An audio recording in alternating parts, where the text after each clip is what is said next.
Gentlemen and summoners from around the world, welcome to the Garena Premier League Spring Split Day number 1, year 2016 of course. I am Chris, the Chris Manlin, and joining me today will be Johannes Higgebees Fung. And man, what an exciting day it is for some League of Legends, Southeast Asia, fresh from Southeast Asia of course. And how are you feeling, my man? Honestly, I'm feeling hyped. You feeling hyped? Match starts off. I'm looking forward to first match, Bangkok Thailand versus Saigon Jokers. I'm feeling so hyped as well because, you know, we have the top team from every region going at it, so... Yeah, sure, and I mean, this is going to be a very different Garena Premier League to say the least, but before we touch on that, let's take a look at some of the teams who have qualified so far. That's right, and right on the top will be our defending champions of the Garena Premier League, the Bangkok Titans.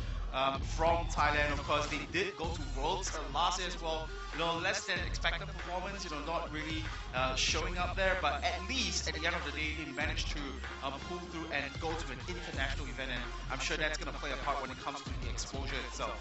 That's still something you can brag about. And second, we can see Saigon Jokers coming up from Vietnam, followed by Kuala Lumpur Hunters from Malaysia, and Riel from Singapore. Yeah, that's right, and I mean, the rest of the teams as well are going to have a rich history between them. For the rest of the teams who are coming to play for the Garena Premier League will be Imperium Pro Team from the Philippines and Kanaya Gaming from Indonesia. And, you know, it's a good mix of teams here. I think for Saigon Jokers, definitely in one of the most competitive scene over in Vietnam. And, you know, they managed to zone, or rather beat out 269 Gaming as well as the Boba Marines in order to be here today with us. Yeah, that's really an impressive feat, and I'm looking forward to what kind of strategies that we're going to see Saigon Jokers pull out.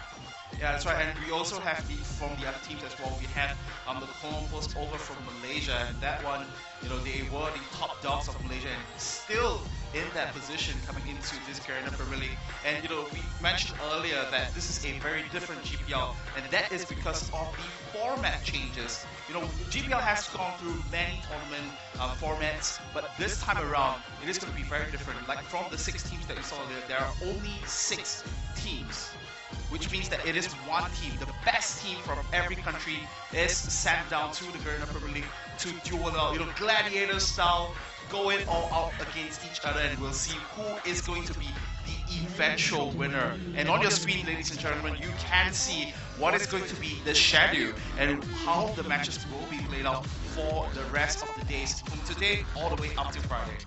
Yeah, but speaking, when you say Kuala Lumpur Hunters just now, I'm really hyped to watch them play because lately in recent TLC matches, we've seen them perform so well. I believe they only lost 1 match in the tiebreaker and they 5-0'd in the TLC Masters, so it was really something that I was not expecting to bring up their A game. So I'm hoping that they're gonna pull off some major upsets. Yeah, that's right, and of course we are broadcasting live from the studio in Kuala Lumpur as well, so shout out to the KL Hunters. This is kind of like their home ground, you know, home ground advantage, but we'll see how much that's gonna boost them, of course, when it comes to the confidence level, and we will be watching them play later on. But first I want to introduce the matches that will be played today. And of course, to kick things off, man, this is going to be a gigantic match. Saigon Jokers going up against the Bangkok Titans. This is, I think, something that is going to headline the start of the day, and I'm so hyped that this is going to be the first match to start things off. You know, you got to start things with a bang, and that's what I'm talking about. Yeah, like I said earlier, I think I leaked it too soon, but honestly, Saigon Jokers versus Bangkok Titans. Two behemoths in Southeast Asia going at it for the first match. Starts off things really explosive, and then you got Bangkok Titans against Riel at 12:30 and Riel against Imperium Pro Team at 2 o'clock. Yeah, that's right. And subsequently for matches 4, 5, and 6, we'll have the Imperium Pro Team going up against, like you mentioned just now, the home team Column for Hunters, and then we will have KLH going up against Kanaya Gaming for the 5th game of the match. Fifth match of the day, what am I saying? And of course, the last match of the day is going to be Kanaya Gaming going up against the Saigon Jokers. Yeah, a little bit of twinnerism, you got your words mixed up there, but we all have those little flops. You know, I'm just so hyped up right now. You know, we haven't seen this level of regional representation for a while, and you know, in recent times we had stuff like the King of Sea tournament. We had some sort of showing from the regional representatives, but not at this level where you send the top team to face off against each other. And speaking of which, we will be heading into game right now. This is going to be SAJ on the blue side and the Bangkok Titans on the red. Yeah, you can see the Kindred band coming out from Saigon Joker's side, really targeting 007. We know that he loves playing the aggressive junglers, picking up Kindred, picking up Nidalee, Grace, although Nidalee has been nerfed this patch. Quite a huge nerf actually. Now her passive no longer snares jungle minions, and I think that's a serious nerf, I mean, because how's she gonna do Scuttle now? Scuttle's just gonna casually sidestep the incoming javelins, and she's not gonna be able to burst it down as quickly as she could before. Yeah, that's right, Kindred definitely going to be a very valuable ban that's taken away from Saigon Jokers. And for our friends back at home, if you're wondering what patch this is going to be played on, this is going to be in patch 6.6. So some major changes coming through, and we are going to expect a few champions to come through. And when that situation arises, we'll definitely talk about it. But meanwhile, I want to talk about the roster for Saigon Jokers. Looks like this time around, to kick things off, they will have a few substitutes to, you know, sort of, change up the style. Perhaps to throw Bangkok Titans off their feet a little bit. It will be Rogue instead of ZZ starting on the top side, and for the mid lane here, it's going to be Levita instead of Warzone to start things off for the Saigon Jokers. But of course, the Saigon organizations has always been very versatile, so I'm not too surprised that they have this sort of roster swaps to sort of supplement and bring their A game to what SAJ needs. And in fact, this is a very common strategy all across the world as well. You bring out certain players during certain games, and maybe they will have what it needs to sort of edge up in the games. Yeah, just really catch Bangkok Titans off guard, because we've seen how well Azizi and the Warzone performed against Purple Marines. I wonder what Bangkok Titans is gonna have, like what kind of strategies they're gonna bring in mind. Are they gonna recuperate? Because we can see it actually Zed being banned out from Saigon Joker's side as well. A target ban on the G4. We know how aggressive he is with Zed, how well he plays it, how well he picks up kills. So yeah, and in fact, both teams having a pseudo focus towards the mid lane here. Zed being taken out by SAJ, like you mentioned, and for Bangkok Titans as well, now heavily focused towards the mid lane with the Twisted Fate as well as the Corki, and now the Kog'Maw being banned away for Celebrity. So I think they definitely have done their homework. And for Saigon Jokers here, I really like their pick and ban phase so far. Apart from banning out these specific champions, which they don't really want to deal with, they have also secured the Poppy, which is, I mean, in the current meta game, a very staple pick, and you're not giving away too much information. A very powerhouse pick coming up from Saigon Jokers. Poppy, you can't go wrong with Poppy. She just works so well top lane. I have seen support Poppy before, Poppy. Kind of a surprise pick, but Poppy, top Poppy. Like super Poppy? Yes. Or like...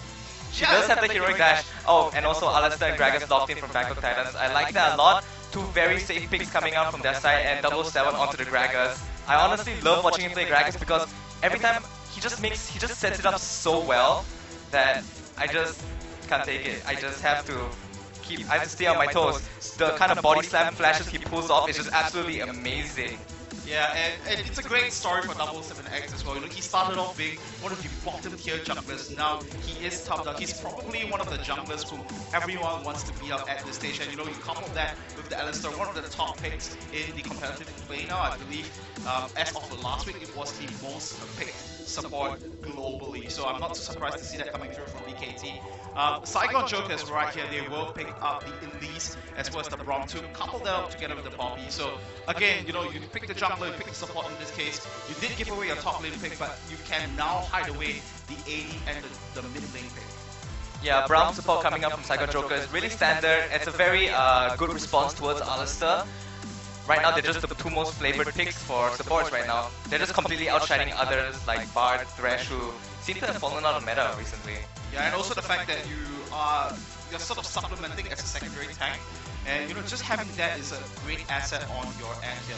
And for Bangkok Titans right now, they will lock in that Sivir and the Maokai as well. You know, Maokai is one of those champions that have gotten some changes, gotten some buffs over patch 6.6, and it's not like a major game-changing patch, but then again, you know, he's gonna be able to get a few, or rather a sustainable amount of magic resist now with every level of growth. So that's definitely gonna help out against SAJ in any situation. Yeah, I always had that problem when I played Maokai at top lane. I always felt like I died to the mid laner way too easily. And I like how the saplings actually last longer now. Sometimes I like to stack them up in one spot, go full AP and just wait. Just wait there like camp 2 minutes, 3 minutes in a brush, just keep on throwing the saplings. Yeah, I mean, the cluster saplings sometimes can just catch you off guard. Gonna look forward to see if that happens in the game itself. And I like the Sivir pick coming through from BKT as well. I think Sivir is going to be one of those emerging AD picks over in the other regions. We have seen stuff like Ezreal, Lucian, Kalista pick like as well. But there has been some changes towards Kalista. And you know, when it comes up, we definitely will talk about it. SAJ though, now currently locking in that Lissandra as well as the Vayne. What a big surprise here, Celerity. Looks like he's going to stick to his guns and go for the hyper carry, which Psycho Jokers have showed us that they are capable of doing so. Yeah, the insta-lock coming out for G4 as well, the gangplank immediately. There was no time to think about it. He picked Lissandra, let's go gangplank. Yeah, and it's not something that's too surprising for us as well, because when we watched their recent face-off, SAJ versus Bangkok Titans, that was over in the King of Sea tournament that just happened about a month ago. And Psycho Jokers, you know, they have tried this before. They banned out the Zed, they take away the Lissandra in order to deny that away from the Bangkok Titans, and G4 just comes up with the response with the gangplank. But, you know, so far we have the teams who have finalized their compositions with the current picks and bans here. I just want to get your thoughts, you know, pick your brains a little bit about SAJ as well as BKT. What do you think is working out for them? Yeah, are there any disparities in the composition, and where do you think, or rather, which team composition do you favor a little better? I like Bangkok Titans team compositions. I'm just a fan of like how they play. They go for the skirmishes, they have the AoE, the CC to lock in someone, go for the objectives immediately afterwards, and just slowly but surely dig their way to victory. But on the side of Psycho Jokers, they do have the Vayne picked up for Celebrity, so that's something we have to watch out for. If it goes well for him, it's gonna be extremely one-sided. You know how Vayne is with the Crucible Balls, ulti, Q, tumble, absolutely insane. Yeah, I personally am not too big of a fan of Vayne, because I think Vayne is sort of reliant on the rest of your teammates to do well, and then you gotta sort of sit back and rely on your positioning during the fights itself. You gotta enter the team fight late. But then again, just like you mentioned, if Vayne gets huge, then it's gonna go crazy for Saigon Jokers here. And I think in that sense, if you think about it, for Saigon Jokers, they are playing to the strengths, and so is Bangkok Titans. So I guess it's not too bad for these guys, and at the end of the day, you know, for these guys here, they are definitely going to try their best to play it out in this very first game of day number 1. But before we jump into game itself, let's take a look at what some of the players have to say about the current tournament. ก็เป็นสิ่งที่คิดไว้แล้วครับว่าเราจะได้ประมาณนี้เพราะว่าทีมเรามีการฝึกซ้อมอย่างหนักครับผมคิดว่าทีมเรามีการฝึกซ้อมอย่างหนักในทุกตำแหน่งซ้อมทุกวันแล้วก็ทีมเวิร์คเป็นเพื่อนกันนอกเกมนะเลยทำให้เล่นกันง่ายครับผมคิดว่าทีมเราไม่เก่งเท่า TPA แต่เราจะเป็นแชมป์อีกครั้งเหมือน TPA ครับ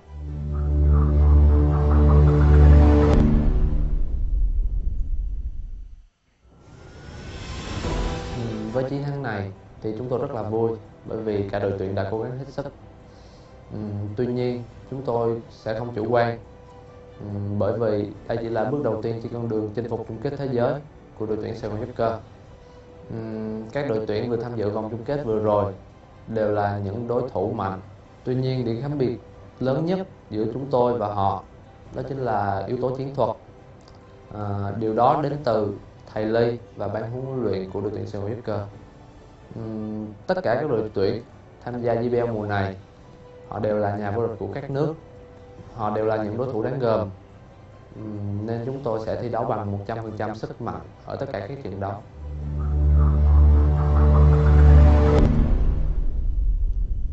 That's right, you heard from the respective captains of the team. Lloyd, he mentioned that it's going to be very difficult to be the reigning champion and defend that title consecutive. And he mentioned as well it was Taipei Assassins back when they were still in the Garden Premier League that managed to do so. And Bangkok Titans, they are looking to sort of set a track record and follow suit as well. Yeah, just follow their footsteps. Taipei Assassins picking up that Season 2 Worlds. Honestly, that was just really unexpected. I didn't expect that coming out from them at all. I thought it was going to be Korea's game, but Taipei Assassins sure proved me wrong. Yeah, and I mean right now, if you look at the overall change, the overhaul of the Korean Premier League itself, Bangkok Titans now being the top dogs of the competition, they are definitely looking to defend that championship. And it's a great story for them, but of course, I want to quickly touch on the Saigon Jokers as well as we head into summer. The current Saigon Jokers, they have definitely having the struggles towards the end of last year. But right now, they are the representatives for Vietnam as we this is going to be Saigon Jokers on the blue team and Bangkok Titans on the red to start off game number 1 of GPL Day 1. Doesn't seem like they're gonna go for any deep ward invades level 1. Doesn't seem like they're gonna, try to go for that, pick up the jungle camps. Like we saw Saigon Jokers versus Bangkok Titans, I think in game 4. Saigon Jokers pretty much raided the whole of Bangkok Titans top lane jungle, taking the Krugs, not the Krugs, the Grom, the blue buff, the wolves easily. And then F007 just starved because he couldn't farm up anything, so he was just like kinda idle for a good 1 or 2 minutes. Yeah, so we'll see what's going to be the early game like for both teams here. As it looks like with the defensive start, we are not going to be having any lane swaps whatsoever. And I just want to get your opinion on the Poppy versus Maokai matchup. Both of them are relatively tanky, but do you think there's going to be any kill potentials on that end? No. Minions has spawned. No. They're both so hard to kill, and they both they will chip away at each other's health. And actually, Poppy recently got nerfed dispatch, if I'm not mistaken. So she's not going to find any kills onto Maokai, and vice versa, Maokai is not going to find any kills onto Poppy. They're just going to farm it up, and they're slowly going to, they want to find the TPs and the picks. Yeah, and I'm also curious about this bottom lane matchup as well because of the standard lanes that's going to be coming through. Usually you would consider this Braum and Vayne matchup very efficient because of the proc of the side. You can knock someone out very efficiently and you can couple that up with the condemn, knock someone against the wall, and that should be a short kill here. But again, you cannot underestimate how balance is going to be able to throw out against the Silver. And like what we're seeing right now, quick grab way down the stage. Yeah, Lloyd and Moss, they just work so well together. They synergize, they both like the aggressive dual bottom lane that Bangkok Titans needed. But Celebrity picking up the bait, a counter to Silver. Is he gonna be able to spell shield that condemn? That's gonna be a crucial thing we will have to watch out for. But so far, the Celebrity has been assumed quite well on their own. But again, level 1 stage when we have the standard lanes, it's gonna be a slow one, especially with both jumpers, especially for double 7 nights. G4 in the mid lane, the leading jump from the leader in this case, surprising. Yeah, Lofina just really shoving out that lane. Look at the amount of creeps, the amount of range creeps that he's packing up. Meanwhile, you can see Saigon Jokers, they're going straight away for the red buff, and I think they're gonna, after that, probably gonna rotate down to bottom lane. Go for the push. Case here as G4. Red buff by himself has hit that double. We'll see if latching down onto the side of the red buff. Double 7x again.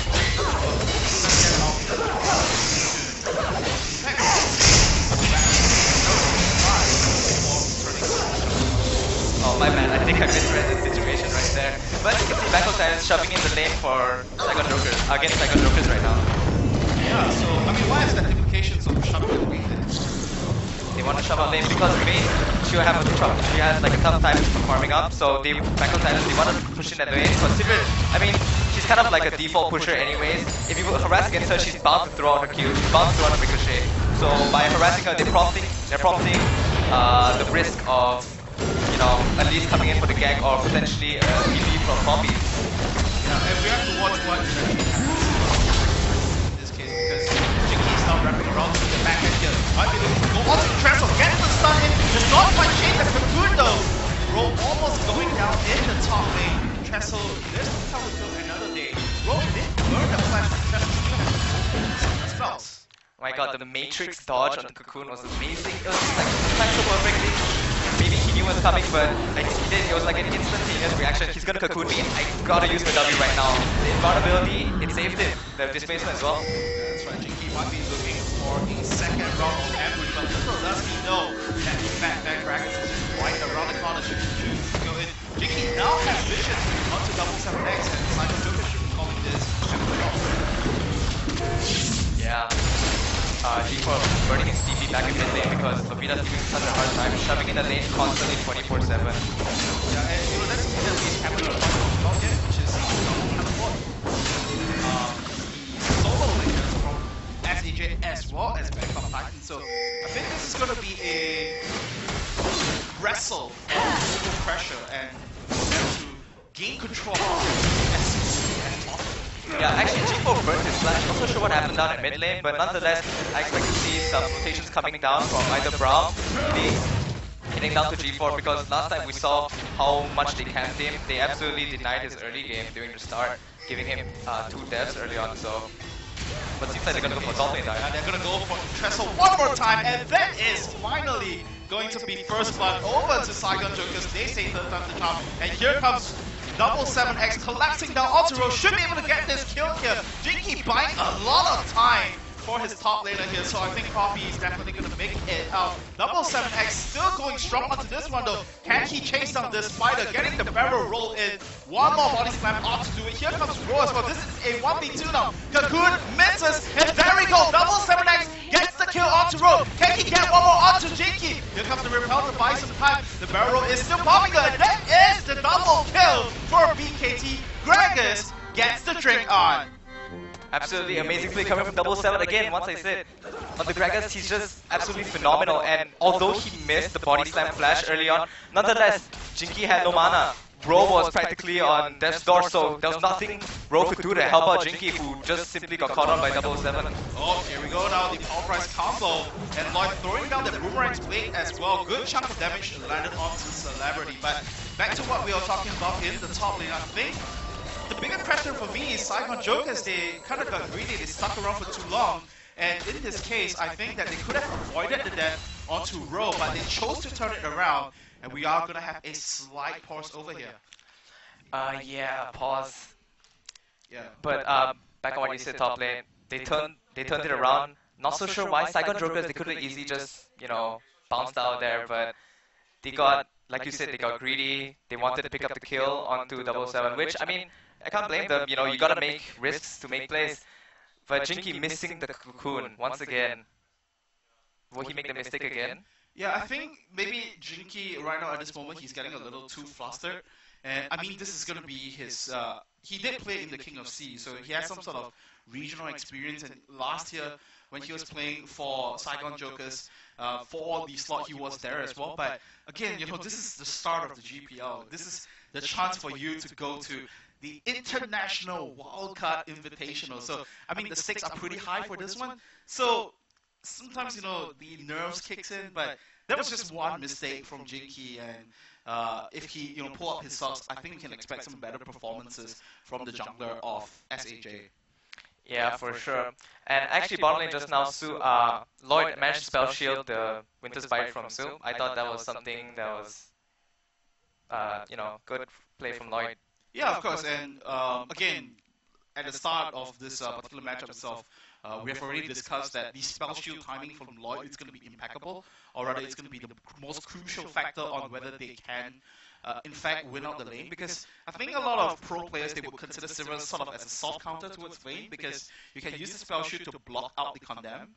Yeah, but if you want to do that, then you have to be very careful on you know, when Braum pops the Winter Bite, because that in itself, you get the 4 hit in, that's also a hard CC on your end. And meanwhile, you do have the Alistair who's going to be able to peel for you, but you just have to be really respectful of how the crowd control stack up on one another. Yeah, Lloyd really has to watch out. Does he want to get condemned or does he want to get hit with Spine? I'd say take your chances with condemned because sometimes you're not always going to hit the wall, but Winter's Bite is a guaranteed stun if they hit you 4 times. That's right, and now we are going to look at Jinky one more time, being the proactive aggressor here. Gonna get the Cocoon down onto Moss, does lock up the cowl for a 3 seconds, one more hit on to do it, does not get the 4th proc on the Winter's Bite. That was Moss with a good timing. Here comes 7X though, getting the slow onto Jinky, once again repelling into the air just to safety range. And once again, Jinky makes the proactive move, but this time around, it is the mechanical awareness of Moss that's carrying throughout. If not, that would have been a sure kill for Saigon Jokers. Yeah, I love the counter gang coming up with 007. Good rotations, good predictions coming up from his side. Oh, hold on there, G4 in the mid lane though, in a bit of trouble, gets locked up by the Frozen Toe, and Jinky still chasing on Lavina, looking to get the kill, does not get the finishing touches onto the mid laner of Bangkok Titans. He's gonna flash it one more time, does get the final touchdown here, and will we be living to tell the tale? A very close one for G4, but I bet he didn't see that flash coming. I didn't see the flash coming either. It caught me off guard, but G4, his flash almost up 20 seconds, so it was so close for him. Looks like 007's going in jungle. That's right, he's wrapping around from the back as well. Gonna zone them off the blue buff. Yeah, I think he got the blue buff as well, smited it away, and Jinky just gave away the blue buff to 7X in this case. They're really respecting the Gragas presence right now. They're not gonna try and, bait him out a little bit. They could have maybe bought time for Ro to come down. He would have stayed around, but looks like Ro's going on to 7X. Yeah, chunking him down to about half HP here. Ro is going to take the remainers of the Blue Sentinels to gain some experience and move back up to the top lane, one level ahead of Intermission as well in this particular situation.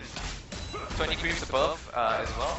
Yeah, that's right. So I think for Ro, he's not doing too badly, even though he did die once earlier to 7X, but you look in contrast to Trestle up in the top lane, still struggling against this copy. And now we're going to have a little duel against the 2 top laners again. In the top lane, Russell the Undying, of course, doing a bit of work to keep both of his tanks alive in this situation. But the kill potential, like you said, is not as much. They're just slapping each other silly. Yeah. Wet noodle fight. Oh, that might be the game-changing movement though. 7X rotating up to the top lane here. Perhaps coordinating this one well. Here comes the body slam, gets blocked away by the W though. 7X gets one more kill in the back on a killing spree right now and cashing all of those kills in. I think that's a poor decision made from Bro right there. He flashed right next to Intresso and then heroic dash into the wall, which it would have been great, but the TP was a little bit one too slow.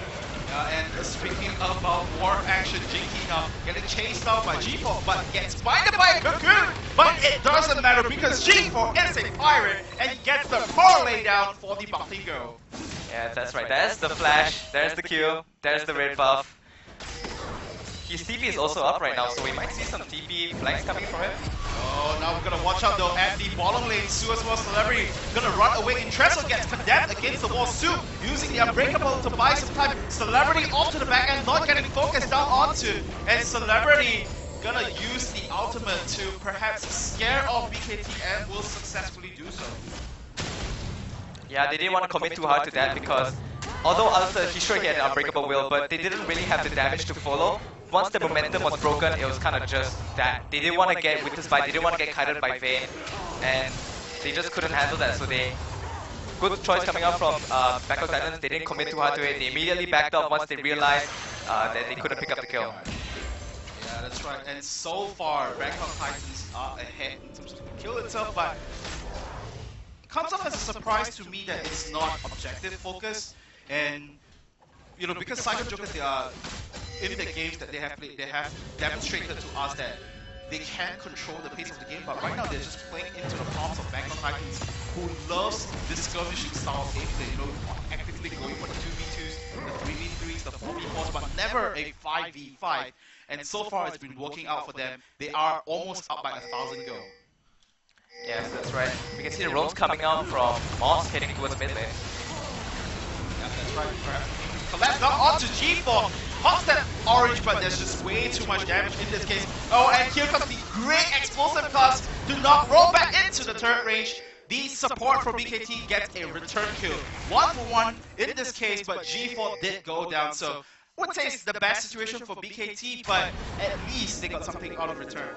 That was a really good follow-up from 007. Immediately responds to the body slam. The flash doesn't connect, but it's okay. He's in range for the explosive cast, and Jinky immediately realizes the danger he's in, how he's gonna just die if he just stays there. Immediately rappels up, gets out of there. Bro, unfortunately, gets left behind. Yeah, he's not quite itsy-bitsy spider that can repel himself out of difficult situations like that. But yeah, at the end, it's still something that we can look at and work on. Especially on Saigon Jokers and 7X. Of course, right now, holding onto a chunk of gold, the majority of the gold count from Bangkok Titans in this case. So we gotta watch out for him. He needs to be the one to step up for the rest of the team since he's holding on to all these kills and all this gold. Yeah, and actually, Poppy's score 0-3-2. 3 deaths all from 007X, so he's also gonna have to watch out. I think he's gonna be a lot more careful. They're probably gonna have to look. Saigon Joker's gonna have to look to have some wards down in the jungle, probably around the wolf side area or around the chickens. Yeah, it's kind of infuriating, right? Whenever you get killed by the same guy over and over again. Yeah, and we will see if 7X eventually does go down in this game.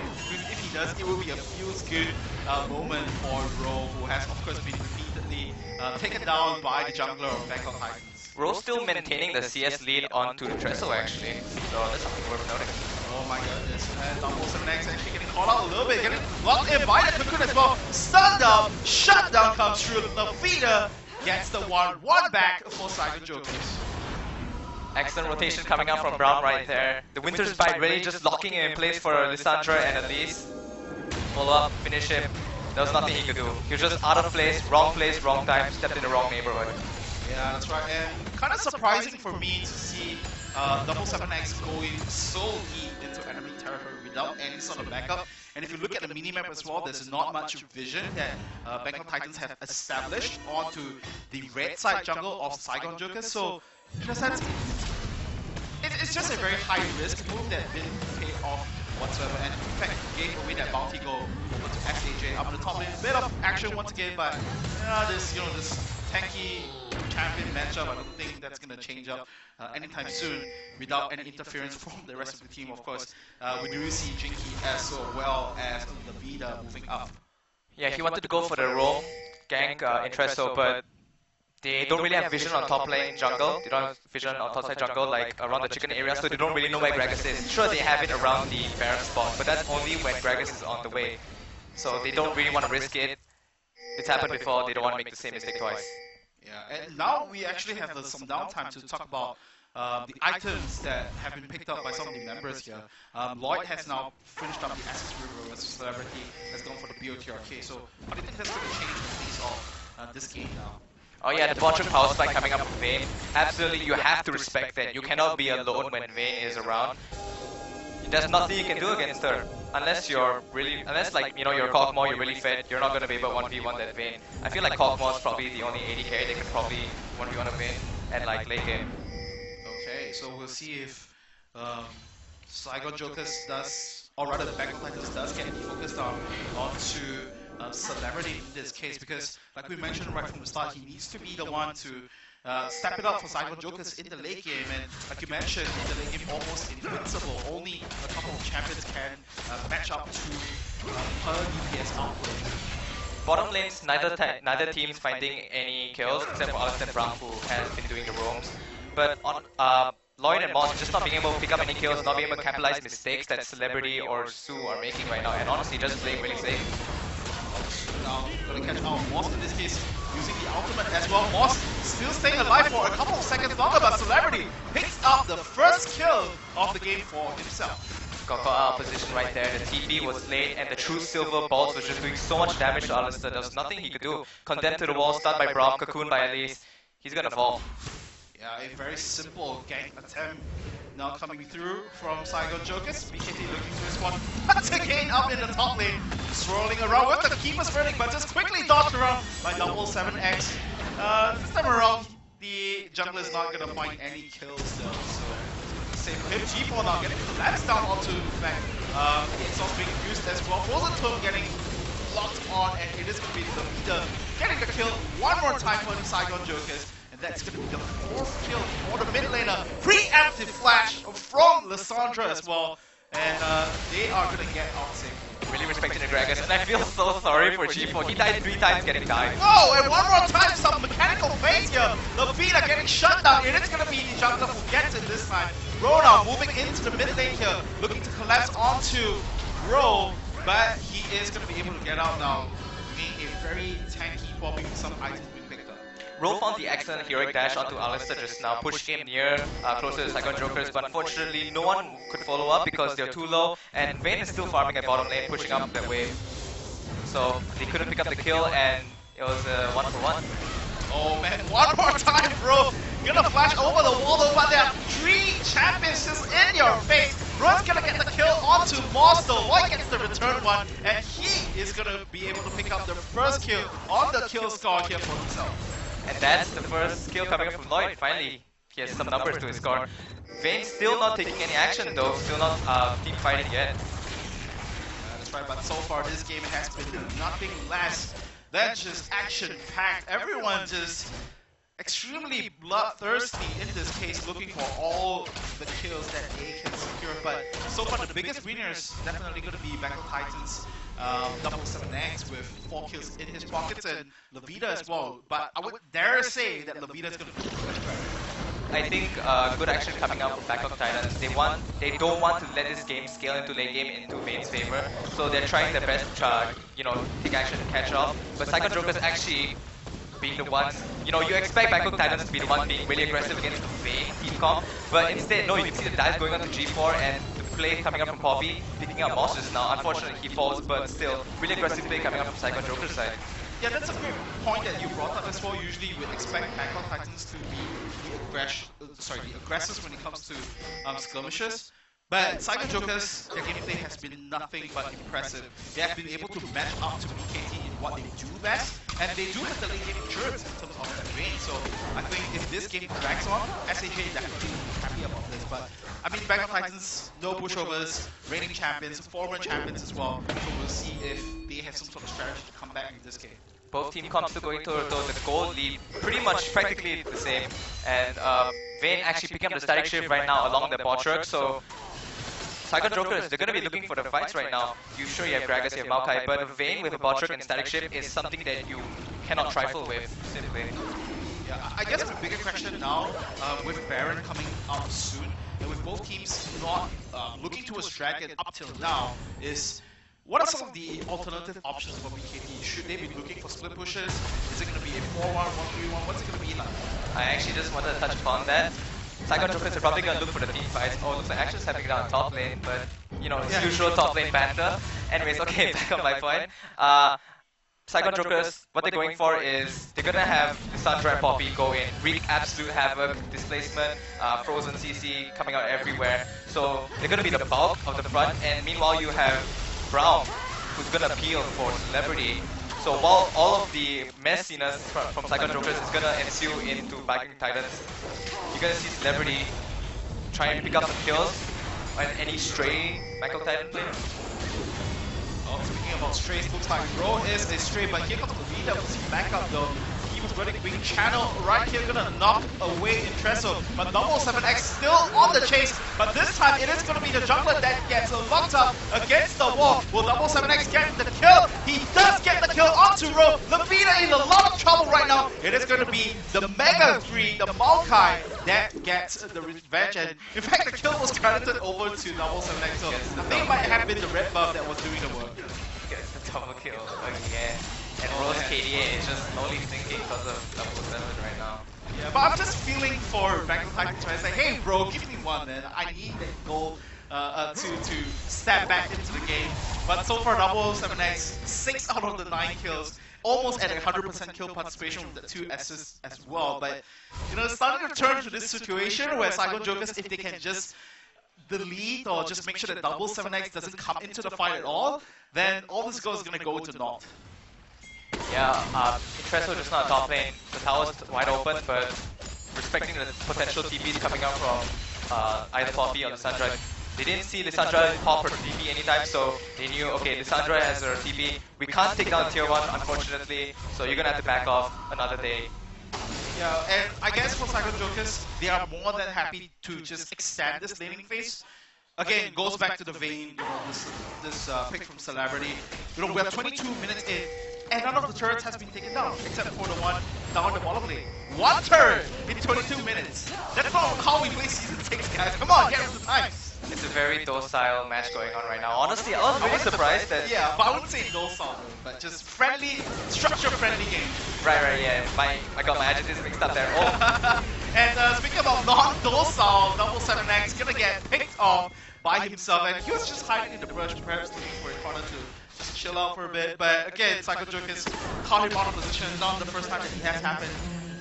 And down the bottom lane, finally another structure does get demolished in this case. It's going to be Battle Titans picking the first structure for themselves. Psycho Jokers looking to respond up the top lane. Like you pointed out just now, was very low already in terms of its HP, so nice and easy pick up for Psycho Jokers, but Lloyd though still pushing down on the bottom side of the map. I saw some pings coming from Saigon Jokers onto Baron. They thought, okay, 7's dead, we can do Baron. And actually, I thought they were going to go for it as well. It might have been a good idea actually, because Lloyd was at bottom lane, so he couldn't be there to help, and it would only be G4 dealing damage at top lane. But I guess they respect G4's presence, they respect the Cannon Barrage. He does have the Triforce up, the BS Sword, and the Cloak of Alacrity. So even that, he's still a force to be, reckoned with. Yeah, and we did see Interesso use the teleport down on the bottom side of the map, but Lloyd's like, don't worry bro, I've got this, just pops on the hunt and ran away from both Vita as well as Celebrity, so no problems for him. Lloyd though, currently in this case, finished up his standard shift together with Essence River, but currently it still looks to be the case where everyone else are getting involved in the fight except for the AD carries. I'm really looking forward to his next fight. Potentially, probably Dragon, or either that or mid lane third. It's going to be extremely explosive. We've seen how both AD carries just been racking up farm. 232 on Vayne and 225 onto Sivir. So we're going to see a lot of damage coming out, and I want to see Celebrity play Vayne, because we haven't seen Vayne in an extremely long time. Well, can't say the same for Jinky though. Almost getting caught out of position. One more time now, it is going to be Moss as well as 7. Finding themselves in a very peculiar position. And here comes G4 with the barrels, getting one onto Su, as well as Celebrity wanting to go around. Levita uses the frozen tomb to lock himself away for a long time. Lloyd off to the side, and now BKB is just split up in this fight. But this is not going to be over soon though, because Celebrity gets the kill down onto Moss. The Vayne is left untouched. G4 gets the kill onto Su, and now they're going to zone in onto Celebrity. It's going to be BKT getting the triple and getting the ace. This is going to be the 5-man wipe from the Bangkok Titans. That was absolutely insane play coming out from both teams, but primarily Bangkok Titans. They had Alistair and they had Gangplank zoning out Vayne, so he couldn't come in. He was in a really awkward position. He wasn't in a position to deal damage, so instead it was just Poppy, Elise, and Braum, if I'm not mistaken, just on one side, and they're just awkwardly trying to deal damage, but they can't. They don't have Vayne there. So really good zone coming out from G4 right there. He actually popped the flash just now to try and kill Vayne, but Celebrity flashed over the wall instead and tried to get the flank from the side. But by the time he did, it was too late already. Ro was down, and it was just him and Lovita left, if I'm not mistaken. Yeah, and I mean, it's just so surprising because for Bangkok Titans, right from the start, it looks like they were split off. Moss as well as 7X, they were in such peculiar positions, but in the end, they managed to pull through. And even though, Celebrity had all this time, to free fire away, get those silver bolts procs in, it still wasn't enough. And for Psycho Jokers, it's definitely going to be a worrying trend. Absolutely, that team fight right there in the zone. They played around it so well, they zoned out the Vayne, the center of the team comp, the sole damage source. And honestly, like I said before, I'm not so sure I said this actually, but an explosive team fight will be wanted to decide the game. Both teams were actually really close in gold, but then now immediately they're just separated by 6k. Yeah, so we have a replay to pull up what happened in that fight. So Okay, so I'm gonna take away Ro right there, zoning out 007 and Lloyd. They're gonna be curtained away. Meanwhile, Moss right there. Really nice pickup from Saigon Joker's side. I thought they were gonna find the kill, but instead G4 is like, he's the real bro, he's gonna stop them, landing the barrels onto Vayne and Sue as well. And then the explosive team fight, like we said here. Notice G4 and Moss right there. Celebrity wants to go in, but there's a cannon barrage from the side. He can't step in from the side, so that's a zone as well. Oh, and something happened. Wow. Yeah, we did get 7X getting just picked off by Celebrity, and for Ro, he did go down as well, so that's gonna be one Feral Bug taken away from the Bangkok Titans. But so far they're not too concerned. Lloyd is just gonna split push by himself in the mid lane. The rest of Bangkok Titans looking to join him. Saigon Jokers might be caught out in a weird position though. This might not be the best position for them to defend from Bangkok Titans. They might be caught out here. Celebrity still very much alive in this case. Trestle getting locked up here, but he's just so tanky at this stage. Here comes the Colonel Barrage as well. Moss picks up the kill onto Jinky. They are going to focus down some more. Soon does go down in this case. And in the end, it looks like Bangkok Titans, they might have just overstayed. They said, you know what, I'm going to get an extension. I'm going to get 2 more kills for myself. And they managed to do so. Baron up. Creeps coming through as well. Levita gonna use some of his hourglass to lock himself in for a little while longer. Ro getting go in and heroic charge. Go. Saves the rest of SHA5. This time it's gonna be Lloyd popping on the hunt to get away from danger zone. That's right, Lloyd might have popped on the hunt, but Vayne was clearly the one on the hunt trying to pick up, but he couldn't go for it. Yeah, but Saigon Jokers though still playing from behind, and even in that case, giving away 2 more kills to BKTs, like, come on guys, like, they need to pull out their socks into this game. And somehow it's all about Celebrity. 3-1-1, but just not quite enough to, perform to the maximum potential. Yeah, I get you. Oh.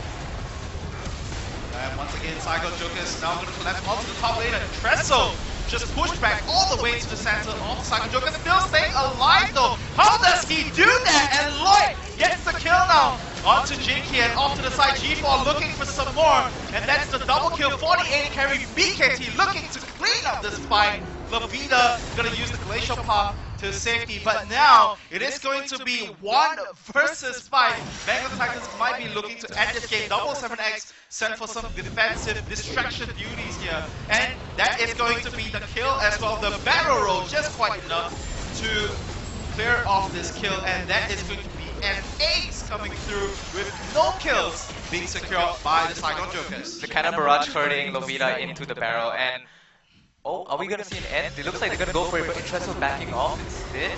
Yeah, might be the case here. Bangkok Titans, all 5 members are alive, and Saigon Jokers getting the respawn in. We're still relatively early in the game, 30 minutes in, so they get at least 1 Nexus turret, so gonna help out in the pressure with the super minutes. I thought they could have picked up like at least 2 Nexus turrets, because it would have just been Ro, Celebrity and Stu out. And if you have 4 members out there, BKT, you have G4 who can easily zone out the Vayne. We saw how he just cut down the Vayne just now, bring him down. Not so sure why they didn't go for the second turret, but nonetheless, they're playing it safe. They don't want to, throw any bones out there. They're just gonna slowly chip away at Saigon Jokers. They got the mid inhibitor, so now they're probably gonna go for top or bottom, finally pick up the dragon that they want, and then slowly close off the game. Yeah, let's just say that Bangkok Titans, they know that this is not the NBA, so they don't need to give any free throws away to SHA. So they just need to focus on the game plan here, which is to slowly and steadily take those 1 or 2 fights and then end the game from there. Bangkok Titans playing a slow and steady game, so I guess in the sense going for the dragon is going to be a good choice as well, just to secure every single bit of objective on the map. Yeah, you have Dragon, the second Dragon buff, which deals overtime damage to turrets. And that's going to be pretty good for Bangkok Titans, who are already going to be chipping away at Saigon Jokers, so the towers are going to see a lot of damage being done. Looks like they're going to group up at bottom lane while they have G4 split pushing at top lane. Good choice. Yeah, that's right, and of course, G4 in this particular situation can take some time to regroup and rejoin the team fight if he needs to. Because in this case, it is the Trestle who is sticking with the rest of the team, so definitely the ultimate is going to buy time. If he might cause any trouble. Here we go now, they're gonna go in onto Celebrity, he's gonna be the target here. Trestle getting locked up by the Winter Spike. The Keeper's Verdict is going to buy time for the rest of SAJ. Celebrity takes the tank down. The barrels getting laid down. And Jinky now off to the side. Oh, the explosive cast does come through. Cycle Jokers are going to be able to back off from this one though. So SAJ, multiple members with lower HP bars, but so far we'll be able to walk out of this without any casualties. But Back Titans, they simply do not care because they have the super minions pushing up in the mid lane over here. Moss is soaking up damage, front lining for the rest of the team. Roll looking for the heroic charge, and he does zone down onto Moss. He's gonna knock him up into the air. Lloyd safely in the backhand though, so not too much troubles for BKT. In this case, G4 now gonna be the target here for both Su as well as Ro. Here comes 7X looking for some action, and he is just gonna force them off for the time being.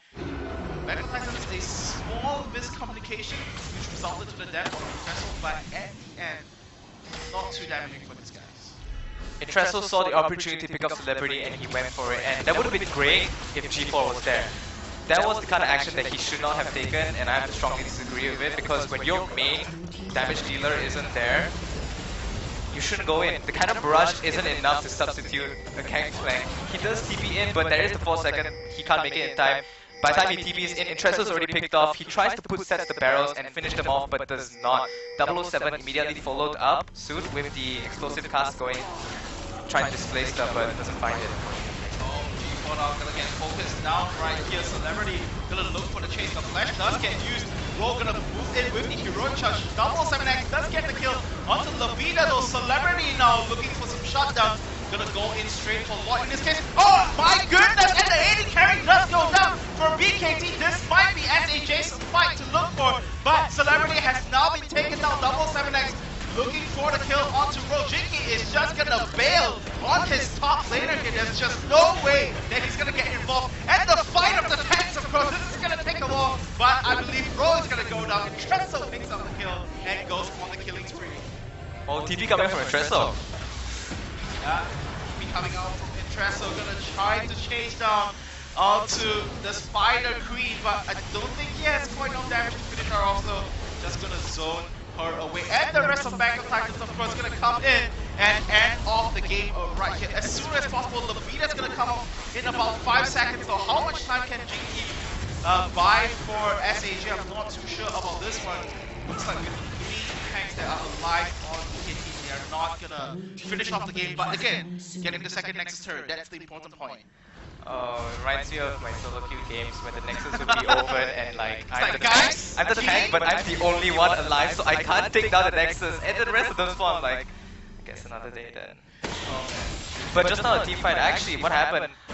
Celebrity went in and finished off Lloyd, condemned him to the wall, and immediately finished him off. The second after, really great play from Celebrity right there, but he flashed over Interesso, who was standing in his way. So Interesso immediately just finished him off right there. And with the main damage dealer down, Ro, we saw him, how they danced at the river at least for a good 15 seconds. He tried a heroic dash onto the Scuttle. The Scuttle just, you know, right place, right time. But it's not enough.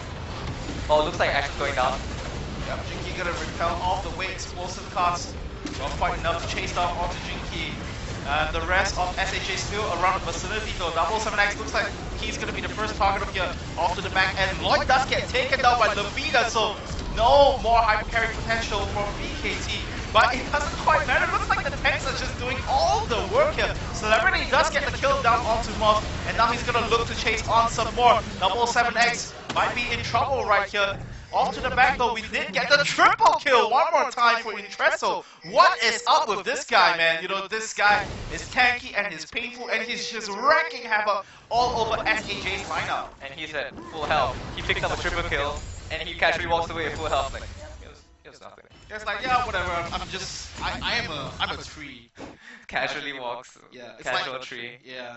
Just casually walking around, picking triple kills. Dragon's gonna spawn in 15 seconds, so BKT, they're gonna want their boost speed buff, it's gonna be really sweet. And Saigon Jokers, I have to give it to them, even though they're 14k behind in gold and so many turrets down, they're putting up a really good fight back on Titans, picking up Lloyd and immediately following suit, picking up G4 and Moss. Moss was holding the 3 of them back, but unfortunately, Unbreakable Will, it doesn't matter to Vayne. Vayne is like, oh, Alistair, okay. And Sue and Lavida, they were caught out by the rest of the members of Bangkok Titans. They couldn't run away already, they were too deep in, so as a result, they fell. And it was a good 3 for 3 though, I have to say. Yeah, I just feel the later that this game goes, the less the goal deficit is going to matter for Cyclones, because just like you said, up in the top lane, even though they were so behind in terms of items and resources, they were able to sort of edge out in the team fight itself. Yeah, definitely. And right now SHA has sort of shrunk that goal lead to about 12,000. Yeah, it's still, don't get me wrong, it's still a big goal deficit, but it's not something that can come on. But not like this, guys, come on. Su's gonna get picked up off to the side. He is facing 4 members of BKT. Keeper's Verdict is gonna knock some of them away. Rona gonna zero in to 77X. He's just gonna body slam over the terrain, no problem for him. And that's gonna be a simple pickup for BKT, perhaps looking towards the Baron. Cannon Barrage was there to set up a walkway for double slam, but he doesn't need it. Just body slam through terrain like it's nothing. And they're gonna look for the Baron now. Yeah, this is kind of risky though. I don't really like this call, but looks like BKT's gonna turn things around. And Levina's gonna cash in great with the Frozen Tome right back in the center. And here comes the rest of BKT for the fight. Bro does get the kill, zeroing in. Levina gets G4, and now off to the side. They are gonna finish off the fight onto Rogue. A very scrappy fight, but in the end, BKT, the 3 tanks once again. I feel like I've seen this before, and it's just gonna be the same ending. And that's the ace for Intresso. And we are probably gonna see BKT end this game here. Very long and prolonged fight, but in the end, BKT come out ahead. There's just something so amusing about watching 3 tanks beat down another tank. And they have enough time to close off the game. With only Su alive, he's not gonna be able to do anything. He does have the exhaust stuff, his ult up as well, but I don't think it's gonna be enough to buy 15 seconds. Yeah, and Su is gonna be the only guy left in this case for Psycho Jokers. Don't think he's gonna be enough though. He's just trying so hard. Come on now, feel for him. He's like, guys, stop hitting me next turn. Oh, I mean, Beckers like to say, well, I mean, what's gotta be done has to be done. We're gonna end the game here. And Bangkok Titans start off the day with a resounding victory. Absolutely, really great explosive match. The early games, up to like 20 minutes, it was very tame. We didn't see much action going down. Just simple skirmishes, but once the top lane fight happened when Bangkok Saigon Jokers, they lost, immediately it tilted in Bangkok Titans' favor. They immediately widened the gold gap, and it just continued from then on, and Saigon Jokers couldn't do anything about it. Yeah, and I just feel for Celebrity in that case, you know, sometimes I can put that analogy into like driving on the road. Sometimes if you were to picture Celebrity, he's kind of like this motorcycle guy that can just run, you know, just weave in and out of traffic. Yeah, but how do you do that when you have like 3 monster trucks that are just blocking your way? And those monster trucks are, of course, you know, the Alistair, the Maokai, as well as the Gragas. They did their jobs so well, and you even saw towards the end of the game multiple occasions where they were the ones left standing. You know, so for Bangkok Titans, looks like everything just worked out in their favor, and I guess that's some really strong showing from the current reigning champions of the Garena Premier League. But we're gonna see more of them in our second match of the day, because that is going to be between the Bangkok Titans and Riel from Singapore. So we'll be back after this break. Don't change your channel. Don't switch off that browser. We'll be back after this.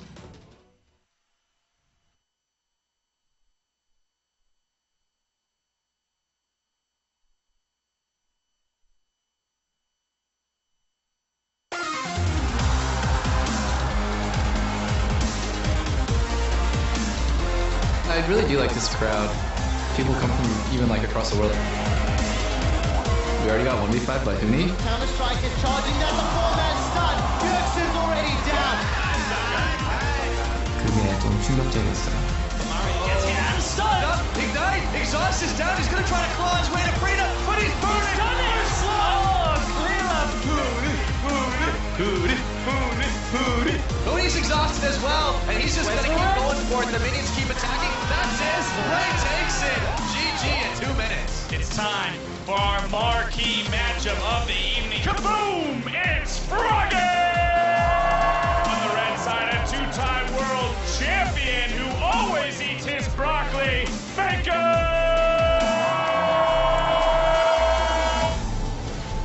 This is riveting.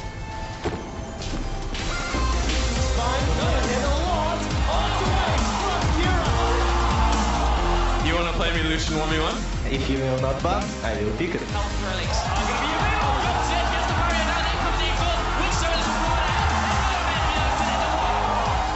I think the only reason I really beat him was because he was giving me tips. It's too late for him, Koro. Oh, man! Team Fire ties up the score! What's happening on the 1v1 stage up there? I don't know how I'm winning. Ignites down, exhaust is out, Kasing is looking for it, he got it! More hit! Kasing takes down Uzi! Look at this!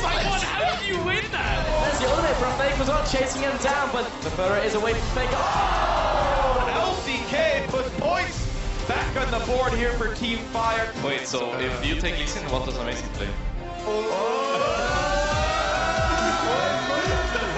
I like to play Blitzcrank.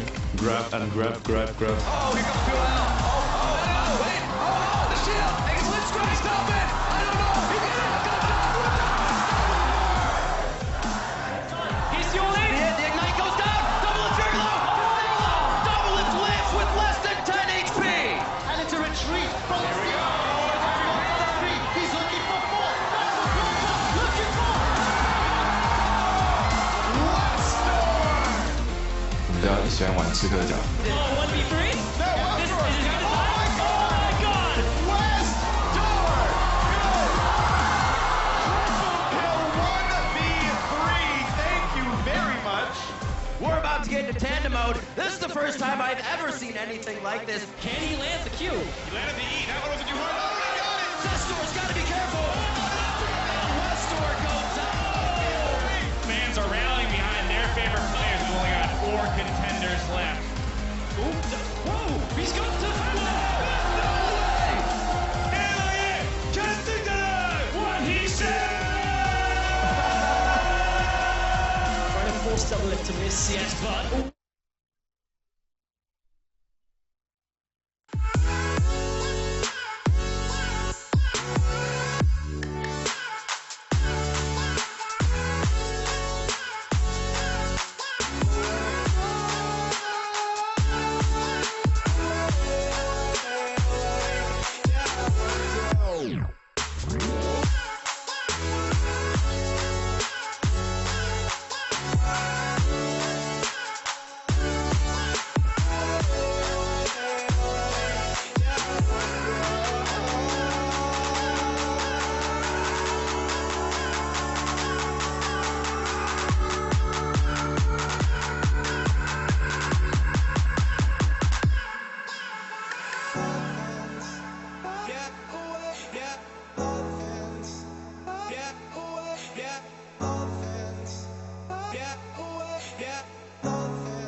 Bound only by frozen memories.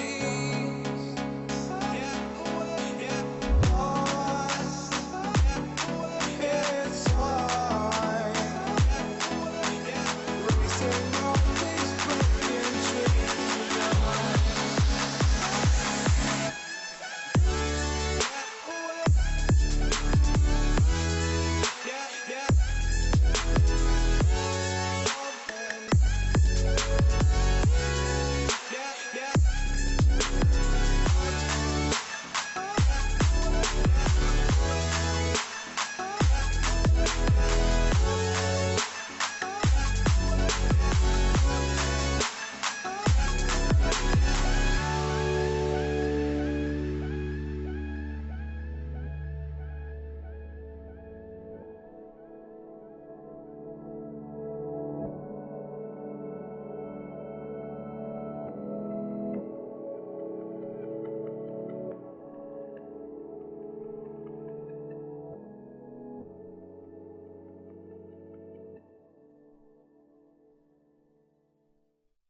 Sorry I kept you waiting forever and a day, but now we're out here together.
stay on fire. Don't ever leave it all behind. Can you feel the attraction? Feel the attraction. Can you feel it between us? This energy's inside us like electricity. Feel the love running through like electricity.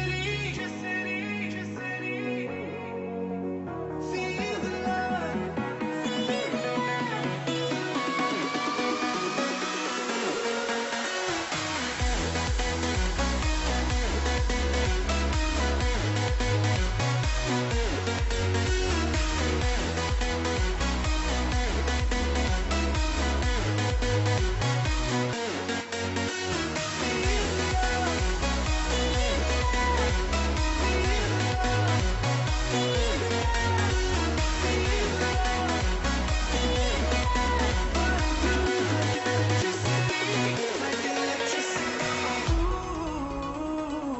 Can you feel me?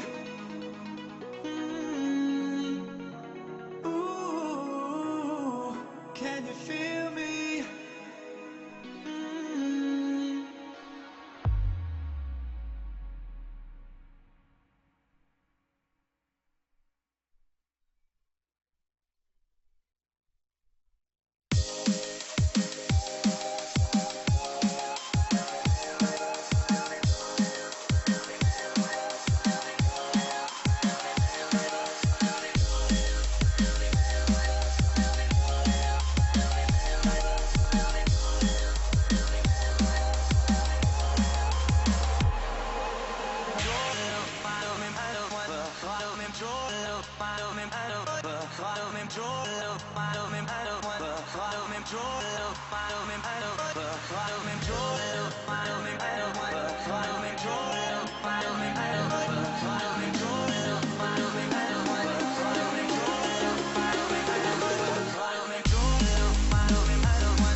ได้ประมาณนี้เพราะว่าทีมเรามีการฝึกซ้อมอย่างหนักครับผมคิดว่าทีมเรามีการฝึกซ้อมอย่างหนักในทุกตำแหน่งซ้อมทุกวันแล้วก็ทีมเวิร์กเป็นเพื่อนกันนอกเกมนะเลยทำให้เล่นกันง่ายครับผมคิดว่าทีมเราไม่เก่งเท่า TPA แต่เราจะเป็นแชมป์อีกครั้งเหมือน TPA ครับ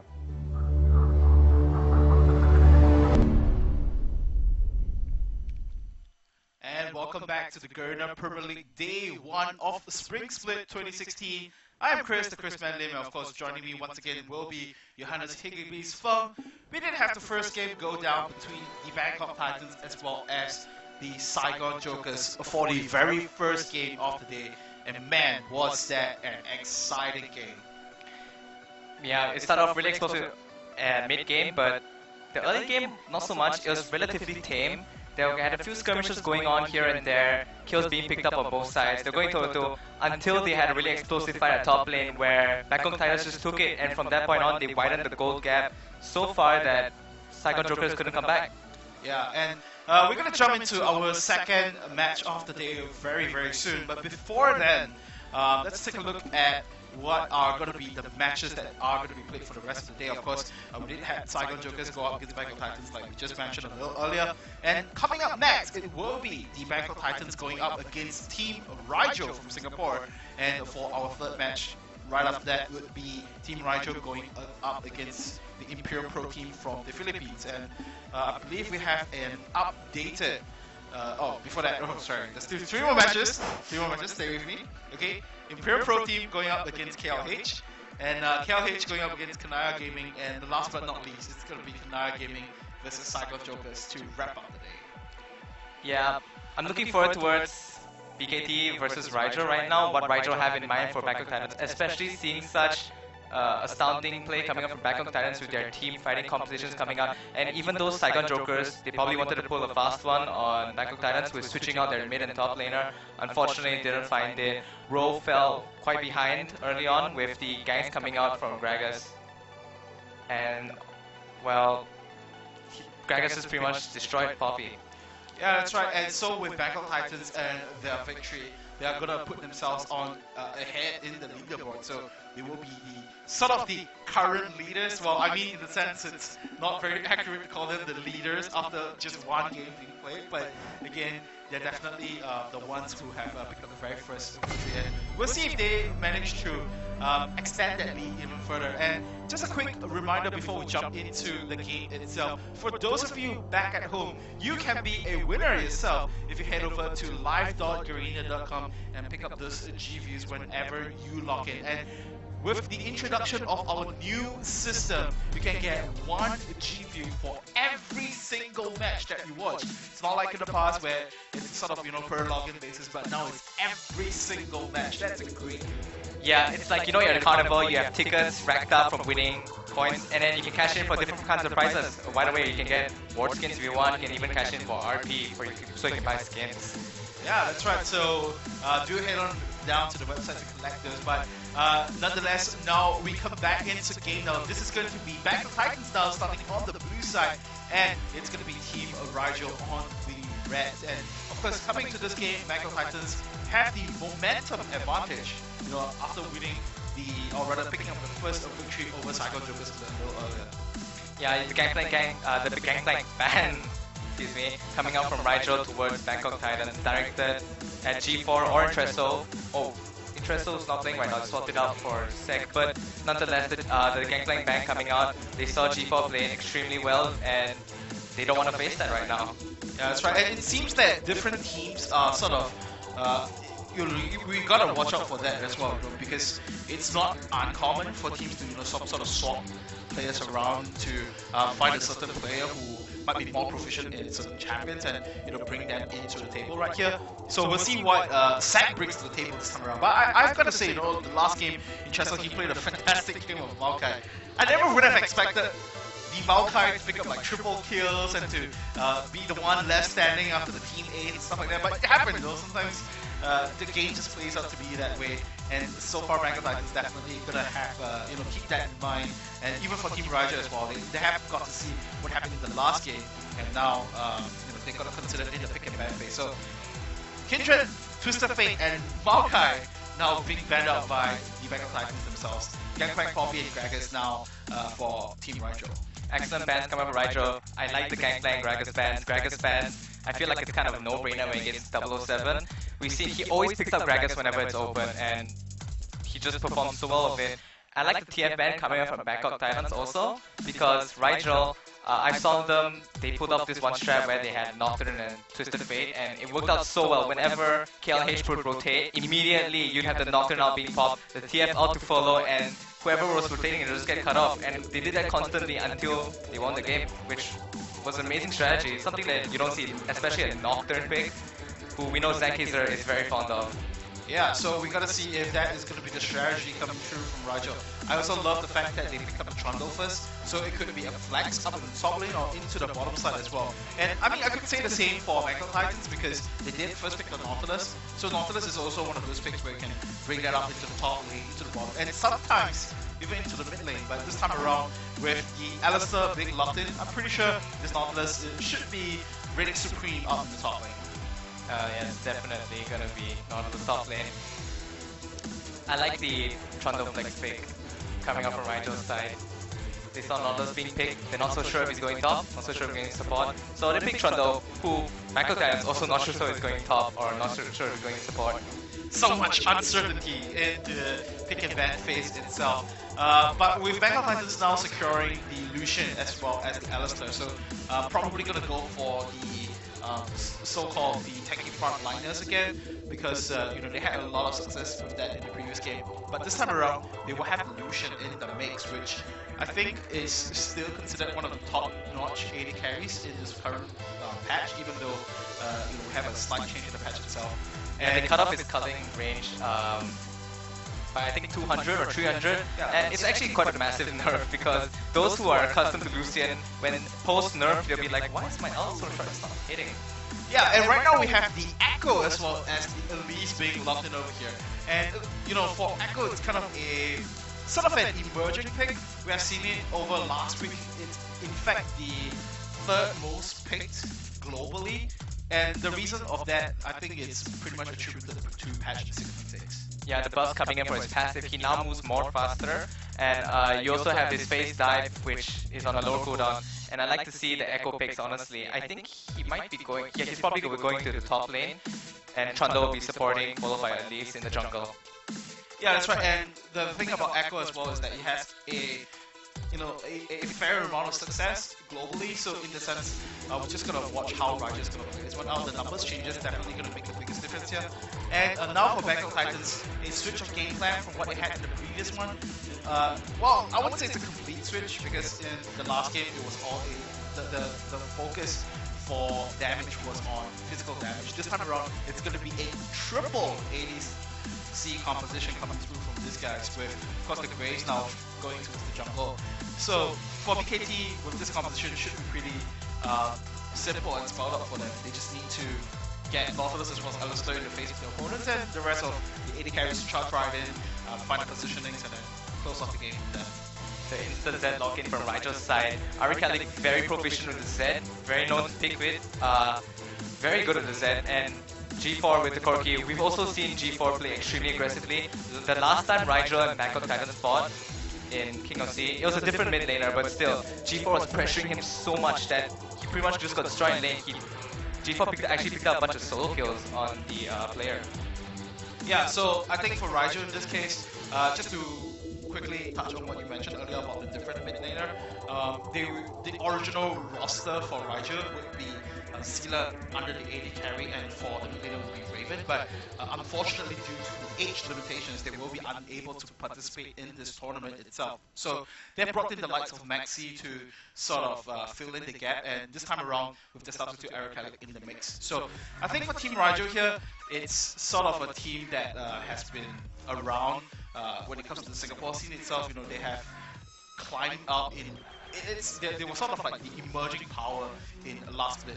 But this time around, now going up against the top-notch teams of every single country in the GPL region, this is going to be a heck of a test for them. Yeah, it's going to be a different take compared to the usual local sports scene that they're used to. I'm going to see hoping to see whether they're gonna bring out any new strats against Bangkok Titans, how they're gonna take the game. I think since they had the Z baked up, they're gonna be looking for the split push. Yeah, so plenty of options open up for them. They have a little more flexibility as compared to Bangkok Titans in that case, who is effectively playing that triple AD composition. So we're gonna see how they play this one out. But again, I'm not gonna discount the Bangkok Titans. In the first game, at certain parts of the game, it looks pretty scrappy. But in the end, towards the late game, the team composition just worked out perfectly for them, and they managed to close that one off against the Cyber Jokers. Yeah, Bangkok Titans. Gonna see how they play as well. He's just so proactive when it comes to counter jungling, counter ganking as well.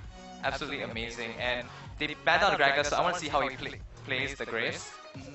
Yeah, so I mean, just gonna quickly touch on the point on Double 7X as well. You know, his climb towards a pro player was never easy for him. He started out as one of the bottom tier junglers, and now he is right on top with the Bangkok Titans. And speaking about from bottom to top, this is the real chance for the winner of this particular Garena Premier League to go on to be right on top, because after this tournament, the champion of the GPL will head on to the IWCI, where they will be facing the likes of other wildcard regions such as Brazil, Japan, Oceania, Latin America, that's right. So they will be battling out in Mexico for that prestigious spot to go to Worlds to represent the wildcard regions in the mid-season invitational. So it's going to be a long and crazy round for them. So I think that they're just going to do the best. And speaking about doing the best, I think that Team Rigel has some words to say about the tournament itself. So here it is.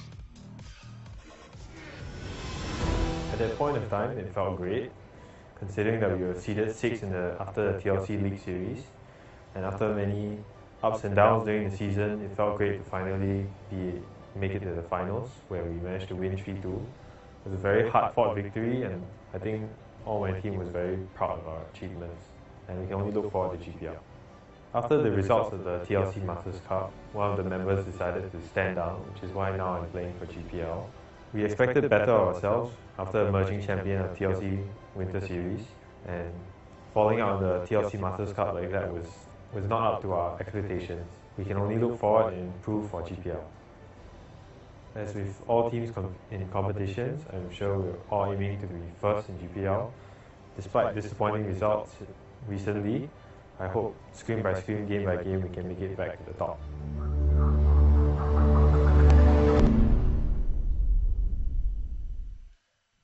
That's right, you heard it from Team Rigel themselves. Of course, kind of struggling in the current state of the game.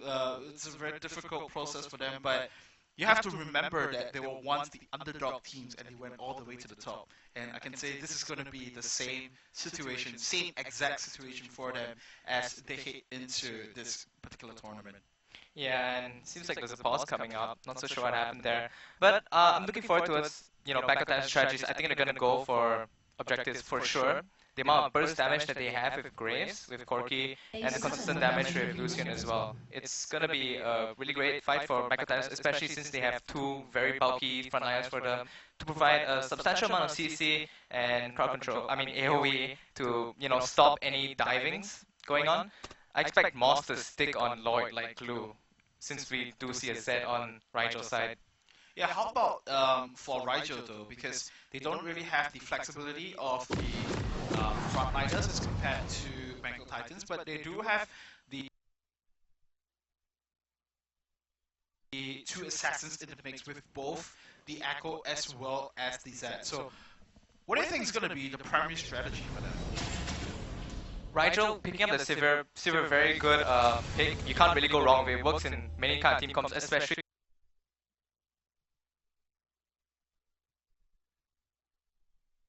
if on the hunt. I feel like they should go for the split push strategy, because you have 3 AD carries, right? If you send Arkelek into any lane, top or bottom, you're gonna have to send Nautilus after him. You can't send Corki after him. You definitely can't send Lucian, that's suicide. Maybe 007 if he picks up some tanky items, but even then, it's still really risky. So Zed's gonna be emanating a lot of pressure if he can get going early on. Yeah, that's right. And welcome to Summoner's Rift. Ladies and gentlemen, this is going to be Bangkok Titans on their second match of the day, this time around against Team Riel from Singapore. And looks like from the start of things, it might be a lane swap coming through, it seems, because Maxi did sort of poke his head around and spotted some vision onto the members of the Bangkok Titans. And what do you think of this decision? It's nothing that we have not seen before. In fact, a lot of teams in Southeast Asia during their finals, they opted to go for lane swaps. And we were discussing this during our preparation process to say that this is a very delicate process, but how is this going to work out? What should be some of the things that we should take note of during this lane swap process? Mainly, it's going to be the top laner and the junglers. How they're going to rotate down? Are we going to see the top laners going back to the lanes, or are they going to accompany the junglers and go straight to the top lane / bottom lane and take down the first tier 1 turret, as we usually see? I was actually surprised that Saigon Jokers / BKT didn't do that in the previous game just now. Instead, they opted for the standard lanes, everyone just playing normally. Yeah, and I like what Arcane is doing here as well, because he knew that this lane swap was going to happen, and he probably predicted that Sek was double 7x are just going to double jungle. And right now what he's doing is mirroring Moss, which is to spot vision on how much progress they have gotten over the blue side camp. And he's going to be able to report that. And then push up into the top wave as well. Maxi just not really hard pushing this wave into the turret, but in fact just opting to freeze this up, perhaps looking to get more information before sending this wave crashing into the turret. I think they want to rack up the creeps first. They don't want them to push in immediately and then dive for the wave to refresh. They want the waves to stack up before they go in. As you can see, Revive's already mobilizing into the top lane. But at the bottom, BKT's side, Sek is still with Grace in the jungle right now. So Riel right now, one step ahead, they're gonna be bashing the turret immediately. And Sek responding immediately, seeing Revive at the top lane, move himself to bottom lane. And now they're gonna push in for the bottom tier 1 turret while Riel is currently doing theirs. Yeah, that's right, so a mirror of movement here. But it seems like Riel is just one step ahead in this situation. Both junglers not opting to join the push though, so it's going to be a 3v0 Zackaiser here.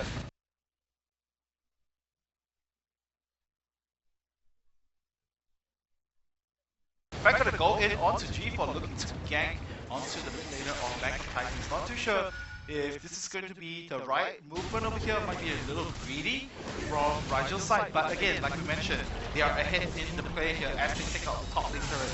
The bottom lane turret has been just barely scratched. It was at about half health, and they, Riel definitely has a couple of seconds, precious seconds to do with. They have to choose now whether they want to continue to push on or go back to the back.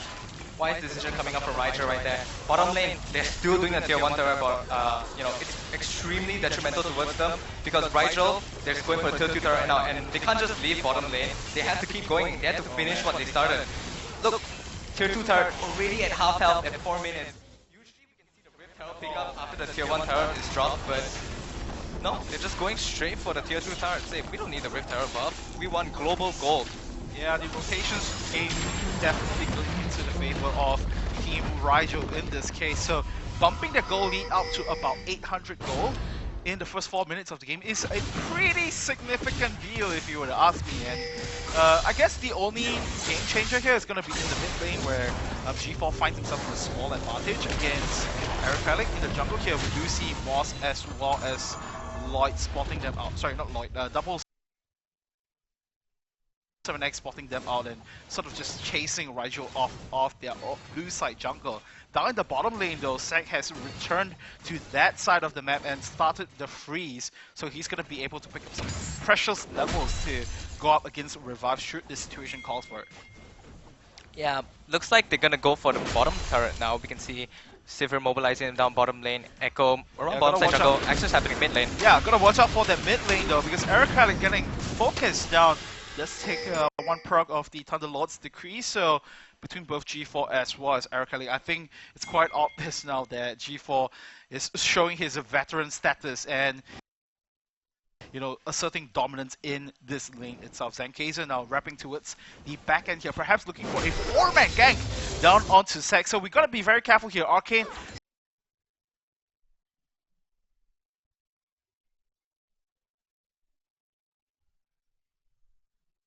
Let's see where the Pillar of Ice is going to come around. The giant traffic cone is going to lock the sack into place for a moment, but in the end, not quite enough damage at this point. So Righteous going to complete the switch. They are going to go for the swap again, this time into the bottom lane. Multiple members just parking around.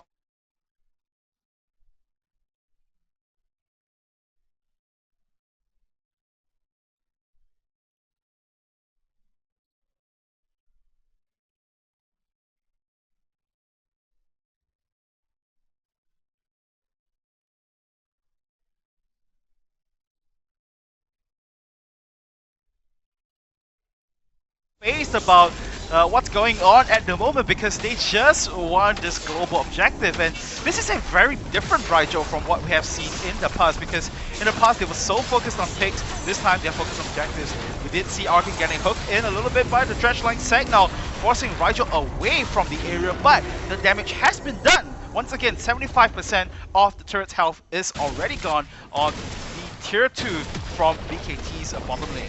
Meanwhile, Bangkok Titans just starting, almost bringing down their top tier 1 turret, but bottom lane just now, great troll pull coming up from Arcane, stopping any advances from Zek, any potential advances, and immediately just disengage that. Pretty smoothly played. Oh, Revive now getting caught in by the dredge line, but not enough follow-up once again in this situation. And so far, the team from Singapore looking great when it comes to the first opening minutes of this game, with some exceptions from the mid lane, of course. Eric Halleck down by CS, but when you have this Assassin versus Corki situation, it's very much based on skill, like what you mentioned, Valkyrie. Even the package timing in the minutes to come will be extremely important. I'm not so sure if you noticed just now, but Zek was kind of messing around with his auto attacks. He was just like, you know, auto cancel onto the range minion, but he walked into the brush and the minion completely forgot he was there and just walked towards tower and it died, and because of that, he didn't get to freeze to a closer position, closer to his turret. So, you know, gotta watch out now. It's gonna be G4 and 77X collapsing down onto Eric Halleck. This is gonna be first blood, and that one goes over to 77X.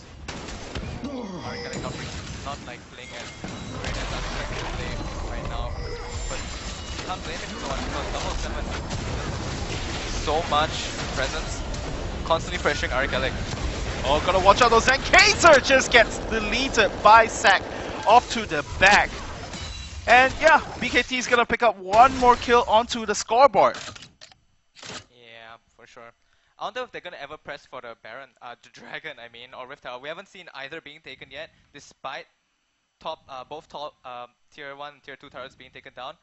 They could go for the Rift Herald easy. Just plant some wards in the top jungle side, and move on, mobilize the Rift Herald. Because if Bangkok Titans want to, you know, press on that, if they want to take the initiative to try and stop them, then Rigel, they have a lot of reaction because they have the Elise and you have the Echo. Primarily the Echo W. Seeing them come to you is actually what you want as an Echo because it makes it has a more linear, predictable path. They have to walk through, so it's all in the Echo and his timing. Yeah, and I'm pretty sure with that, that's going to help with the parallel convergence. Maxi now getting zoning by G4, so much damage down onto the AD carry, and now 77X looking for the finish off, but it is going to be G4 that gets that one in. So BKT finding yet another thing onto Rigel, just in like under 10 minutes. Oh my god, G4 showing why he's top dog right there. Valkyrieing in with the package and immediately chunking Maxi's health so much. Did you see how fast he dropped? Oh, Lloyd using culling. Doesn't find it.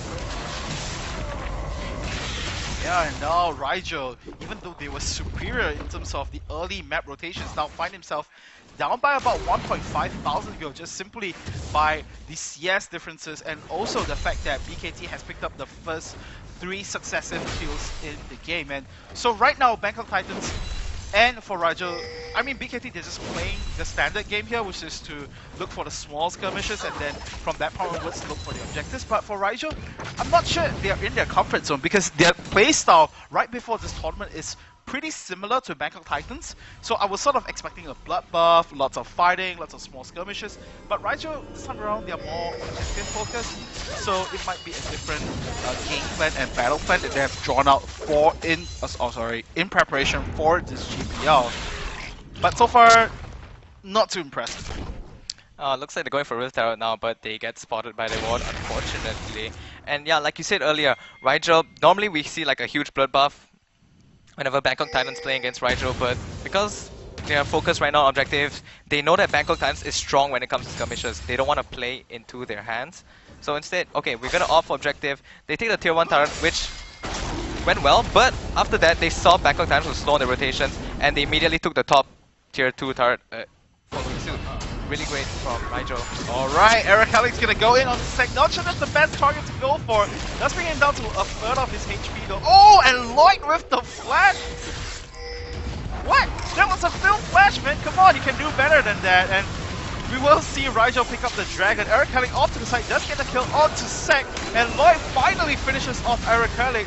The collateral damage from 007X not quite enough to kill them off. G4 off to the side though, and here comes the rest of BKT for the cleanup. Moss gonna focus down onto Maxi most probably. Does he get the pulverize in? The exhaust now comes through onto Silver. Maxi just timing for the pulverize probably. The headbutt does go out. Maxi is gonna go down, and G4 is on a rampage. Doesn't even manage to take out a spell shield, just gets just take a casual stroll with the cow, and then all of a sudden he just hits you. Maxi wasn't expecting that. I think he was expecting for the cow to actually go in once he was close to the turret, but what he was waiting for was just G4 to close in, and the moment he saw G4 was in position, he went straight in. Maxi didn't react. I'm not so sure what happened there, but nonetheless it happened.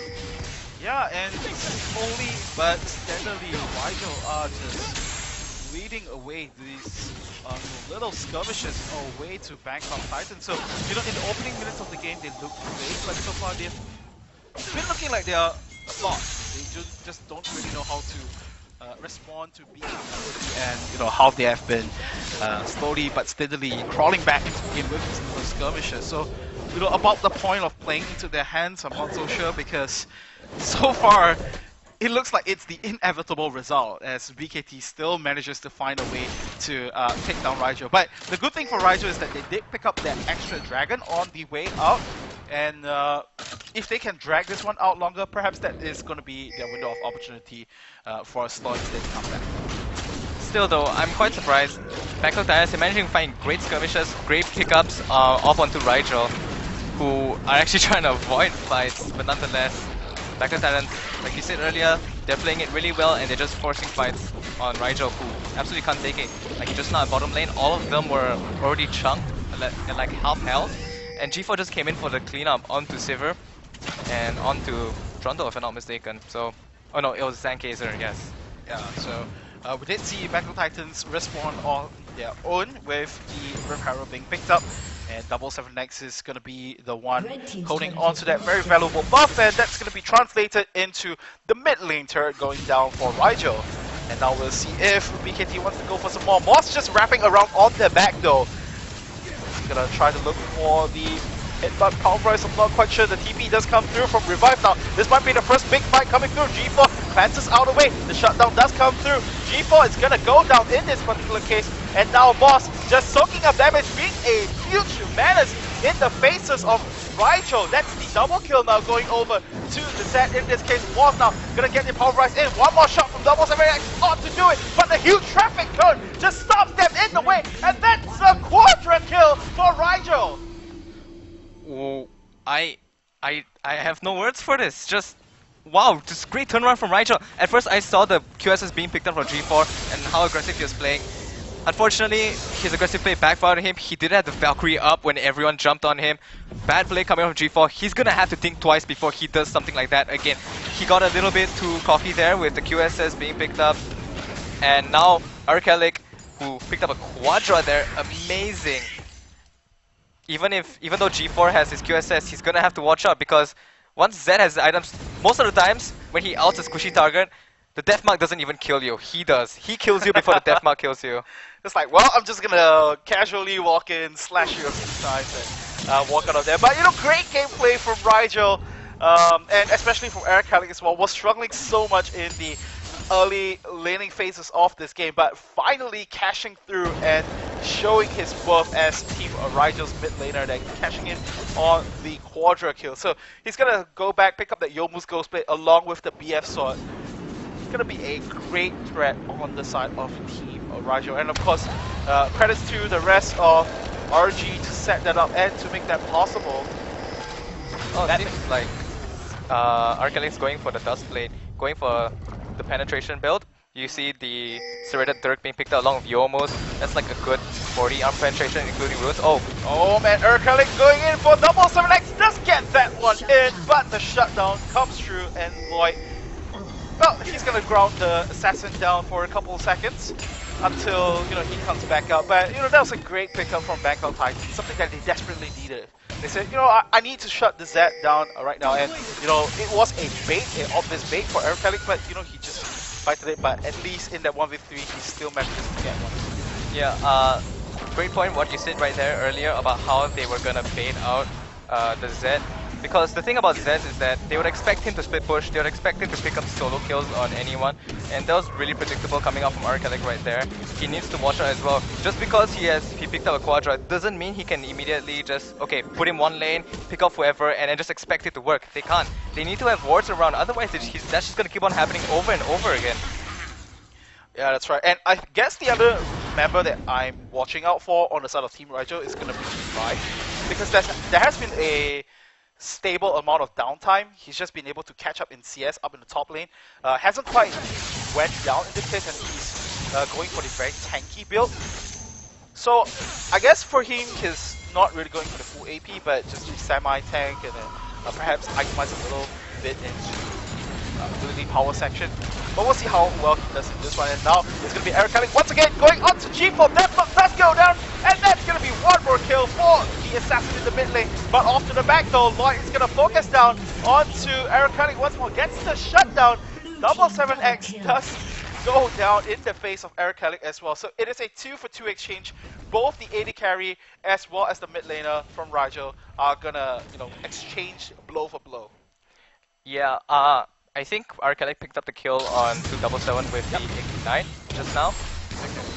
But still, honestly, I'm kind of questioning the kind of direction the Rigel is steering in right now. I'm pretty sure they can't help it, but a lot of the kills are going to Arcalic and he's dead, so... Yep, and we are going to see if the rest of the Rigel are going to be able to pull their weight here. Lloyd does chunk them out with the calling one more time. BKT, they know when to stop, they know when to push the right buttons, and so far they're going to make the call to go back. And I think something worth noting that we didn't really point it out as well is that Lloyd's first climb to fame is with Lucian, so he's back on one of his most comfortable champions, and even for Arcalic, you know, he has a diverse champion pool, and in this sense for him to do so well on this Zed doesn't come off as too big of a surprise. So this game is slowly evolving into the game of Arcalic versus Lloyd. And it looks like they're going to pick up the second dragon uncontested, because Lloyd's a top lane, they don't want to fight without Lloyd. Yeah, and speaking about the top laners, we do get Arcalic zeroing in onto Moss, and he is going to go down, and now Sek finds himself in the middle of everyone, and that is one more time double kill going over to Arcalic. Lloyd now in the top lane is going to face off against Revive. Let's see how long, how much time this Echo can buy before the rest of his teammates catches up. Revive still taking a lot of damage in this case though. He does have his ultimate, he's gonna go all in onto this one. He's gonna back up using the ultimate. Does he still go down to the calling? Oh, Lloyd is chasing, gets the hill in, and goes on a rampage. Lloyd played that perfectly. He knew that the moment Revive went aggressive, he could just counter that, and he did. He picked up the kill onto Revive. Well, here comes the next best challenger. Arcane's gonna protect Zenkaser for a while. Lloyd on the top lane though has dealt the damage. The second tier top lane has now gone down. Arcalic looking to zero in onto double 7X. Who is the secret agent here now? It is going to be Arcalic. Pop the almost goes away, but here comes Lloyd for the deletion, and it is going to be double 7X this time around, and says that, well, you're an assassin, but I am the true secret agent.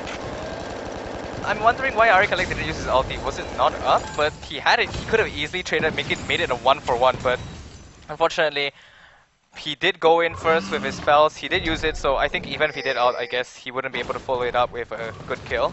But nonetheless, did you see that? I like how like he had the Oracle Sweeper lens on, and like he was just standing by the side. And then the moment he spotted Graves, he just went in.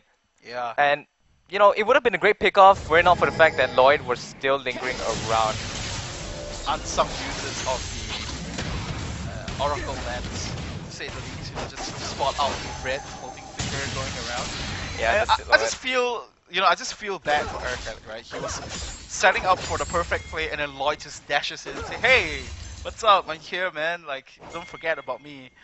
And yeah, for Riel so far, down by 7,000 gold, but it's not the case where it's an absolute out for them.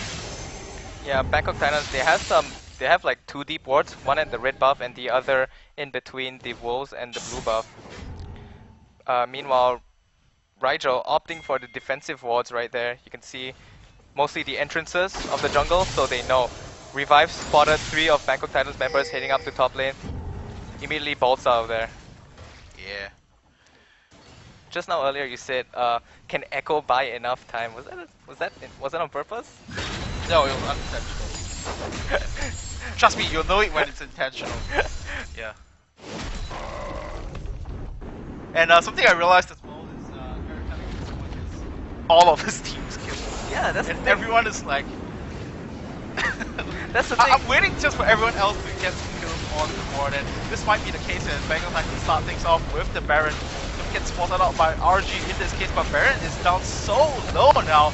After Habitate, the package now comes through. G4 gonna try to go in for some disruption. Will we get the Baron steal over here? The shutdown does come through. Who does the Baron goes on? It does go to BKT, but the rest of RG is coming in for the cleanup. But this time around, G4 survives long enough for the damage output, and they're gonna clean up the fight together with the Baron pit. It is going to be a 4-for-1 exchange. BKT cashes out huge. Arcane immediately flashes out that the sole survivor of the Baron massacre. This is what happens when all your kills go to one person. Yep. Especially a Zed. If it was an AD carry, then they'll be fine, because the AD carry that will be there to supplement consistent damage throughout the fight. But in this case, Zed can only pick off one target. He can't pick off the whole team. Unfortunately, you can't out everyone, Zed. So I'm sure it's not intentional. They don't want to funnel the kills to Arkellic, but nonetheless, it's backfiring even though they're picking up kills. Yeah, I hope Arkellic has been going to the gym, because if this goes on any further, his back will just break. Yeah, so I mean, you know, he's holding on to the team's kills as well. It's like, well, if you're taking all the kills, then I'm gonna expect you to carry. But so far, like you said, he has limitations in the champion, so he can only take out one threat at a time, and BKT has both Lloyd as well as G4 just ramping up to be that huge carry role that they're supposed to be in. And you know, this is kind of reminiscence of the old times as well, because you know, Bangkok Titans, they always have this this dual carry potential in G4 as well as Lloyd, so the pace of the game is just running great for them. Yeah, I'd have to say 007 is really the Atlas of Bangkok Titans right now. He's consistently having the most kill participation. So right now you can see 13 out of 17 as well, the most in Bangkok Titans right now. And runner-up G4 as well. So I'm gonna watch out here. Sec just going deep on this one. Traffic Cone is gonna stop him in his way. Moss just soaking up a lot of damage with the ultimate. Off to the side though, Revive uses the ultimate, goes back in, but 7X has already secured the kill onto Trundle. Collateral damage not gonna land onto RG, and BKT continues this siege. We'll take out the bottom lane, inhibitor turret, and the inhibitor as well. Will they choose to end the game? I'm not too sure, but they might be looking around to stay more. Yeah, I feel like the Echo pick isn't working out so hot for them right now. Just they're not managing to pull off some huge 4-3-man out stuns. I mean, the ones that they really need. So maybe they just don't know how to. They're not making the Echo team comp work yet. And Zankis are picking up the Z0 portal after the, I think, Runic Echoes? Yeah, Runic Echoes. I confused with mages for a while. But yeah, Z0 portal, I actually hate that item. Why? I hate that item because why are you such a hater? There's this one, I have a group of friends that I play League with a lot. So there's this one guy back, I play with him, so he talked about Z0 portal and how great it was back in like December, a couple months back, when it wasn't flavor at all. And I was like, no, Z0 portal is trash. Don't ever buy it. Why buy it when you can get Guardian's Angel? And now look at it, Z0 portal is just everywhere, and I'm like, so you're saying you don't like the item because you're proven wrong? No, it's not just that. It's not just because I'm proven wrong. Okay. I accept facts what they are. Z0 portal is a great item. I just like Guardian's Angel more because you have the comeback. You have the revive, which is really great. I just don't like Z0 portal because it's really I can't think of the word right there. Well, let's just put it this way, right? There are so many flavors in the world. Salty is not the only one, so stay healthy, boys. And speaking about staying healthy, can't say the same case for Rigel's mid lane inhibitor turret because BKT going for the slow and steady sieging game once again. This time they don't have the Baron buff, but they do have the levels advantage as well as the gold advantage up to about 10k at this point. So right now Rigel has a lot of catching up to do, and it's a pretty dire situation for them. Yeah. So we're gonna see how far they can push the limits here for Bangkok Titans. Yeah, with Bangkok Titans now 11k gold in lead, Rigel they don't want a team fight at all. They need their Sivir to get fed. Maxi needs to pick up some more items before they can begin team fighting. Otherwise, they're just gonna flop earlier because Alex still has 11 kills. None of them have any kills yet. So Bangkok Titans need to close off this game before they give Rigel the chance to farm back up and recuperate. Yeah, that's right. And if this goes on any further, then it might open up a window of opportunity for Revive. You know, I'm still watching out for this Echo pick because I know that it's probably going to be stronger in terms of numbers, and he does have a fair amount of success globally last week, but so far Rigel's not translating that trend over to what's happening here in the GPL. But we'll see if he can revive the game. Yeah. Oh my god. Yeah, Bangkok Titans, they really reversed the game around. They are the ones taking objectives now with the little skirmishes that they picked up, the little gold leads now. It's all culminating, and the amount of objectives that they're picking up is the amalgamation of that. Rigel, they picked up 3 turrets early on, and sure, the flow's going really, really great for them, but it seemed like they just had this choke point. They didn't know what to do anymore. They picked up the first dragon, they picked up the second dragon, but other than that, they haven't picked up any turrets ever since they picked up the third one at bottom lane. Yeah, and so, you know, for Rigel in this case, yes, they do have a sliver of gold, sliver of hope in Eric Alec. And here we go now, GPL's just gonna dive all the way to the back there, buy enough time for the rest of RG to go, or rather BKT to go in. Revolve now has to pop the ultimate preemptively, Sack on the back, has taken out Eric Alec. This is a 4v5 situation, but the main carry of Rigel has now been deleted off the map, so Bangkok Titans gonna look at the best situation possible. Sack now taking a lot of damage. That's a 4-man knockup coming through from Moss, and Bangkok Titans, they are looking to close the game right now. Maxi's gonna go down, G4 goes on a rampage, and the last 2 members alive from Rigel are gonna be the junglers as well as the support, and this is going to be the second game and the second victory going over to the Bangkok Titans. I have to hand this game to Bangkok Titans. Honestly, they played it so well, especially G4. The amount of Valkyrie packages that he pulled off was absolutely amazing. Pretty much chunking Maxi, deleting him from team fight, and with Lloyd and G4 picking up the QSS, Arikalik is pretty much denied of an easy kill. He's gonna have to really commit to it, but unfortunately, due to the amount of CC that they have, Arikalik can't just go in and pick up a kill. You're gonna get CC'd for sure. Yeah, that's right, and this is just a small glimpse of what's gonna be things to come, because, I mean, if you look at RG, end of the day, again, the same problem. Erkalik was the only guy worth mentioning on the side of Rigel, and the rest of the guys, I mean, they set it up nicely for the mid laners to go in, but you can't just channel all the gold towards the same guy. And I mean, even for the macro gameplay wise, they had a great game plan in the first 5 to 10 minutes of the game, but they were unable to translate that to anything else. And I think Bangkok Titans, the good thing about watching their gameplay was that they managed to keep the calm and their composure, and they managed to turn things around with 1 pick and then subsequently to 2, 3 picks. And you know, the game just snowballed from there. So great play coming through from the Bangkok Titans. But of course, for Rigel, they will have a chance of redemption, because after this break, they will be playing the Imperium Pro Team from the Philippines. Let's see how that one's gonna play out. But right now, we'll be going for a break, so don't go anywhere. We'll be coming right back after this.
mo nung sinabi na champion yung Mineski last 2015 PGS Summer Finals? Wala akong maalala eh. Ako, galit ako eh. Anong mga pagbabago ang ginawa ng IPT sa 2016 Spring Split? Yung una mo, nagpaupo kami ng player. Pinasok namin si Light kasi free agent naman siya. O, yun, binalik lang namin siya. Yun, naging okay naman sa una. Nakausap na namin si JLC na pwede naman magpalit ng roster sa playoffs. Pinasok na namin si JLC. Maybe okay na yung lineup namin yun. Tapos tuloy-tuloy. There's a teleport, but it's too late. They can't go for a steal. Colette gets caught out there, but that's oh my god! What a ultimate coming out of Light. He just puts in the members of Mineski in their place. Poke here, poke left. They're just gonna go down one by one. JLC so healthy. R2, there's a 3-man knockup going in from Kaigu and going in onto Exo. Oh no! They take down Exo! Oh my god! Oh my god, it's like going in onto the Nexus. What's the HP of the Nexus? And ladies and gentlemen, it's Imperium Pro Team, your champions for the Pro Gaming Series 2016 Spring Split. Well, we let our results do the talking more often than not. And we try and focus on being professional and doing what we need to do to win in the game. Because I mean, you can win an argument outside the game, but if you lose on the Rift, who wins? Because they want to win. They want to win, and I want to win. Hashtag revenge is all I can say.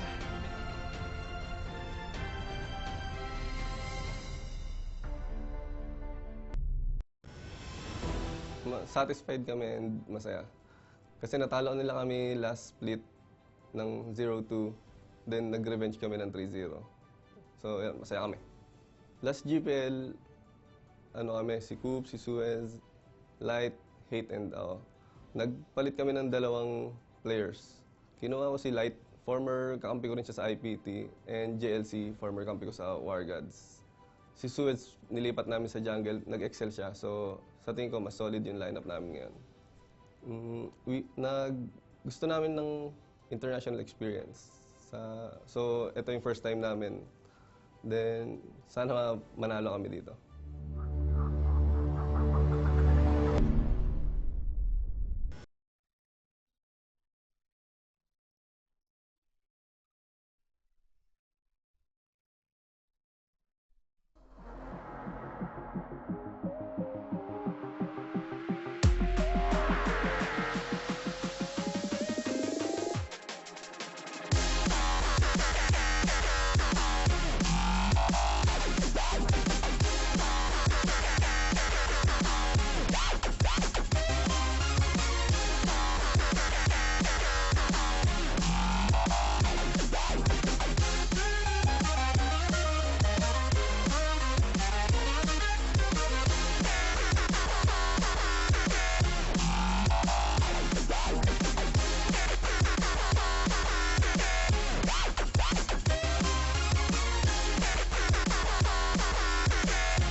Never fade away.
sounds, only by frozen memories.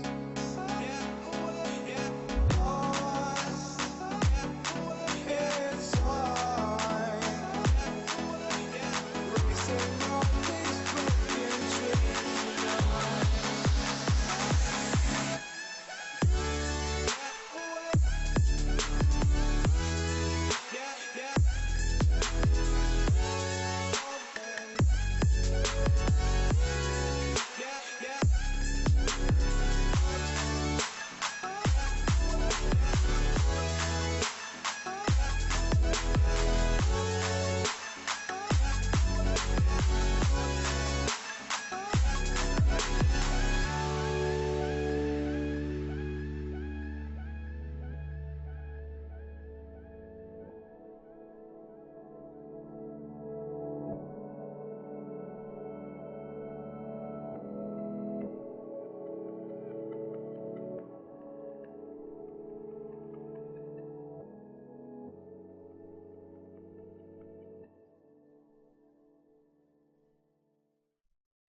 Sorry I kept you waiting forever and a day, but now we're out here together with nothing standing in our way. Can you feel the attraction? Feel the attraction. Can you feel it between us? This energy's inside us like electricity. Feel the love running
ano yung naramdaman mo nung sinabi na champion yung Mineski last 2015 PGS Summer Finals?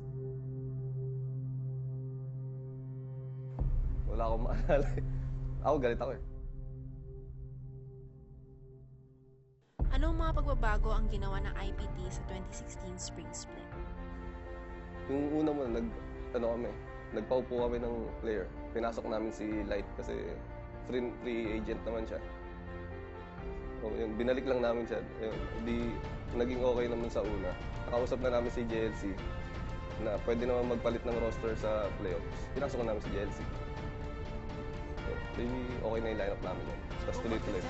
There's a teleport, but it's too late. They can't go for a steal. Colette gets caught out there, but that's oh my god!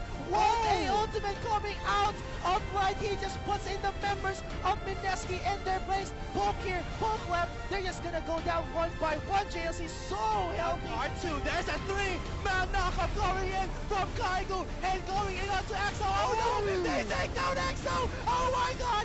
Oh my god, it's like going in onto the Nexus. What's the HP of the Nexus? And ladies and gentlemen, it's Imperium Pro Team, your champions for the Pro Gaming Series 2016 Spring Split. Well, we let our results do the talking more often than not. And we try and focus on being professional and doing what we need to do to win in the game.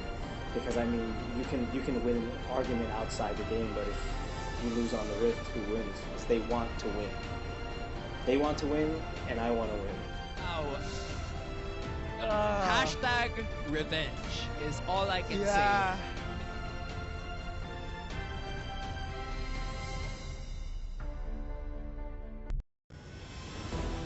Satisfied kami and masaya.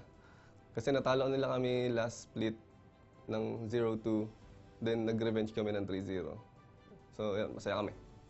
Last GPL, si Coop, si Suez, Light, Hate, and ako. Nagpalit kami ng dalawang players. Kinuha ko si Light, former kakampi ko rin siya sa IPT, and JLC, former kakampi ko sa War Gods. Si Suez, nilipat namin sa jungle, nag-excel siya. So, sa tingin ko, mas solid yung lineup namin ngayon. Gusto namin ng international experience. So, ito yung first time namin. Then, sana manalo kami dito.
Naturalists are building up their champions and their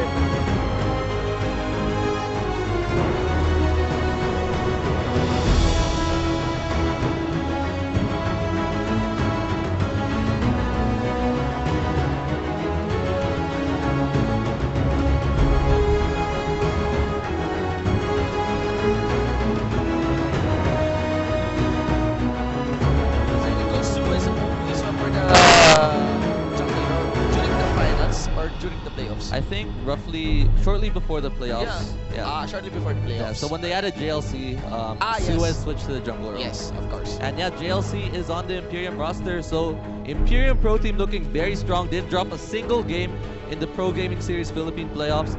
And let's see if they can transition this success into the Grena Premier League.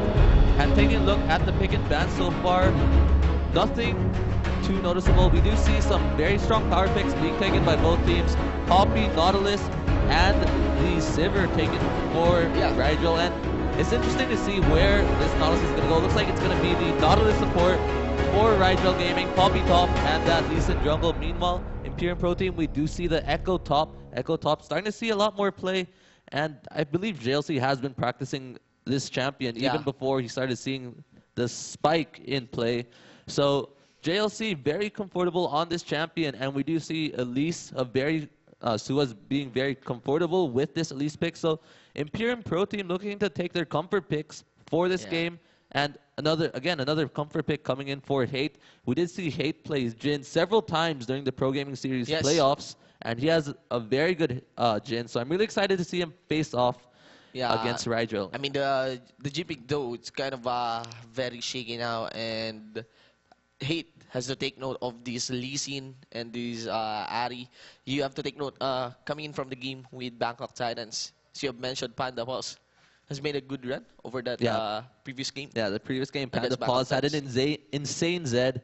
He had, I think, almost 100% of the kills on his team. And so another mechanically formidable champion, Zed, now on an Ari against Gene. Hate has to really watch out. Yeah, and Panda Paws really high showing of mechanics, so I'm really interested to see how he's going to fare against Light. Light is hailed to be one of the better mechanical players from the Philippines. So battle of mechanics in this mid lane, my eyes are going to be focusing on this matchup. And based on these team compositions, we should be expecting a 4v0 early turret push swap coming in for both teams. Yes. I'm also would like to emphasize the teleport plays coming here, because one of the highlights of one of the formidable things to note about JLC is that JLC has this good timing when it comes to those teleport plays. Yeah, he's certainly got a knack for those teleports. And aside from dominating the lane 1v1 in the top lane, I think his only weakness would be around getting ganked, because usually the strategy for JLC would be Poisanity, putting up tons of wards over the top lane, making sure that JLC wouldn't be left with a 2v1 situation. Or if ever he would want to make that teleport play. And you have to take note that JLC only joined Imperium Pro Team during the playoffs of the Pro Gaming Series. And it has been a while since he has played in the Pro League locally here in the Philippines, but still he showed a massive performance during that playoffs. Yeah, JLC has been playing very impressive, showing a very wide display of champions, from the Ramis to those very hybrid carries such as Fiora. JLC no wonder showing his extremely big champion pool, and again with this Echo pick coming in, I'm very interested to see how JLC can fare against Revive in the top lane matchup. No wonder I'm still looking forward for JLC's Poppy. No wonder it got denied from him. I mean, from the peak here, so it's gonna be Revive. I'm looking forward also for Revive. How will he show up against JLC? JLC has been popular, not just in the Philippines but also in the Southeast Asia. Probably the most popular game when it comes to the Philippine players in the GPL, aside from Mineski League of Legends, qualifying for Worlds back in Season 3.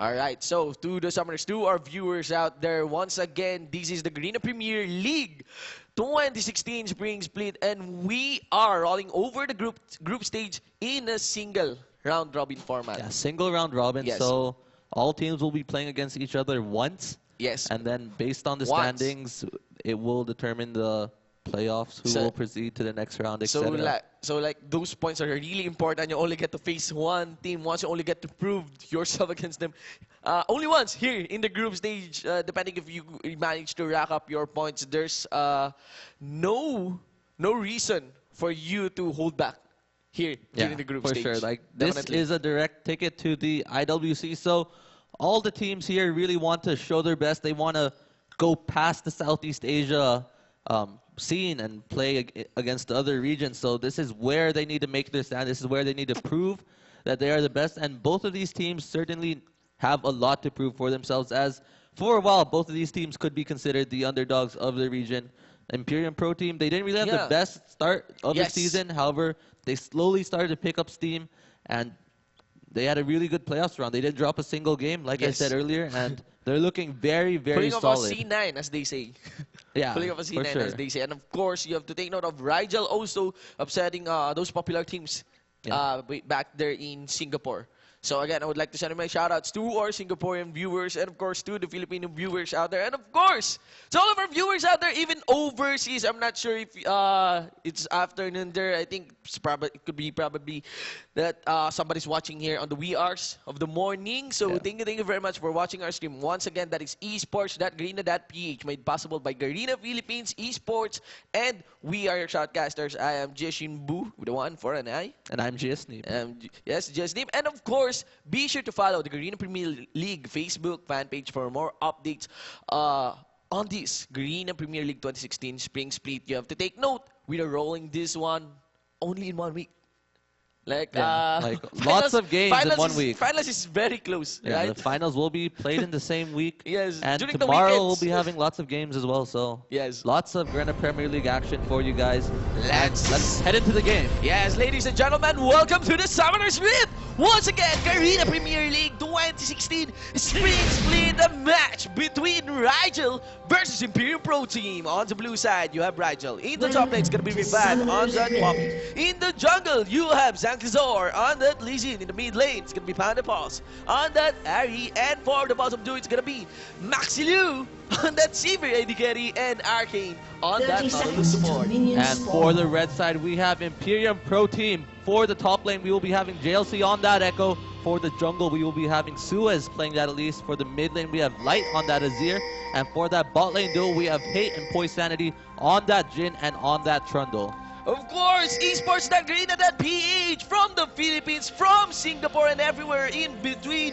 I would want to shout out to everyone and make some noise over our stream chat. Show your support. Put in the hashtag IPTWin, put in the hashtag RGWin, put in the hashtag GPL. Ladies and gentlemen, let's get into some solid League of Legends action. Yeah, so right at the start, we do see that the top lane of Imperium Pro Team has moved their way to that top side of the map. So we will most likely be seeing that lane swap coming, getting those early turrets. The ward is placed down, and we'll spot out Zankazor and Revive in that top lane, taking the ground. And Poisanity will be doing his best to just slow them down, as we do see that the RG jungle and top duo has moved them to the wolves.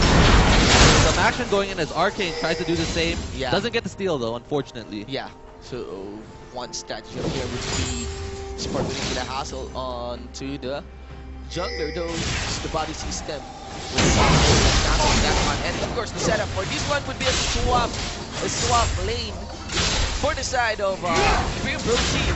He's got a position into the top lane. So Sandy right on that jungle support.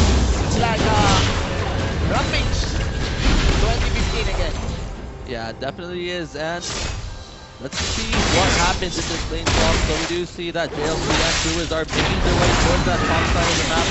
Meanwhile, we do see the same being done for that Rigel bot lane as well. Lee Sin, and probably a bit slower due to that interrupt coming in from Poisanity. So their push will come in a bit later. However, they do have that Sivir, which in my opinion is a lot faster compared to Jhin. Jhin doesn't have as much attack speed, doesn't have as much wave clear. Yeah. So Sivir compensates for that, and we see that Poppy is now meeting up with the rest of the Rigel bot lane, and they will be going for the turret. Meanwhile, 4 people. As you have mentioned before. Yeah. 4-man jab. I have a 4-man setup for the top lane. For the top lane, ladies and gentlemen. 4 members will absolutely here to the top lane. Imperium Pro Team, ladies and gentlemen. Of course, all the ball is going to be Riel. So, for this kind of configuration,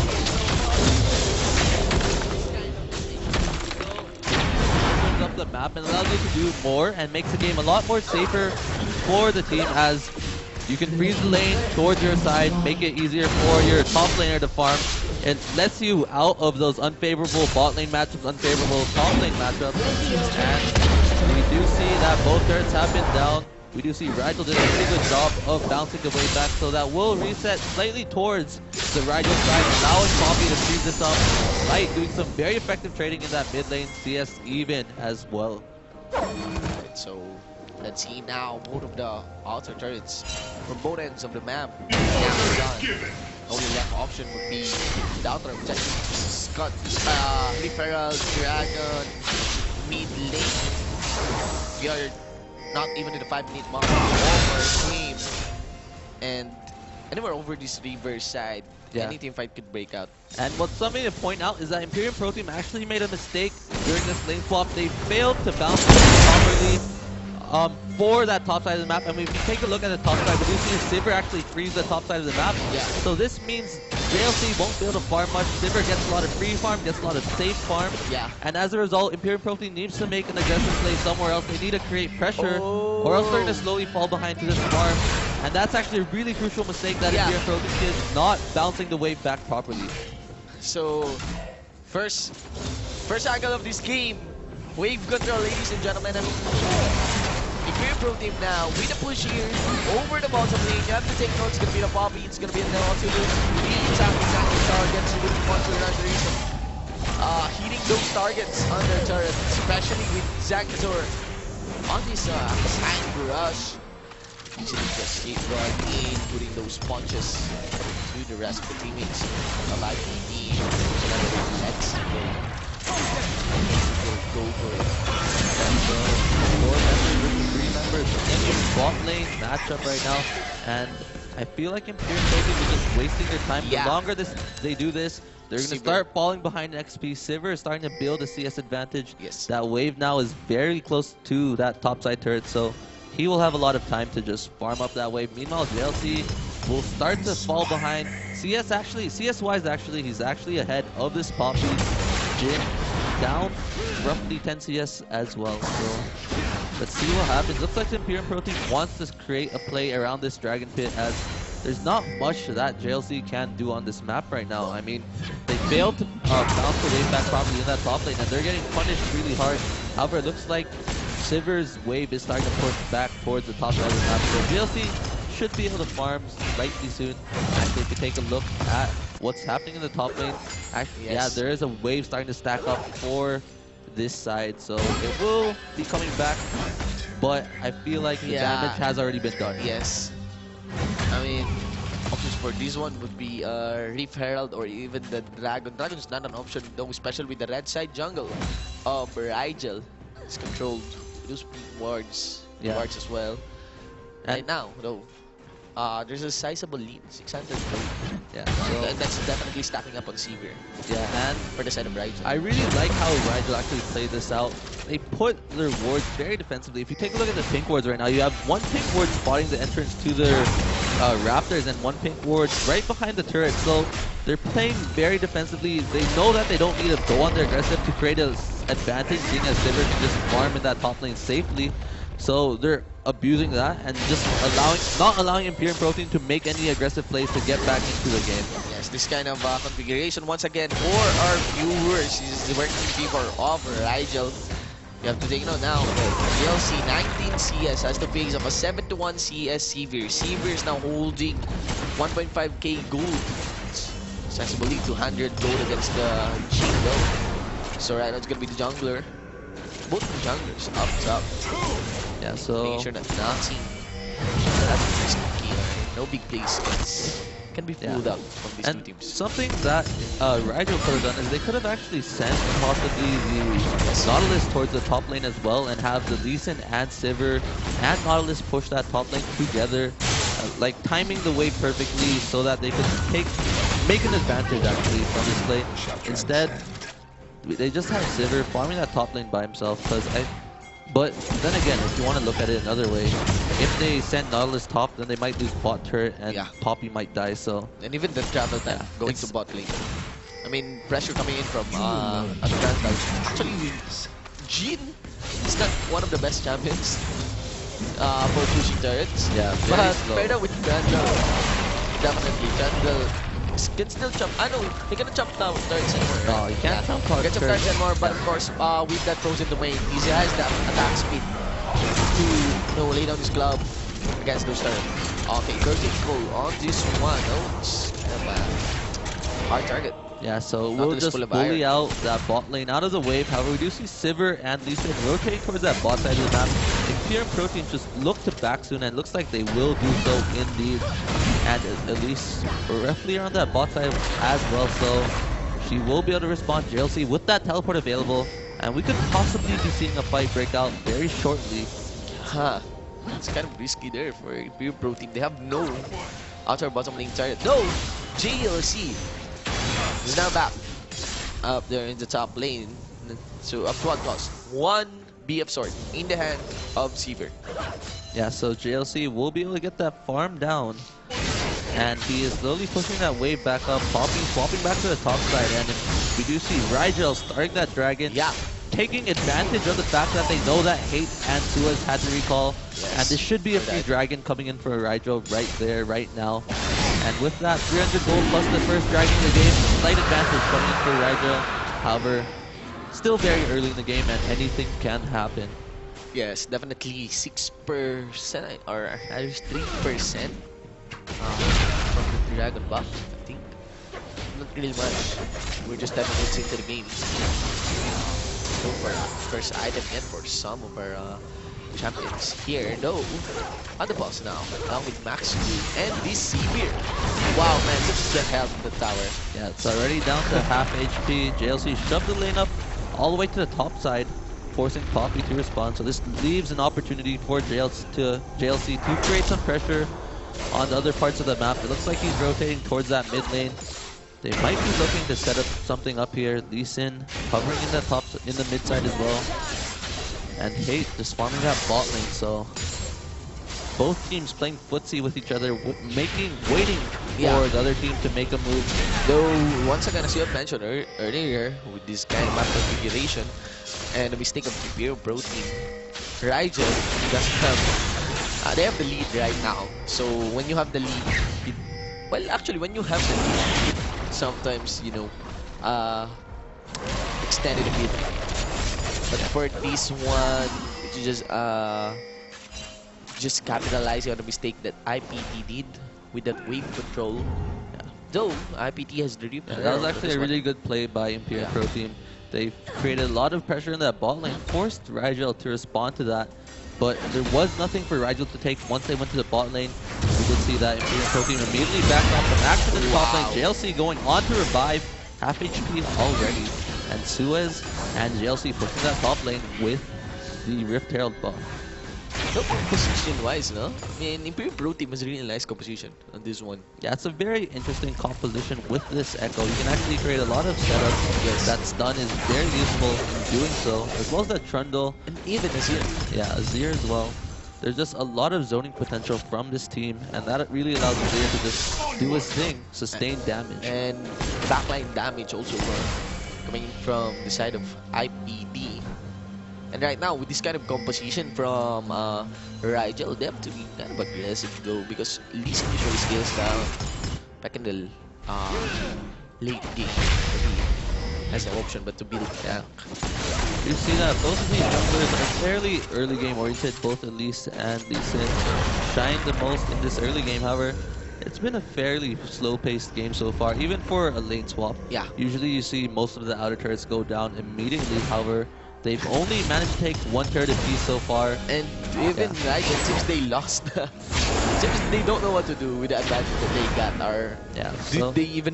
I think they realized that advantage. They have an advantage. It's not that big, but it's still an advantage. Wow, is that Oh, that's not who's flashing. It's going to be Arcane now. First blood coming into JLC. It's going to be revived. He's going down, ladies and gentlemen. In the back line, Zagas are doing the work. Onto Hate. The Jin gets kicked, ladies and gentlemen. One hit from the Ari, and only 3 members. They are stuck here. Imperium Pro Team. Here comes Live. That's a 3-man Emperor's Divide. And he defied Riel. Teammates, it's only 5 of us standing against 3 members. And ladies and gentlemen, 30 minutes, 30 seconds into the game, we have a triple kill and an ace coming in from Imperium Pro Team. And that is a 5-for-2 trade actually in favor of Imperium Pro Team. And that was actually very well played by all members. You saw the initial pick onto Nautilus. Good play by Hate, good play by Suez, good play by Poise Sanity. And once again, JLC had a very nicely timed teleport. Was able to lock up the carries of Riel Gaming, and then we saw Light with that very good Emperor's Divide. You mean the initiate, the stand up from JLC? JLC was there. He didn't use the teleport, but like decidingly going all in on that Arcane. Wow, what a nice setup, especially with the zoning from Moisani. Yeah, and Riel, they just weren't coordinated enough to really turn the fight around, and it was just Imperium Pro Team with those plays. And as a result, 2,000 gold. Light, man. Wow. Yeah, that was a very nice wall. Emperor's Divide, man. 2-5, ladies and gentlemen. 40 minutes into the game. We have IPT getting a steady lead on this one, 2K. It's not a joke, though. Now, what they can do with this one. Right now, we are 1 minute 15 seconds before the second dragon will respawn. If you look at their itemization, we have the... I think this is the Nashor stood, right? Yeah, this is actually a very good timing for that fight, as we do see Dragon, like you said earlier, is spawning in 1 minute. And if we take a look at the items, Imperium Pro Team, they bought their National Tooth, they bought their Infinity Edge, they have their core items. And meanwhile, you take a look at the Riel side, and Visage. They don't have the same amount of items that Imperium Pro Team does. So Imperium Pro Team are significantly stronger with those completed items right now, and we should be seeing them abuse this. We do see the pressure being put down onto that mid lane. They'll probably be looking to rotate towards that dragon fairly shortly afterwards. JLC still with that teleport available, so I expect Imperium Pro Team to have JLC in the top lane. They'll send the rest of the members towards that mid lane, then they'll slowly rotate towards that dragon and set up a fight there, possibly. The only summoner spell standing against IPT is a snipe. Yeah. So, well, there's only a teleport coming in from JLC, but that's JLC we're talking about. That's the top lane. Really likes this play. Imperium Pro Team going for the base race, and Azir needs to be careful. Nice Emperor's Divide right there. So, right now it's going to be the outer mid lane turret getting sacrificed here, but we could definitely see an inner top lane turret going down in the hands of Imperium Pro Team. 4 members doing the work on that one. IPD. They have gauged this one. It's okay doing that one. They have that Azir turret to mitigate the waves that could push up this mid lane. Yeah. And support still good for IPT. Very good map decision making coming in from Imperium Pro Team. Seeking the free turret in that top side rather than trying to defend the mid lane or trying to go for dragon. They know their priorities. They know that the top lane turret is a much valuable objective to take compared to that mid lane turret, compared to the dragon. And now Imperium Pro Team, they're looking to take that dragon. But who's going to defend the top lane outer turret? But so it's going to be a trade. So it's going to be mid-dragon trade. No, mid-dragon trade for in the hands of IPT. So they're going to give up the outer top. And actually, Imperium Pro Team could just easily run down middle and just go for mid, as they have that Azir. Azir is very fast at pushing. And mid lane turret is much more important than those side turrets, as the mid lane opens up the majority of the map. It allows you to just split the map essentially, and it looks like they're just going to go for a 1-for-1 trade. However, that trade is definitely in favor of Imperium Pro Team, as they will be able to establish vision control on the bot side of the map. They will be able to take the red buff, they will be able to take that dragon, and with that vision control they can also further set up for this bot lane turret take. And Riel Gaming getting out-rotated so far. Yeah. They have been doing an attempt to try to create trades into these objectives. However, they're not enough. They know well that they cannot take fights with this kind of items that they have. The gold lead is actually well distributed to the members of IPT. Yeah, but we do see Azir with that 3-0 should be looking to purchase an item really soon. If we take a look at the gold, he is sitting on 1,800. So let's see what happens now. Dragon is just taken. Is that enough to buy? I think just a few gold away buying that Luden's Echo. Could go Luden, could go, Or not too go often. for Let's Zon, see, he's yeah, recalling yeah. right now, so we'll find out what this item is in a few moments. And it will be the Riley's Crystal Scepter. So looking for that utility and providing that slow for the team, providing more zone control. Yes, and kind of tanking this also. Like he can handle the lane solo, so pressure one lane, allow his members to work up another lane. Wow, it's all about the map control on this one. But let's see again, once again, Rigel with Rigel pushing that bottom, and they do need to be careful as once you take that Rift Herald, you can either use it to recall the base extremely quickly, or you can use that to enhance your push. And it looks like Imperium Pro Team are going to trade that bot lane turret and are going to be seeking to take that mid lane turret for themselves. But this is a Sivir. Sivir is taking that turret down very low.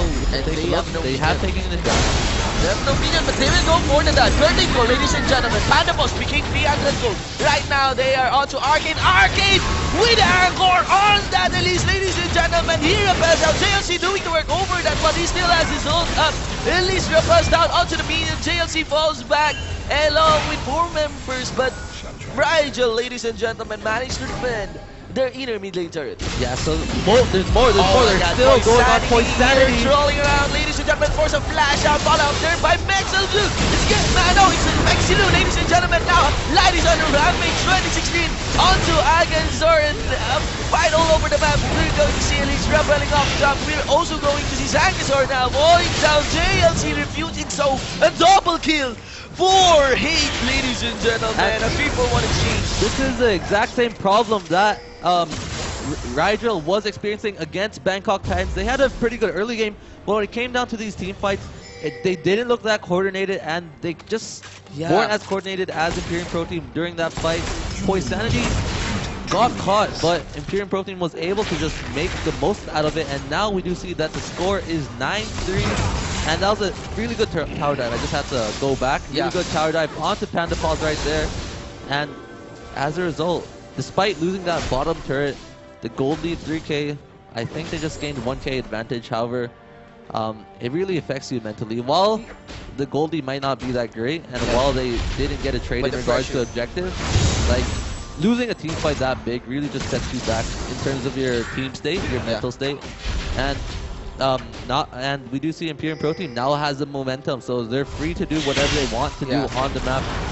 Rigel has to credit themselves. They managed to defend the inner mid lane turret. And also, well, I just what was that from Maxilu? Face checking over the crush. Even though the Strando's 1 hit away, it's very, very risky. Yeah, he sacrificed his positioning for that kill, and as a result, got punished very hard. 3-9, ladies and gentlemen.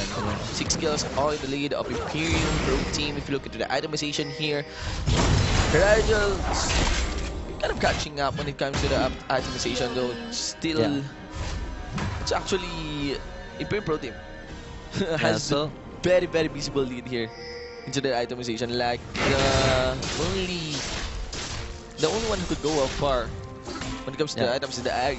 And if we take a look at where the gold is coming from, it's mainly from these team fights, mainly from these kills, as CS is extremely even right now. 193, 194 in that mid lane, 197, 200 in that bot lane, and the only biggest noticeable difference is in that top lane, but that's only 10 CS, so turrets are also the same, so all this gold is from the team fight, the 6 kills. So, let's see. Right now, though, as I mentioned, I like the composition of the Imperium Pro Team, really. Like, Listen didn't manifest his early game presence back the early game.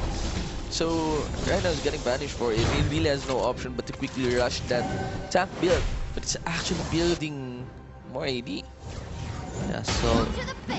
And just countering up the Elise with that Hex Drinker. The problem is definitely JLC here. Once again, 305, 2 core items, make that 3 core items with that gauntlet. I have no idea who can build JLC.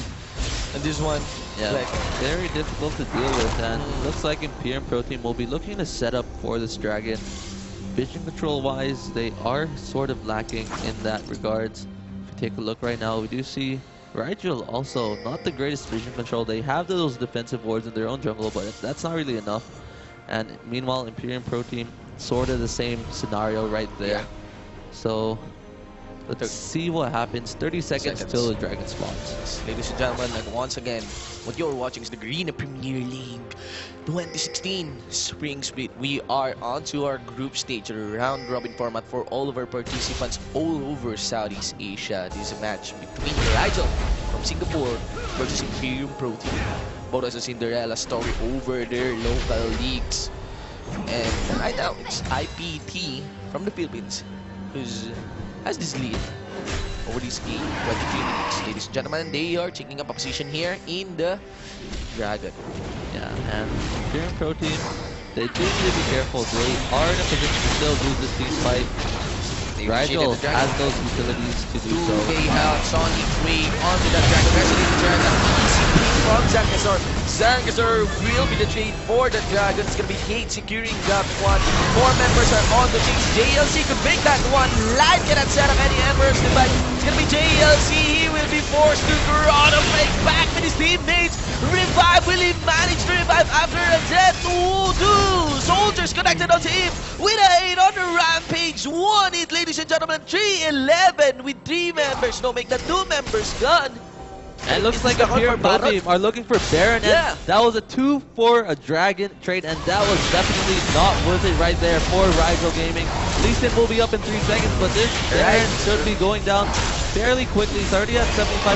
Riel has to play out of the max now. Ari has his ultimate available. Ari could be going for this pick. JLC, no ultimate available. She has to go for it. They're going to. She went in.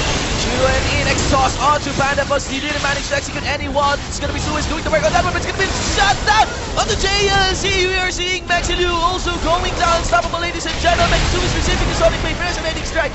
Now that is Riel stopping IPD. They definitely cannot start that Baron.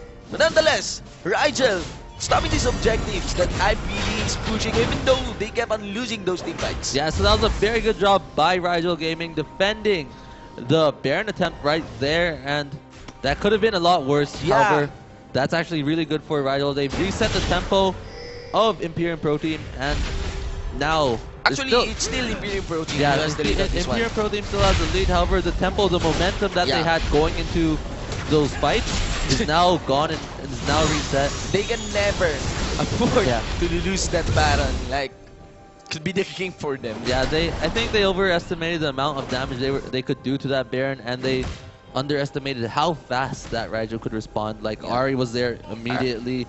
Poppy had that teleport available, and Zankazor was there. So let's see the setup quickly as well. So only an exhaust. 1 flash in the setup by Sanity. We also have Light though with that flash. That was gonna be crucial in the next team fight. Only remaining objective on this one is gonna be the Baron. We're going to definitely a fight over the vision control here on the blue side jungle. Dragon Ball is fine for around 4 minutes right now. Yeah. If you look into the itemization though, Riel is now stepping up. This is actually a very bad misplay coming in from Imperium Pro Team. They're gonna lose this turret. They're definitely. They sent 3 members top lane. I'm not sure why they sent 3 members top. They weren't gonna create anything in that top lane, and as a result, that's a free turret for Riel. Yeah. Both leads 2,000 in favor of Imperium Pro Team. So good job by Riel taking the free objective. Yeah. Tunnel vision, as Rio has mentioned. I think it's all about the spacing, really. Like, I don't know why it's like autopilot. When you're playing the game, you don't really think about your position relative to the rest of your team, and you see that top lane has creeps, so you go top, but you don't realize that the rest of your teammates also see top and they want to go top. Even I have mentioned that the only remaining objective for the side of I was only mentioning the remaining objective for the side of IPT. That's all the Baron. So like they really rotated for the red side jungle, maybe setting up something over the Baron. They forgot the objective of defending. Yeah. The objective of defending their inner mid lane. That's gonna be nice for Riel, ladies and gentlemen. JLC gets farmed. Oh, wow, really nice. And connected onto Panda Boss. Panda got now onto Arcane. It's gonna be the 13th call. And again, once again, another call Another Baron call. They do need to be careful. I feel like this could turn out Ari is down. really bad. Ari is down. No however, teleport for Pop. Lee Sin and Poppy are still there, and I actually like this play. It's gonna be Lee Sin. Yeah, this is actually a really smart play coming in for Rigel. No. No, JLC will never leave this Lee Sin like a girlfriend. This faithful lead. Alright, let's see. Base that in onto Zankazor. Sonic Wave onto that Dragon. But Zinzouis is very wise for that one. And yes, ladies and gentlemen, IPD is going for the cleanup. Allied with the Baron onto Maxilu. 4 members will do the work for the Baron. 4 members gone for the side of Rigel with the Baron on top. IPD, ladies and gentlemen, 6k gold lead, 11 kill lead. And that is 5 members of Imperium Pro Team with that Baron buff right now. So they're going to be looking very strong. They're going to be looking to take the rest of these turrets and hopefully look to end the game right there. Yeah. Rigel Gaming. They have the kit for diving. Yeah. They have the kit for diving, Poisanity, JLC. I actually, so as much as possible, Rigel has no option Yeah. but to weave and shove as much as possible. Yeah, I feel like they should have just conceded that Baron. And I actually liked their initial play. We saw Sivir and Nautilus in that mid lane. I thought they were going to go for that mid lane push and try to create some pressure. However, instead they went to try to defend that Baron. We did see that Lee Sin did get caught out by JLC as he was attempting to steal that Baron. And Lee Sin got pretty close to stealing that Baron. However, no cigar. Yeah, and I remember IPT also stopped pushing that Baron. I mean, even Suez. Yeah. He just was on to Lee Sin. And now we've got the 4-1 siege coming in. Azir and Jin, very good siege composition with strong poke. And let's see what Rigel is going to do. They will concede this turret. That turret's going down very fast. And you have to consider Jin 607.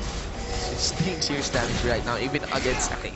Yeah, that's a 3-item Jin with that QSS, has that Infinity Edge, the Static Shift, and that Bloodthirster. And this is going to be another free turret coming in for Imperium Pro Team. So Rigel should be looking to force a fight or try their best to just defend the high ground. They do have that Sivir. Yeah, and they have that Sivir. It looks like that's what they're going to do. Meanwhile, Imperium Pro Team taking it safe, not pushing their advantage too hard, and just taking the 3 objectives. It's kind of a nice leader for Rigel that they have secured the 2nd dragon. This has been the 3rd dragon for IPT. It's like a massive buff. This basically makes the movement speed. Yeah, for sure. So 2 dragons to 2 dragons right now. So they do have that extra damage for those turrets. Dragon 2 is pushing power, right? Yeah, they do have that pushing power to burn onto those turrets. It's another all the more reason for Rigel to really shove the lanes right now. And let's see though. Alright, so it looks like the map is sort of split right now. We do see that Rigel does have the top side of the map controlled in their favor with those wards and with the wave being pushed up. Meanwhile, Imperium Pro Team do have pretty good control over that bot side. JLC in that bot lane as well and has some wards to back them up as well. Baron still up on Imperium Pro Team, so they can still look to create a opening into that base of Rigel Gaming. It's 4-1 class. Ladies and gentlemen, let's see. They're taking some coverage. IPT on the Blizzard jungle of Rigel. Of course, this is the problem with the map. I mean, all the more objectives that you take, all the more the mystery grows of how you close the game. But I mean, Imperium Pro Team is playing this out fairly good. Like, they have the pressure created. They have bot lane slowly pushing towards... Actually, the bot lane is actually pushing towards the Imperium Pro Team side, so they should be looking to push that fairly shortly. You see that top lane is being pushed up by Elise. Look at that. And the vision control is looking okay for Imperium Pro Team. They could use some deeper wards in that bot side of the map. However, I believe those just expired. So Poisanity should be looking to establish vision control once again. And that's what he's going to do. Place those wards. Jean. If you look at Jean. He's now sitting on 486 AD. Yeah, so that's a lot of damage. It's a lot of damage. Very right painful. And yeah, with that Bloodthirster, man. It's going to be interesting to see these team fights pan out. Yeah. Right now, compare that to Sivir. It's 269. So, right now, the odds are really against Rigel. Only option for Rigel would be to wait this game out, allow Sivir to scale further into the late game. Yeah, but even then, Sivir isn't the best late game scaling champion.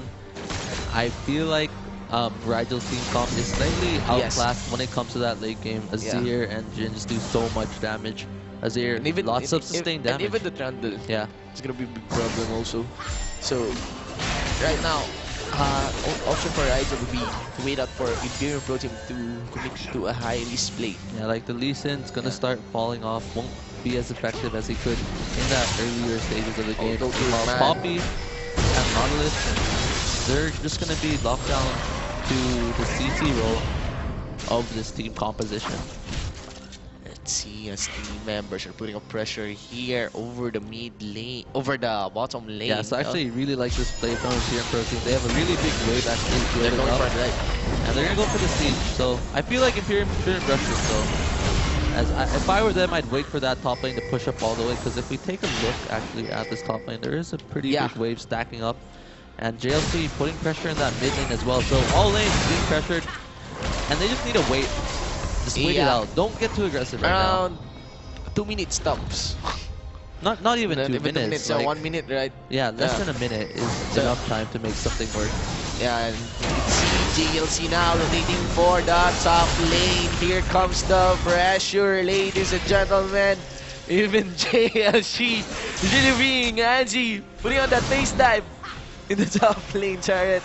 The 2 members are remaining here to defend the bottom lane chariot. Even Zeus is also in the mid lane.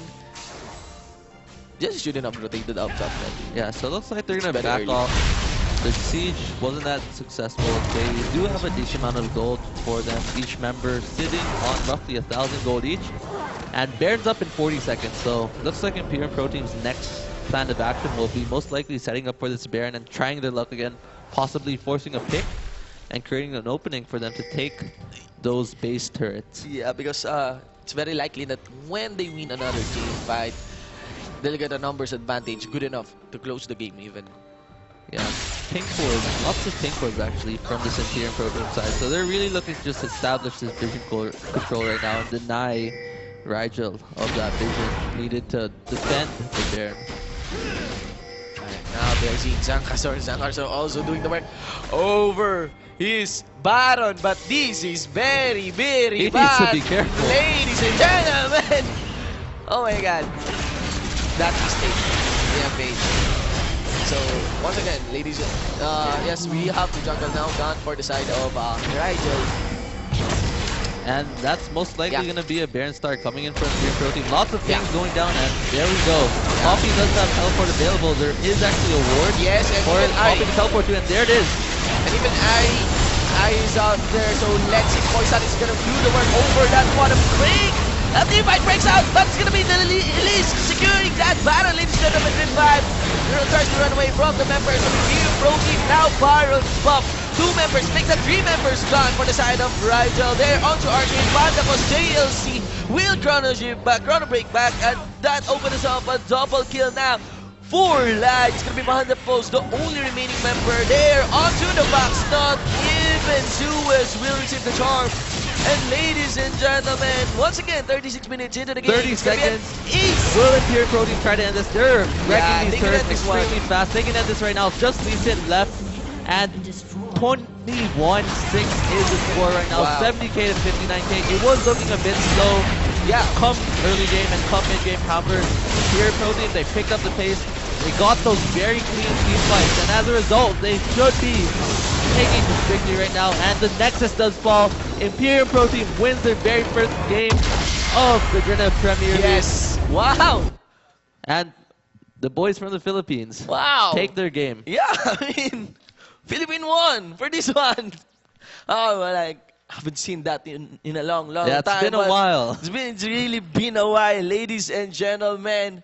And we have all the heavy respects for the Southeast Asian teams because we've been playing, Philippine teams have been playing against them. And right now, ladies and gentlemen, all hail Imperium Pro Team, first victory in the group stage here at the Grenada Premier 2016 Spring Split. Let's look at the end game screen. Yeah, if you take a look at the end game screenshot, like, I feel like it was a collective effort coming in from Imperium Pro Team. There was no one who really stood out, who really carried the game. Yes. They all played their role very well. They knew exactly what they needed to do in their position. But there are those crucial plays. Yeah, I would actually say Light had some very good, still Light. very good Emperor's Divides right there. And but nobody heavily owned the lane. They all contributed to the victory there, and well played by Imperium Pro Team. Really well played, ladies and gentlemen. I assume also during the drafting phase, they have really the compositional advantage. Like I would say, as Amplifier would probably say it, Rigel didn't play according to their composition. Like Lee Sin didn't manifest so well during the early game. Yeah, they weren't able to actually create those picks. They had that Poppy, they had that Sivir, they had that Nautilus, so they had a composition where it'd be ideal for them. Yeah, even Ari. So they had a composition where it'd be ideal for them to just ult and just like pick someone. However, the problem was there was just so much disengaged coming from Imperium Pro Team, and Imperium Pro Team just never gave them that opportunity by denying vision, by never actually going head on into the Rigel team pump. They always traded objectives rather than going head on. They had on to capitalize on the mistakes for of sure. Rigel. Cannot be denied the mistakes of Rigel on that one, on Zakazor getting spotted over that Baron side. It's kind of understandable for the Baron. As the jungler, you would really want to secure the Baron.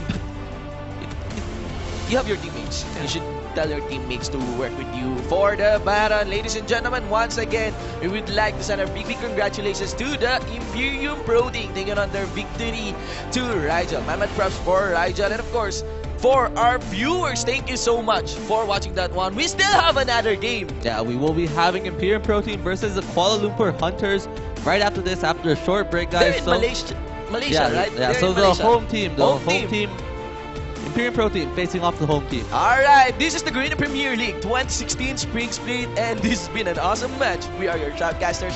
I am Jishin Bu with the one for an eye. And I'm Jin Sneep. We'll be right back for game 2.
fade away.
Never fade away.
Don't leave my frozen memories.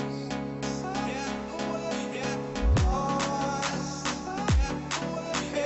fine. Racing all these broken dreams of mine.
Sorry I kept you waiting forever and a day.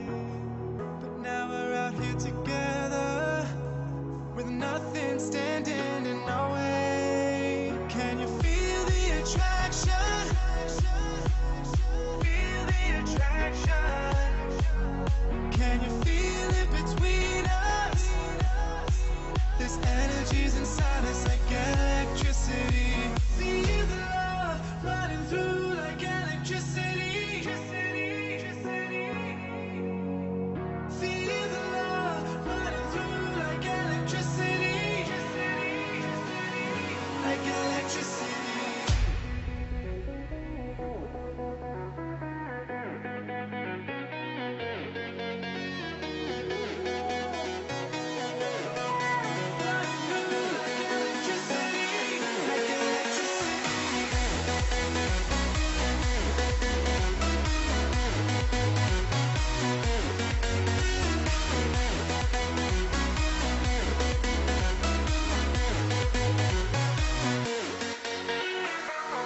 Taking over your body, it's flowing through your mind. This feeling's got me on fire. Don't ever leave it all behind.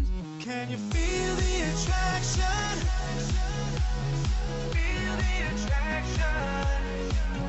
Can you feel it between us? This energy's inside us like electricity.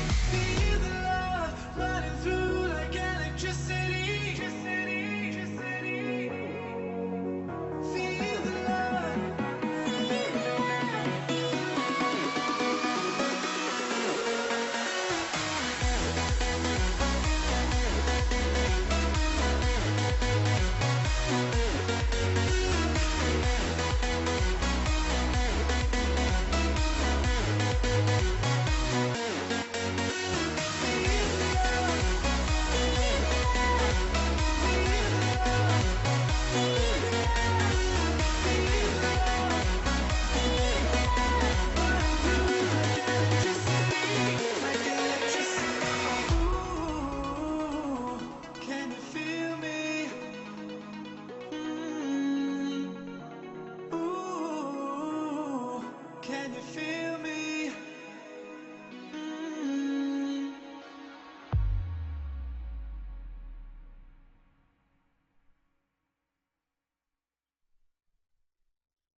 Shinbu with 149. And I'm Snip. Of course, what you are watching would be a match between Imperium Pro Team taking on Malaysia's Kuala Lumpur. Hunters, yeah. Hunters. Yeah, the Hunters. Yes, the one with the tiger icon. Yeah. Yan, alright. So, once again, we just came up from the game. We're in IPT. Took on a very solid victory against Singapore's Riel. Okay, so we are now onto the drafting phase. We are facing a formidable opponent that is Kuala Lumpur Hunters. Let's see how this one goes. Yes. So let's take a look at the bans right now. We do see that Imperium Pro Team switching up the bans quite significantly compared to their bans against Riel Gaming. You see Bard and Diddley being banned away, so most likely a target ban towards Class BO and Superior. And the Lulu ban, once again, looks like Imperium Pro Team really doesn't like playing against that Lulu. Yeah. And meanwhile, we do see that Kuala Lumpur Hunters have banned Poppy, Azir, and Gangplank, all fairly strong picks right now. And Azir, yeah, Light had a really good Azir game. Yes, as we have mentioned, we're considering what would be the new bans. It's definitely Kuala Lumpur Hunters watching that game coming in from IPT. They're going to remove the Azir on that one, allowing still GLC on that Echo. And as you have mentioned, we are looking actually at a fairly new roster here at Kuala Lumpur Hunters. Kuala Lumpur Hunters has been there ever since here at the Garena Premier League, and as I recall, that was, I think it was Jae-Yoon who's rolling around that one. I think the only only if not, I'm sure the veteran member here would be 13 Goes. One of the most notable members here of Kuala Lumpur Hunters. So you would want to watch out for that player coming in from Malaysia. Yeah, taking a look at just the champion picks right now, we do see that Imperium Pro Team opted to first pick the Echo for that blue side. Very interesting. I personally don't see Echo as being first pick priority. However, looks like Imperium Pro Team really likes that Echo, and they've got a fairly decent lineup with that Kindred jungle, and with that Lissandra at the mid lane. Yeah, very solid actually overall team comp. Haven't seen Lissandra on Light for the pro gaming series. Yeah, I haven't seen Lissandra being played by Light. However, Lissandra, a very good pick in the meta. Yes, against Ali. Yeah, that's a fairly good matchup. Meanwhile, we do see Kuala Lumpur Hunters with that Maokai top lane. Very good top laner right now in the current meta. One of the most played top laners at the moment. Graves, always a good jungler. And the Ahri being played. Ahri, very popular as well. We have the secondary for our cast for today. And then Lucius Braum being played in that bot lane. Very safe, very standard bot lane duo. You prop the pass. I like that, even though it's kind of a starter path, it's kind of a really being very redundant over the bottom lane. I still really like that combo. Classic Braum, Lucian, that pass proc of that concussive blows coming in from Braum with the passive of Lucian. It just synergizes so well. Synergizes very well. However, Imperium Pro Team's bot lane has a lot of ways to deal with that spell shield and with that disengage from the ice pillar. And we'll most likely be seeing a lane swap once again coming into this game. If you receive the concussive blows, then you spell shield, then receive another hit with the full stacks of concussive blows. No, it still stays. It's only the stun itself. So you can spell shield after the fourth. Yeah. Alright. So removes the stun. Yeah. Ah, nice. Wow. Alright, so once again, you would want to watch out also for Ozurafek, because the star heroes, as I have mentioned, would be Jae-Yoon, right? Where Jae-Yoon would be one of the formidable mid laners, or probably formidable players coming in from Kuala Lumpur Hunters. And big shoutouts for our Malaysian viewers out there. I think Jae-Yoon, when he separated from Kuala Lumpur Hunters, he made his own team.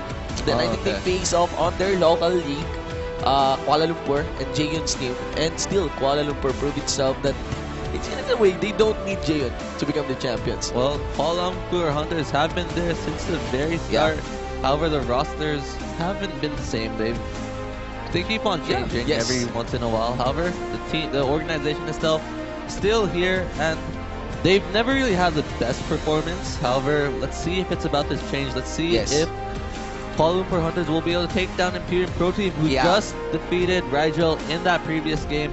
Very solid performance by Imperium Pro Team, taking down Riel, I believe 20-6. Yes, I'm very confident this is going to be a really exciting game. As I've seen the Twitter news feeds over Facebook, our fellow countrymen has been very excited about what happened during that game. Everyone was even posting those highlights coming in from likes Azir.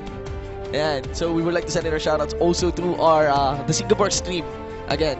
Yeah, so if you what you are watching is the Philippines stream, that is esports.garena.ph/stream, made possible by Garena Philippines Esports here at the Garena Premier League 2016 Spring Split. And that is IPT, Imperium Pro Team from the Philippines versus Kuala Lumpur Hunters from Malaysia. Yeah, and Imperium Pro Team They look really strong. I'm really looking forward to see if they can maintain the same level of play that they played in the previous game. What do you know about Suez and Kindred? Suez, Kindred. So I think Suez is fairly comfortable on this Kindred. Kindred. Haven't seen that one though. Yeah, I don't think he's played. He's played a lot of Elise in the Pro Gaming Series. It's kind of interesting that he dropped the Elise. However, looks like they're switching up their strategy quite a bit. Yeah, double ADC against double ADC considering there's a Graves. Yeah, for sure. Yeah.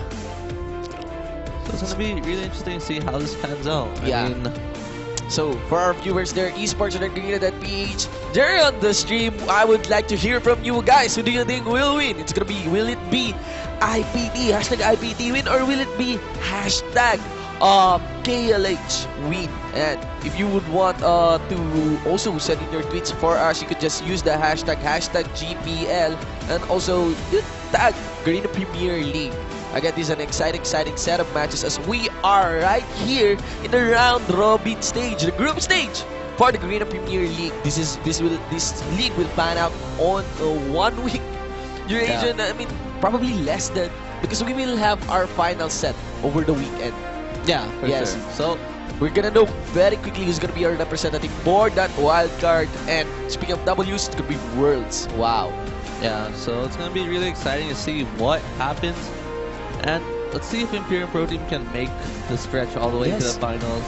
This is probably the best representative that the Philippines has sent out so far. Imperium Pro Team have been looking very dominant in the local scene, and after seeing that game against Riel, I'm actually pretty hopeful that they can perform well coming into this tournament, and we'll see how they perform in this game right now. Alright, guys, all plates are on the table and all champions are on the reef. Guys, welcome to the Summoner's Reef. It's gonna be Imperium Pro Team versus Kuala Lumpur Hunters here at the Green Premier League 2016 Spring Split Group Stage. On the blue side, you have Imperium Pro Team. In the top lane, it's gonna be JLC on that Echo. In the jungle, you have Suez on that Kindred. Mid lane, you have Light on Alessandra. And for the bottom two, it's gonna be Hate on that Severe AD carry and by Sanity on that Trundle support. And for the red side, we have the Kuala Lumpur Hunters. For the top lane, we have 13 Ghosts playing that Maokai. For the jungle, we have Clospiel playing that Graves. For that mid lane, we have Ozora Vecchi playing that Ari. And for that bot lane duo, we will be having Cool Kitty and Superior on that Lucian and Braum respectively. Esports.Green.PH's last stream, we have seen Kuala Lumpur Hunters.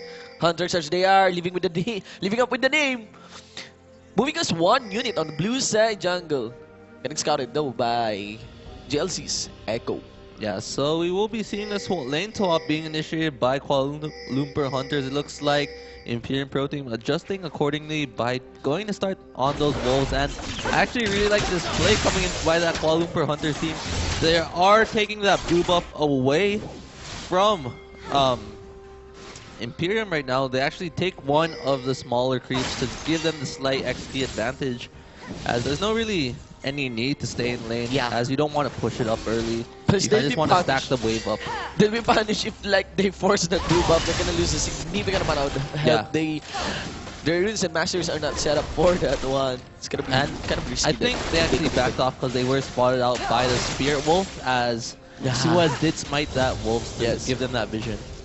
Yeah, so one thing to learn here, 2 minutes into the game, is that if you get invaded in the red side jungle, go for wolves, smite the wolves. You have a very, very good vision of anyone who's trying to take away your blue from your life. Yeah, so ping did go down, and I feel like Kuala Lumpur Hunters do have the better tempo coming into this lane swap. They will be initiating this push a lot faster than Imperium Pro Team right now. They have cleared double buffs, and they are going to be looking to push right now. Meanwhile, Imperium Pro Team have only taken that red buff, so slightly behind in terms of objectives and slightly behind in terms of push. And they're actually going for this blue buff rather than pushing immediately. JLC will be walking down to help aid in this push, and that's 4 top versus 3 bottom right now. Yeah, so let's see. It's gonna land, and that is the Lucian, that Light Slinger passive. Going all in to counter top lane. Third, you can see that Imperium Pro Team is now finished with a blue buff. So, work out for this red side jungle. You have to take note na Trundle is in that one, so they do need to be careful. They actually are learning from their mistake from that last game. They are bouncing that wave, letting GLC get that last hit. Meanwhile, we can see the same being done in that top lane. Top laners actually, they didn't fail to bounce it, so they are going to be looking to shove it all the way to the turret to reset the lane. So we should be seeing them stay for quite a bit, and this might cost them. Actually, this is actually... This will be Seaver getting left out on the top lane. And the gank here in the mid lane. Force a flash out, just all in. Ozoroveki, ladies and gentlemen, be the first blood falling in the hands of Light. That was very close. I thought that turret was going to land that hit onto Suez. Meanwhile, Falloon 400 with a very quick Rift Herald take. Yeah, so they're going to take that Rift Herald. They did lose a kill. However, it really depends on what Falloon 400 can do with this Rift Herald right now. Yeah. We do see that Sivir is pushing up this turret very quickly in that top lane. So they are looking to just take turrets as fast as they can rather than stalling it out like they did the last time. And this one, even JLC pushing this bottom lane turret. So as you can see, there's a very, very sizable lead now in terms of CS for the top laners, even in ADC side. And because of that, as you mentioned, Kuala Lumpur Hunters didn't bounce the wave. Yeah, and I think after that format, the very aggressive pushing coming in from Imperium Pro Team is a response to that Rift Herald being taken, making it a lot harder for Kuala Lumpur Hunters to push with that Rift Herald. Yeah. Suez making his way towards that Rift Herald. Not Rift Herald, rather, the Rift Scuttler. Yes. And will be taking that for his passive. So we do see a 2v2 matchup once again in that top lane. First time in a while we've seen this 2v2. So that is left out for Maokai now. Farming here at bottom lane. You see the GLC, it's level 4. Yeah. Could actually set up here in the mid lane, as you have mentioned. And also the back is not yet level 6. Who is receiving the return damage from end of the line. Well, that doesn't matter for him. Zeus will advance up. Oh my god.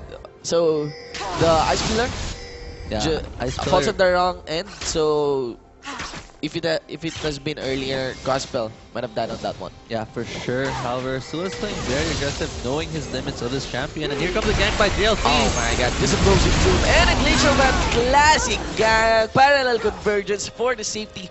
2-0, man. 6 minutes into the game. This is IPT. And the Zoroveki not really having the best of luck when it comes to these ganks right now.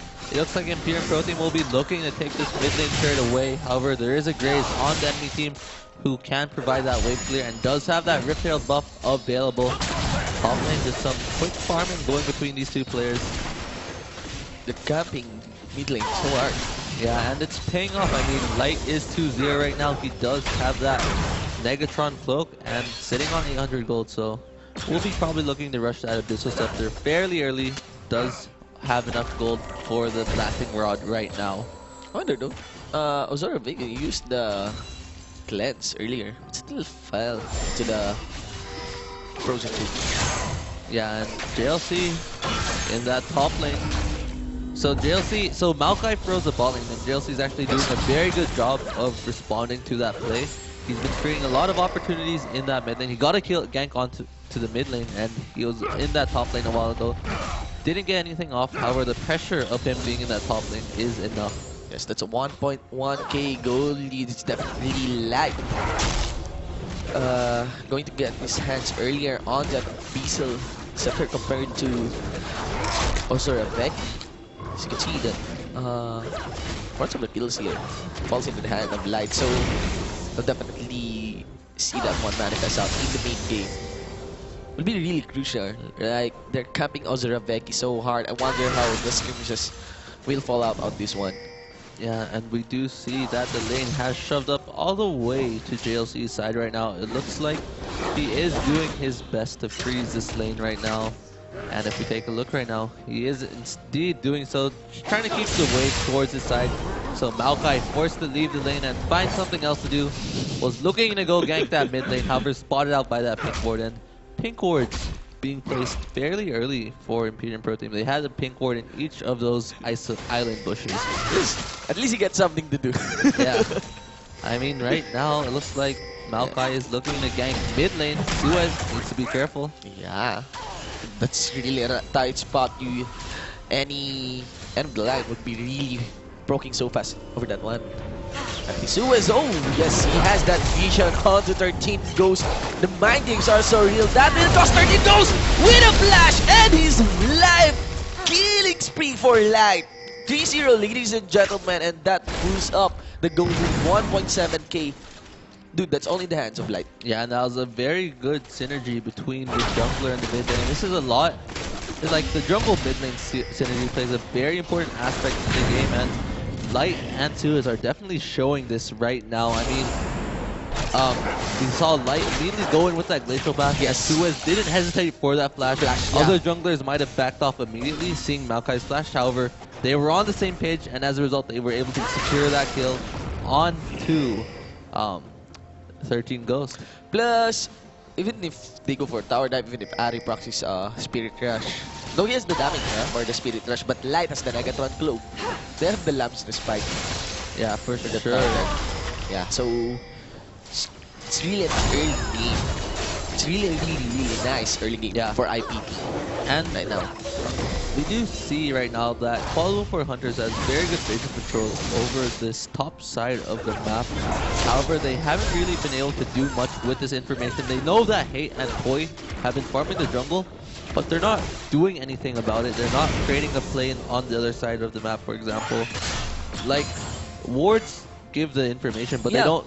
it doesn't translate to anything. Yeah, they don't translate to anything. You have to take the initiative to do something from the knowledge gained by the wards, and that's not what Kuala Lumpur Hunters is doing. And even not directly responding to what the wards has spotted out, you could like pull off a maneuver on the other side of the map, right? Yeah, for sure. You haven't seen anything after that ward spotted out, or after that info has been given that the bottom duo or the duo here of Imperium Pro Team is jungle farming. Meanwhile, we do see Imperium Pro Team with the very proactive play, taking that dragon, 2-man dragon right now, and it looks like no one will be able to respond to this.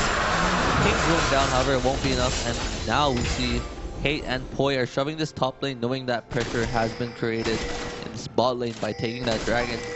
Caspel needs to be careful. Caspel, this is a very bad position for Caspel that even prompted JLC to flash in. Just the confidence, ladies and gentlemen. No charm, no Orb of Deception connection coming in from Ozoraveki, being very careful that he doesn't receive any CC from that Lissandra.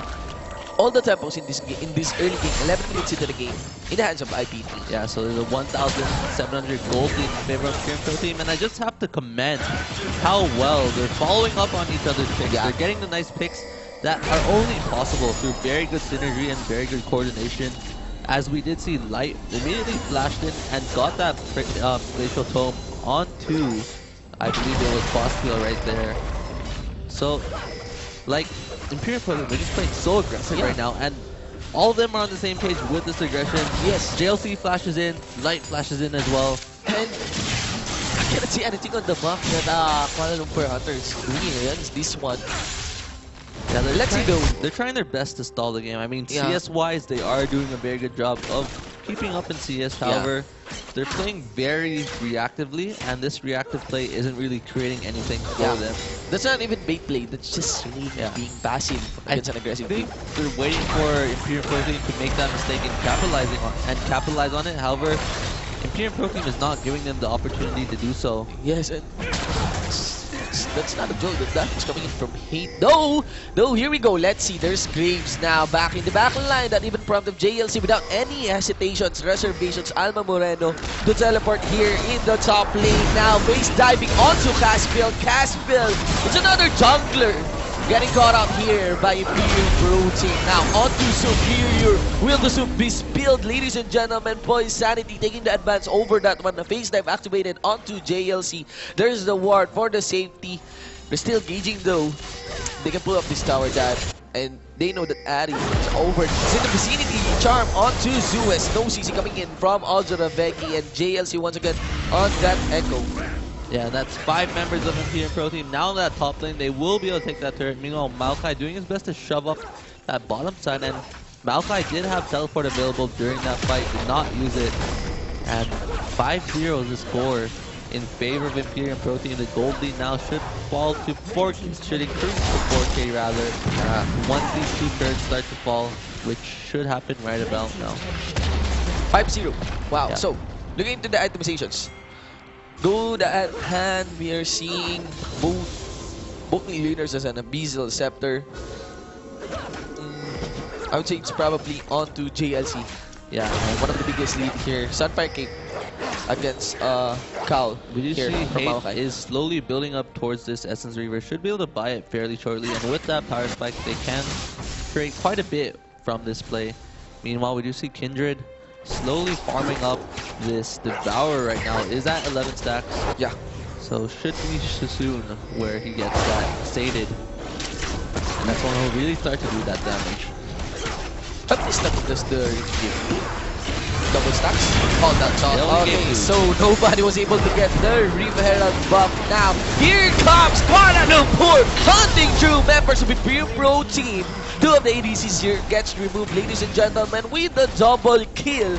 2 ADCs falling down of 1 ADC. That is our illusion, ladies and gentlemen. Good kill.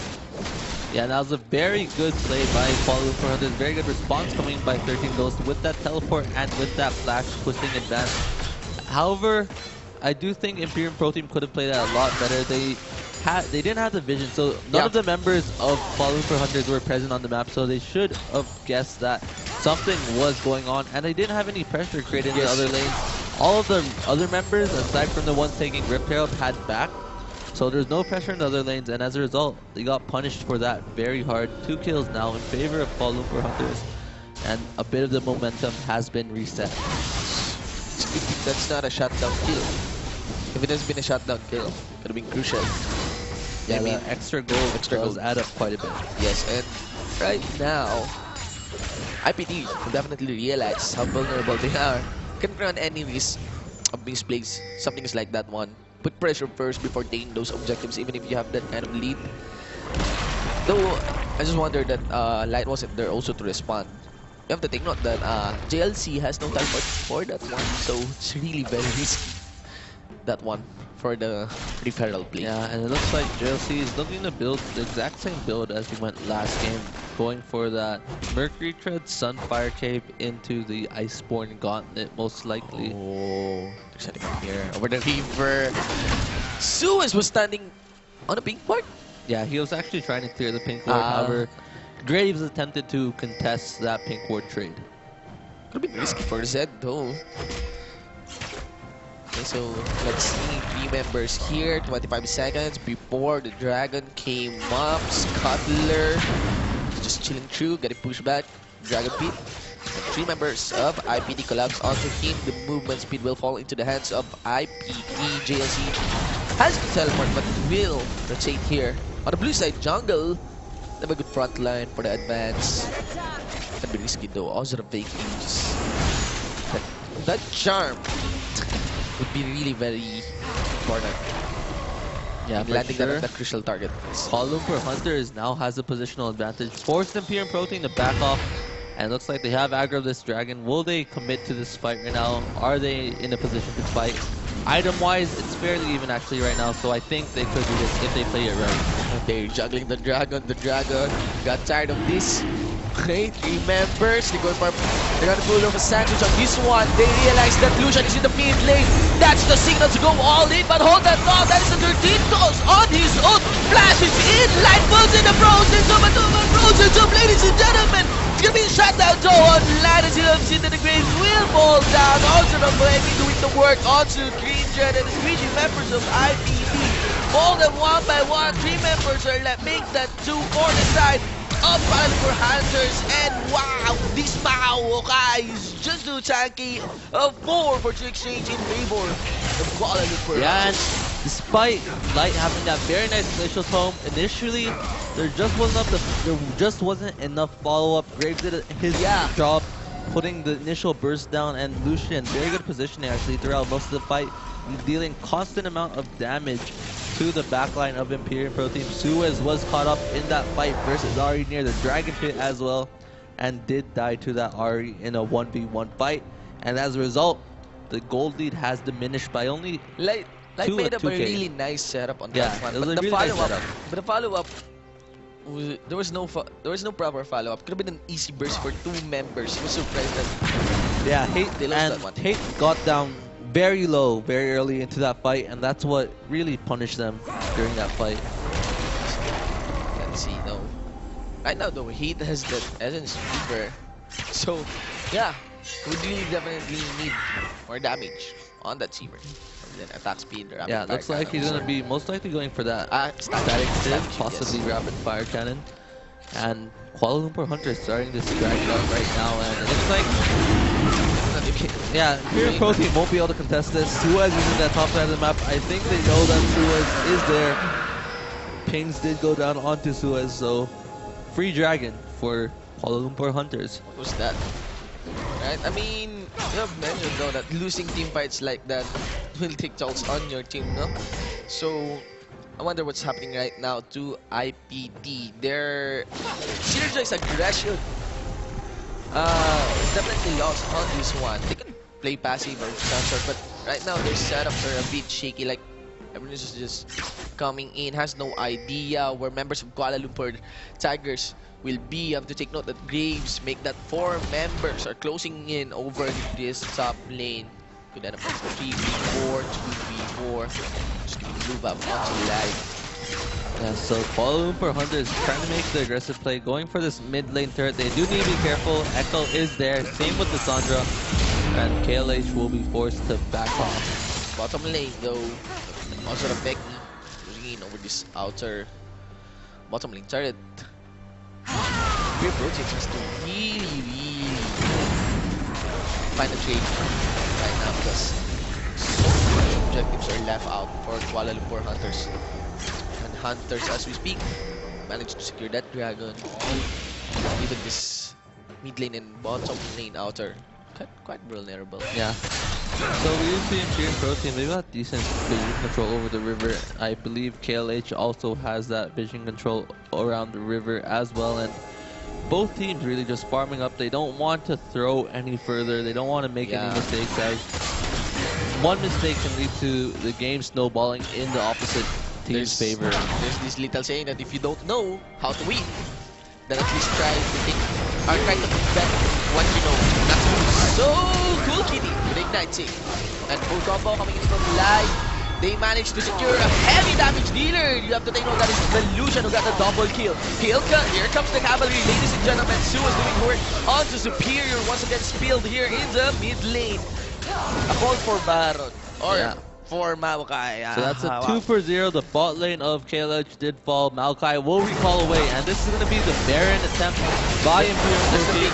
Graves and Ari are coming. They are doing the Baron under ward. Let's see. Echo still has his ult. JLC dealing tons of damage onto Gaspel. He'll never leave this game alone, but he's doing the work against the mid lane. And of course, onto the jungler, but team members are so low going in over this bottom lane.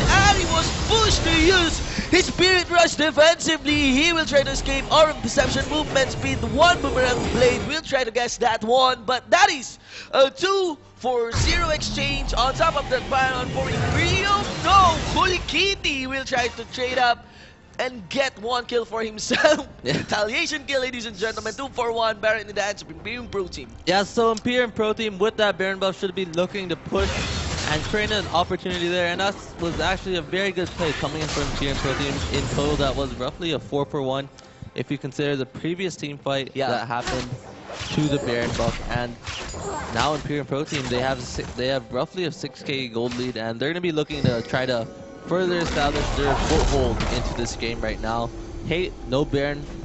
Got a bit too greedy with how fast he could recall and how much CS he could farm. And as a result, got punished. Rest of his teammates. I mean, they punished the pick up for the side flash. That moment when you recall on a really dangerous spot. I hate that one for my teammates. Like, there's really a lot of merit if you just consider safety. Even in your recall. Yeah, even if it costs a second or two, safety is really important. And Poise Sanity, speaking of safety, not safe and will fall. That's how you face check without a brush. Yeah. And so, let's see.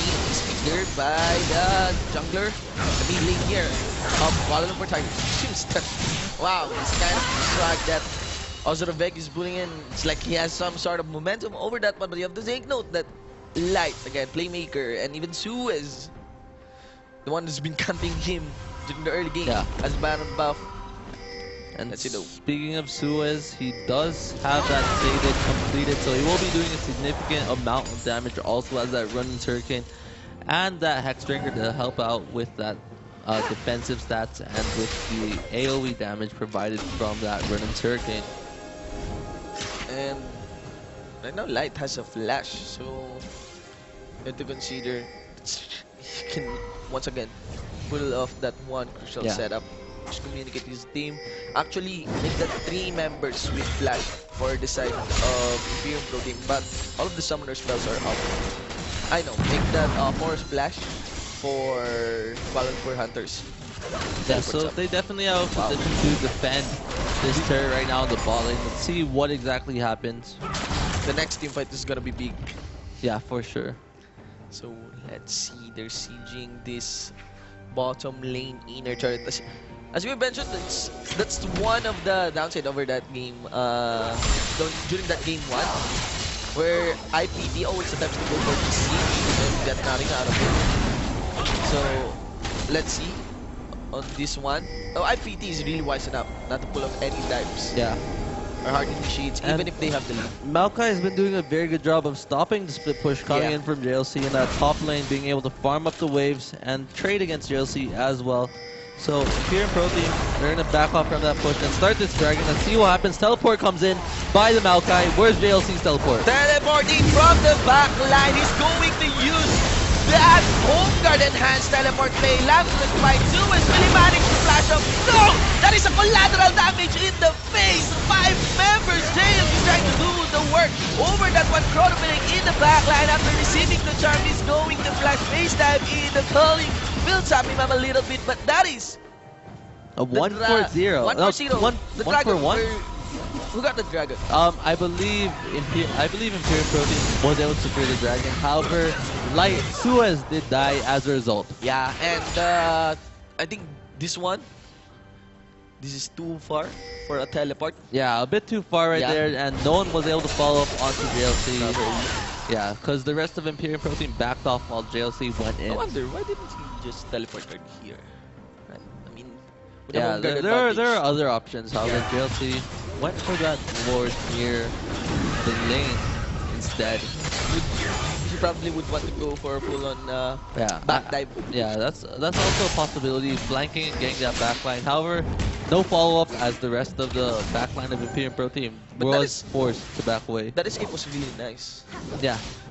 Combo from con, break, base, that's 5 members collapsing onto you, so it's kind of understandable to use that flash though. 11-9, ladies and gentlemen, but Kuala Lumpur Hunters steadily stopping IPT. Never what plans they're trying to pull off. The IPT managed to secure what they want. They got the Baron, they got the Dragon, but that's all.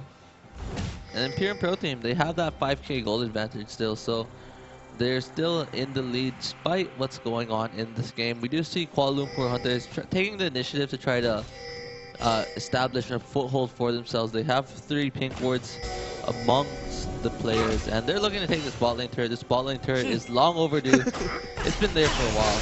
I mean, the mid lane turret, this is not a good decision for Kuala Lumpur Hunters. Like, this could be an easy turret for They might lose the turret in the mid lane again. Yeah. This is a Seaver and Kindred we're talking about. Hate was even excited. They got a few targets over that one. Johnny won't stop this siege. What is happening? There's no grips over that one, and that's the flash manifesting itself still. That's the unbreakable moving right over that one. JLC, he'll definitely chronometing and Lewis once again is keeping the alley busy. Double kill now for Hate as he's having the best free hit of his life. And we are seeing Imperium Pro Team collapsing onto this mid lane inhibitor turret, including the inhibitor. They send a hole over the base of Kuala Lumpur Hunters. One swift play, that was 3 kills in favor of Imperium Pro Team. For 3 for 0, they managed to secure an inhibitor as well. And that again came down to the very decisive decision making coming in for Imperium Pro Team with these initiates. Light, no hesitation, goes in, and the rest of Imperium Pro Team follows up immediately afterwards. And that is how you follow up. Wow, what a nice setup there by Imperium Pro Team. That shoots them up A 5-kill lead on top of that 7k gold lead. We have 15 seconds on that Baron.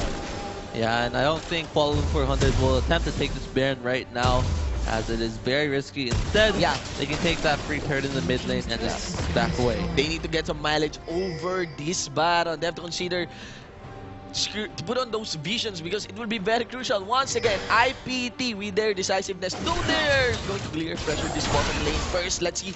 Teleport condition here. JLC knows that his teleports will be up in a few seconds. 4 members will now take here over the mid lane. Starts with their blue side jungle onto the river. Probably lay down some wards over the red side jungle as everyone has their eyes set on the battle. Yeah, for sure. We do see that JLC does need to respond to the split push coming in from Maokai right now. Maokai has this lane shoved up quite far, and his teleport will be up shortly soon. However, JLC's teleport, same timing as the Maokai, so we'll be able to respond as well to this Maokai in that ball lane. And Ari needs to be careful as that's 3 members of Imperium Pro Team. Yes, the charm connected onto the Suez, but you cannot deny. Oh, there's a flash in. Wow! Flash! Ice Pillar! Boy Sanity, this is the shuttle we're talking about. Just a free tower that is getting the free. It's gonna be hate, but only 3 members are trying to stop the Tracer. Lamper fight prevents the kill, and JLC is cutting down the tree, ladies and gentlemen, as 2 members of Kuala Lumpur are now down. Imperium Pro Team with 4 members will rotate for this battle. I haven't seen the battle because of the Kindred icon, and this is going to be a very long trade. Yeah. JLC and Gums. And going back to that fight in that top lane as this trade is commencing, we did see that Graves is down, so that's going to be a Baron attempt for Imperium Pro Team, man. This is taking forever. Yeah, man. Like, it would take you too long to really cut down a tree using a really sharp object. Not a sharp object. Like, what weapon does Echo wield actually? I'm actually very sword curious. Or ice popsicle, like ice popsicle. Or laundry soap. I really don't have any idea, but what is for sure though, it's not enough that to chop down weapon the is not tree. sharp. Yeah. That weapon is not sharp. It should sharpen it. Yeah. Could have been faster to kill 13 ghosts. Yeah, maybe you need to like buy maybe like a black cleaver or something. Yeah. Put an additional sword on that one. Yeah, like if you look at the items coming in for JLC, it doesn't really have anything to chop something down. Like the other people, they have the sword and stuff. Meanwhile, you've got that frozen fist, but that's not really gonna do much. Yeah. This too good. This even by Sanity has a popsicle in his hand. Yeah, so voice sanity. Yeah. Looking to build. I think that's gonna be a frozen heart though, so no Iceborne Gauntlet coming in. And meanwhile, we do see Imperium Pro Team just steadily taking all the objectives on the map. They sent JLC to the top lane with that the Z-Rod portal and with that Baron buff. So JLC putting lots of pressure on that top lane will stop any teleports coming in by the Maokai. Meanwhile, Imperium Pro Team, the rest of the Imperium Pro Team, they were able to take that dragon and they were able to keep this mid lane up. So let's see what happens and see what breaks out, as I feel like something's gonna happen very soon. You have to consider though the top lane.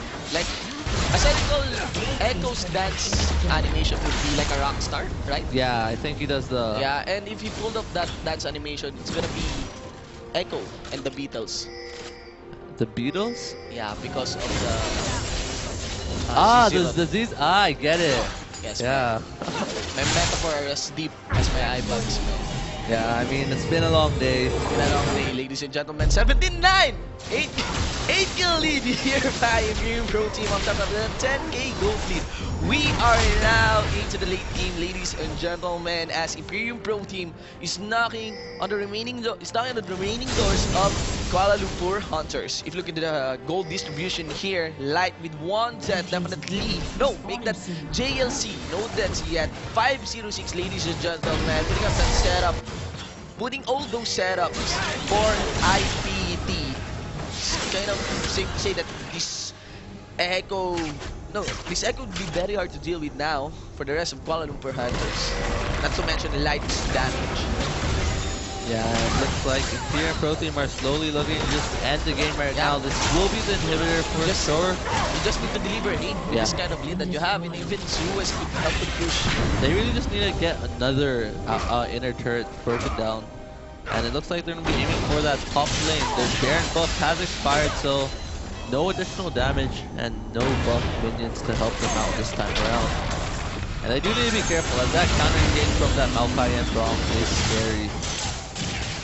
From the side of Lucian, but the thing here is that call is stated up for the Z0 portal. So, I mean, there's the Z0 portal, so the push will be consistent over this one. Minions will be locked up inside their own base. But here we go again with this on the hunt activated, ladies and gentlemen, and the target will be the chariot. It's gonna be Suez and Kate with the right over that. Wow. JLC into the advance, what is happening all over the match? It's gonna be the light receiving the frozen drum. Look at Lukini, he's getting the free hit, but members of IPD is getting attention over him. Lukini will get shredded too, and once again their 13 goes. The Takiest member will fall down onto Ozora Bengi JLC with a time wonder, one less hit from the Popsicle. Cashbell running for his life, that's a 4-for-0 exchange, and probably the game all in favor of IPD. And what an explosive way to end the game right there. Just one quick team fight, one on the hot top, one slash coming in from the Sandra. And with that play right there, Imperium Pro Team will be taking their second game of the day, 2-0. 2-0! Group stage, Imperium Pro Team. And what can I say? I mean, yeah. Imperium Pro Team has surpassed my expectations so far in the Ghana Premier League. Yeah. Both of their games have been extremely convincing. Yes. I mean, first game was 26, this game is 21-9. And all of the members are looking extremely solid right now. I mean, there isn't really a weak link so far in this team, and I'm looking forward to see what they can do. Yes, the synergy. They haven't even revealed something. It's kind of a more formal composition. For they sure. have delivered here. Kind of nothing new, but the execution manifested so well.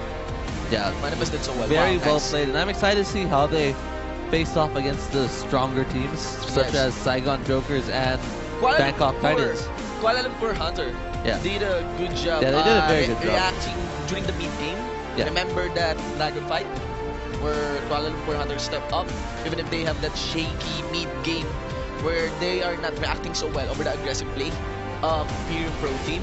Yeah. But still though, the decisiveness, once again, started from the mid-game, ended with the late game, coming in, started from Suez to light, capping that Ozora Veki, and down in the top lane, on the hunt, closes the game. Yeah. Wow. It's a very nice way to end the game right there, and a very nice way for Imperium Pro Team to end their first day of the Ghana Premier League, going 2-0.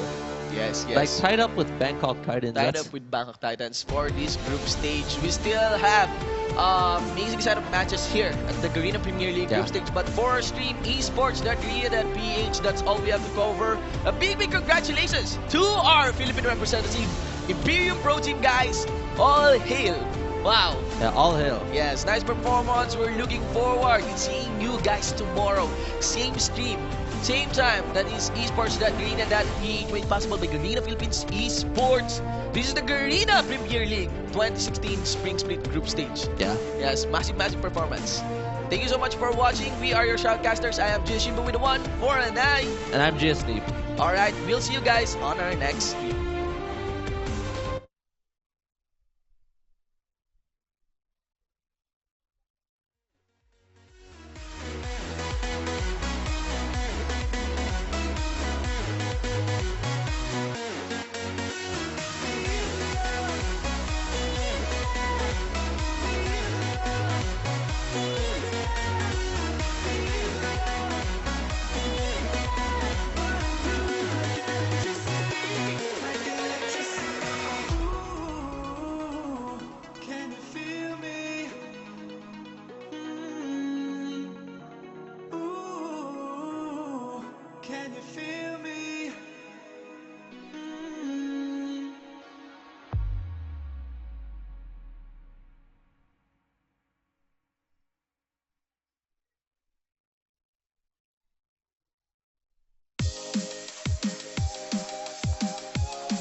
fade away.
Never fade away.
We have the Kanaya Gaming of Indonesia on the red side and Kuala Lumpur Hunters of Malaysia on the blue side. We already see a ban on Trundle and Bard. Actually, we know that Trundle is usually used for support now, so maybe they didn't want Kanaya Gaming to go for Trundle, and we can see another ban coming in on Kindred. Yeah, so that Bard, definitely a ban on Superior, and you were mentioning about his 5-man ultimate Superior. Exactly. Was so beautiful. So they don't want Superior to get hold of the Bard, as well as the Echo. Not really sure about that ban, but well, I guess Turning Ghost plays that a lot. But Echo has been buffed again.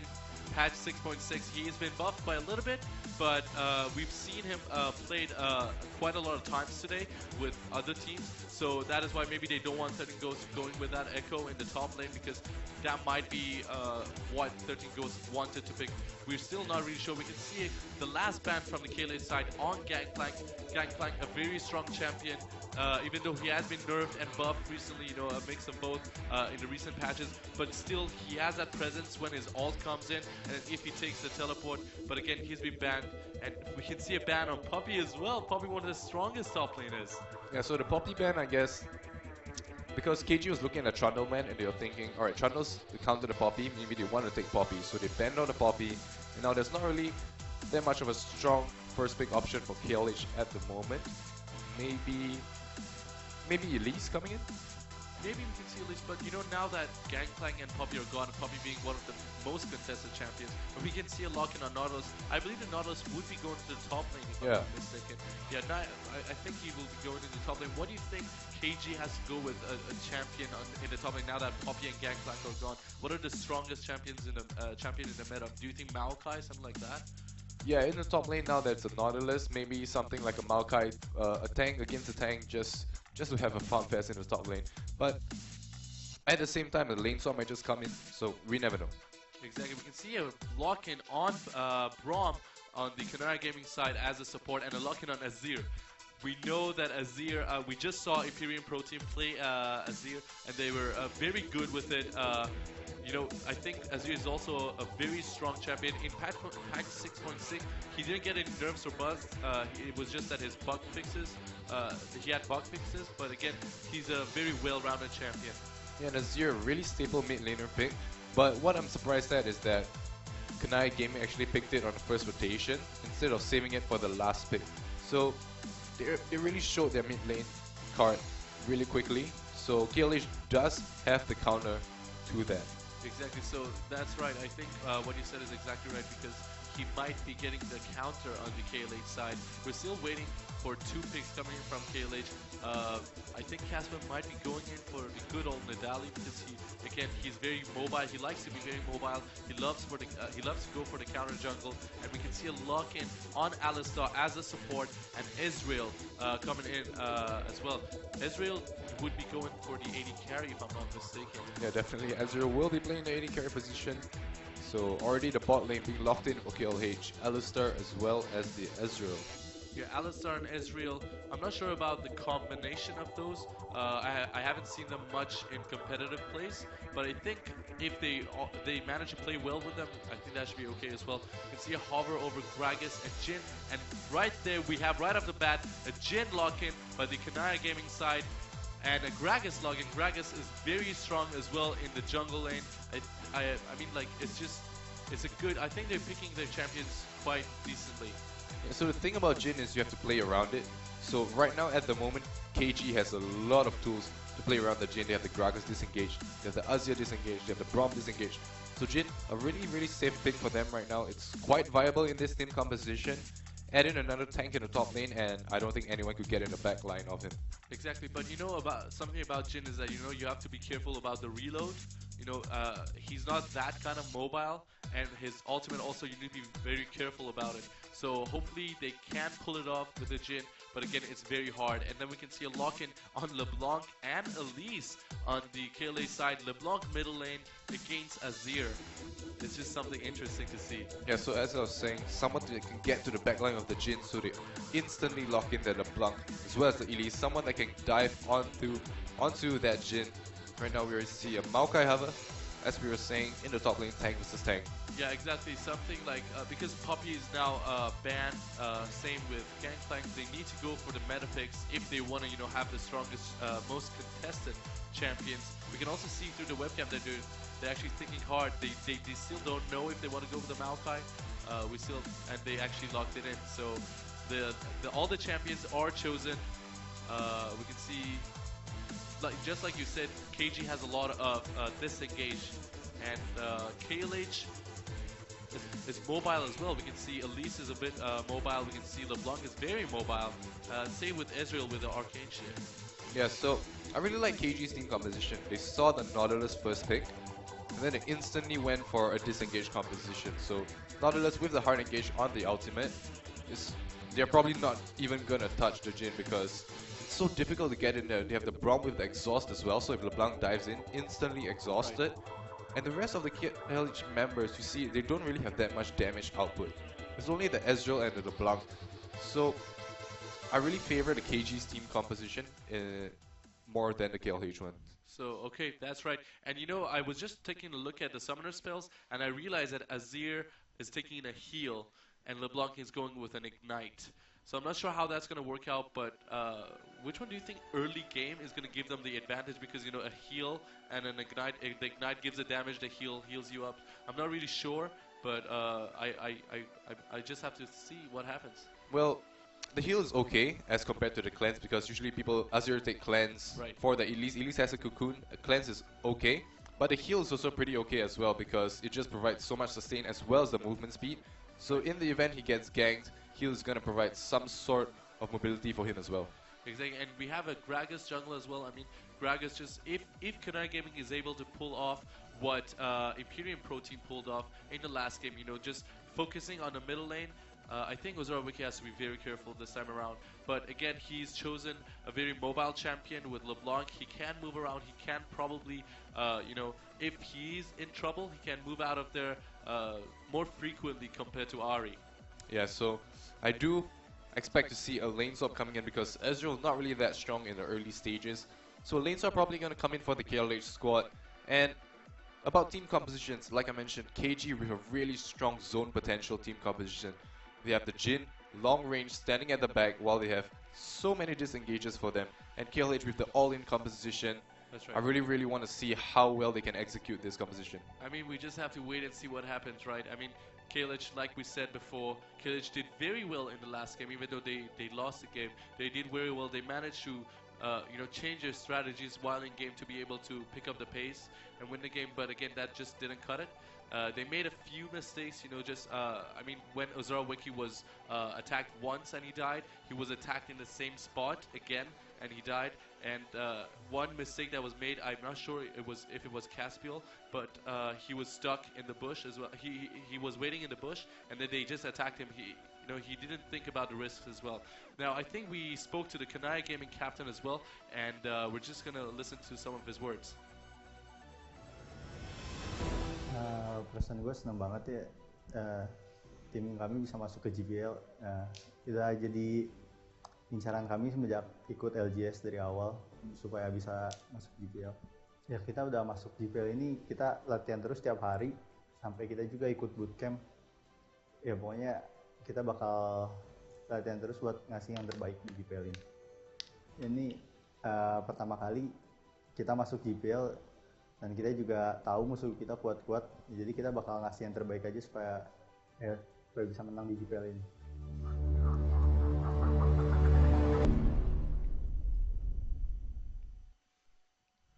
Now, I was just thinking about KLH and KG, right? With the team compositions that they have, what kind of strategy do you think they should be pushing off? I mean, early game, right? Which team should be the aggressive one, and which team should be kind of the defensive one, or should both teams be aggressive based on the champions that they have picked? Yeah, so we already see and Azir against the LeBlanc. So Azir naturally would want to freeze up, not really freeze, but just stay at the back, farm with his soldiers. LeBlanc is definitely going to be the aggressor with the Elise in the jungle as well. I hope to see Elise invading more, because Caspiel, yeah, he's a really aggressive jungle, is playing the Elise with the LeBlanc side by side. They're just a really great early game combo. And looks like we're finally into Game 5 of Day 1 between Kuala Lumpur Hunters of Malaysia in the blue side and the Kanai Gaming of Indonesia on the red side. I hope we can see an interesting game coming up. This is the first time we can see Kanai Gaming in Malaysia playing against a Malaysian team as well. So hopefully we can see some interesting stuff happening. Alright, so the teams will be heading into their defensive positions. No more level 1 cheese for the KLA squad anymore. Yeah, everyone's just walking around, yeah, just separating, dispersing through the map. Alright, so bottom lane, the way KG is positioning, it looks like they're actually going to look for a lane swap. Well, I mean, we've seen a lot of lane swaps today, so it's nothing unexpected and surprising to see a lane swap happening. Is it Caspiel maybe? Nah, just leaving the spider there to give the damage. Doesn't want to risk to go in. Right, so the jungles, Elise actually going pretty aggressive, got the deep ward down near the Raptors of Gragas. That's right. I mean, so far the KG's bottom laners, they're not doing any lane swap. They're still in the bottom lane. They're probably going to go for Gromp first before they move into the lane to get that extra XP. I'm not sure if... So for the first time, we'll see a non-existent lane swap. Yeah, exactly. Hopefully we can see it, because most of the times we were experiencing a lane swap here. Yeah, hopefully, yeah, I think we're not experiencing a lane swap, just like you said. Okay, so both laners just gonna get the Golem, gonna get the Gromp. We'll see if Superior takes a lot of XP. Yeah, they Alright, just took the Krugs, yeah, just get the XP before they move into the lane. Yeah, so they share the EXP, and yeah, Jin instantly with the level 2. See, Braum starting to poke Cool Kitty already, with Chuper following up on that. Cool Kitty and Superior managed to get back, you know, they don't want to be damaged as much. I think they should be playing it a little bit safe this time around. Just like you said, Ezreal takes a little bit more time to get powerful. So I think the Kalish and Cool Kitty especially needs to be very careful here.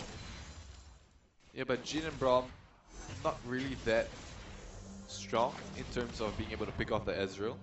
I don't think they actually have a very good combination as well. I mean, like, sometimes we see perfect combinations between the ADC and support. I don't think it's the best choice, but again, it all depends on how the players can pull off a good strategy, and we just have to wait and see. And on the top lane, 13 goes and Ocean's 11 as well. They're just, you know, trying to push the lanes. No one's really being aggressive.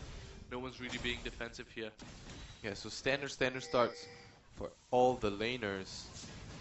Like, Caspiel is not actually doing any counter jungling just yet. I think he's trying to wait, actually, yeah, not doing the counter jungling yet. So he's being a little bit more careful now. Okay, we already see Caspiel heading to the mid lane. Probably going for an early gank because Azir does not have the cleanse. Yeah, I mean, Ozorvik is trying to stun the Nana Hammock. Caspiel going in with the amount of damage, and the Ignite just managed to give so much damage and burn her out, and Azir is down. That's going to be first blood for the Kuala Lumpur Hunters team. That was just so simple, just like what happened in the last game to KLH. They did the same thing to Kanaya Gaming. Okay, so that was really simple and a great gank by Caspiel over there. So a very easy follow-up. The root was landed. Alright, so we'll see how it goes. The chain lands, Azir didn't flash away, and then just a simple cocoon follow up with the burst. Yeah, the Ignite also gave the damage, you know, in case he flashed out of there, he would still die. You see Gragas actually in the bush. 13 goes pushing very aggressively, actually. And Ocean's 11 health is actually pretty low with the mana as well. I hope he can take Ocean's 11 down, but he is staying near his tower, so 13 Ghosts also has to be very careful here. Yeah, I don't think anything will happen in the top lane because tank versus tank, it's just a farm fest. Exactly, but I think Nautilus has been doing a little bit better compared to Maokai. Actually, not so much, just 1 or 2 difference in the CS, but he's the one pushing aggressively well. Right, so Zoraveki is the one with the considerable amount of advantages. Already doubled the CS of Banana. Wow, that's nice. I mean, like he actually got an assist coming in from Caspian and got a kill. That was just good for them. And with the CS higher, if he manages to keep this up, then that's going to be very, very helpful for him. Right, so Ezreal went home, picked up the early tier of the Goddess. That sent him pretty far behind in terms of CS, where Jin was able to push it up and the turret just killed all the minions of Ezreal. But early tier of the Goddess, yeah, that's pretty good for Ezreal. We can see Phoenix actually trying to move up, maybe for a counter jungle or a gank in the top lane, but Caspiel is there as well. He is spotted by the ward. I'm not sure why Phoenix is moving up, because Azir and Phoenix are actually moving up.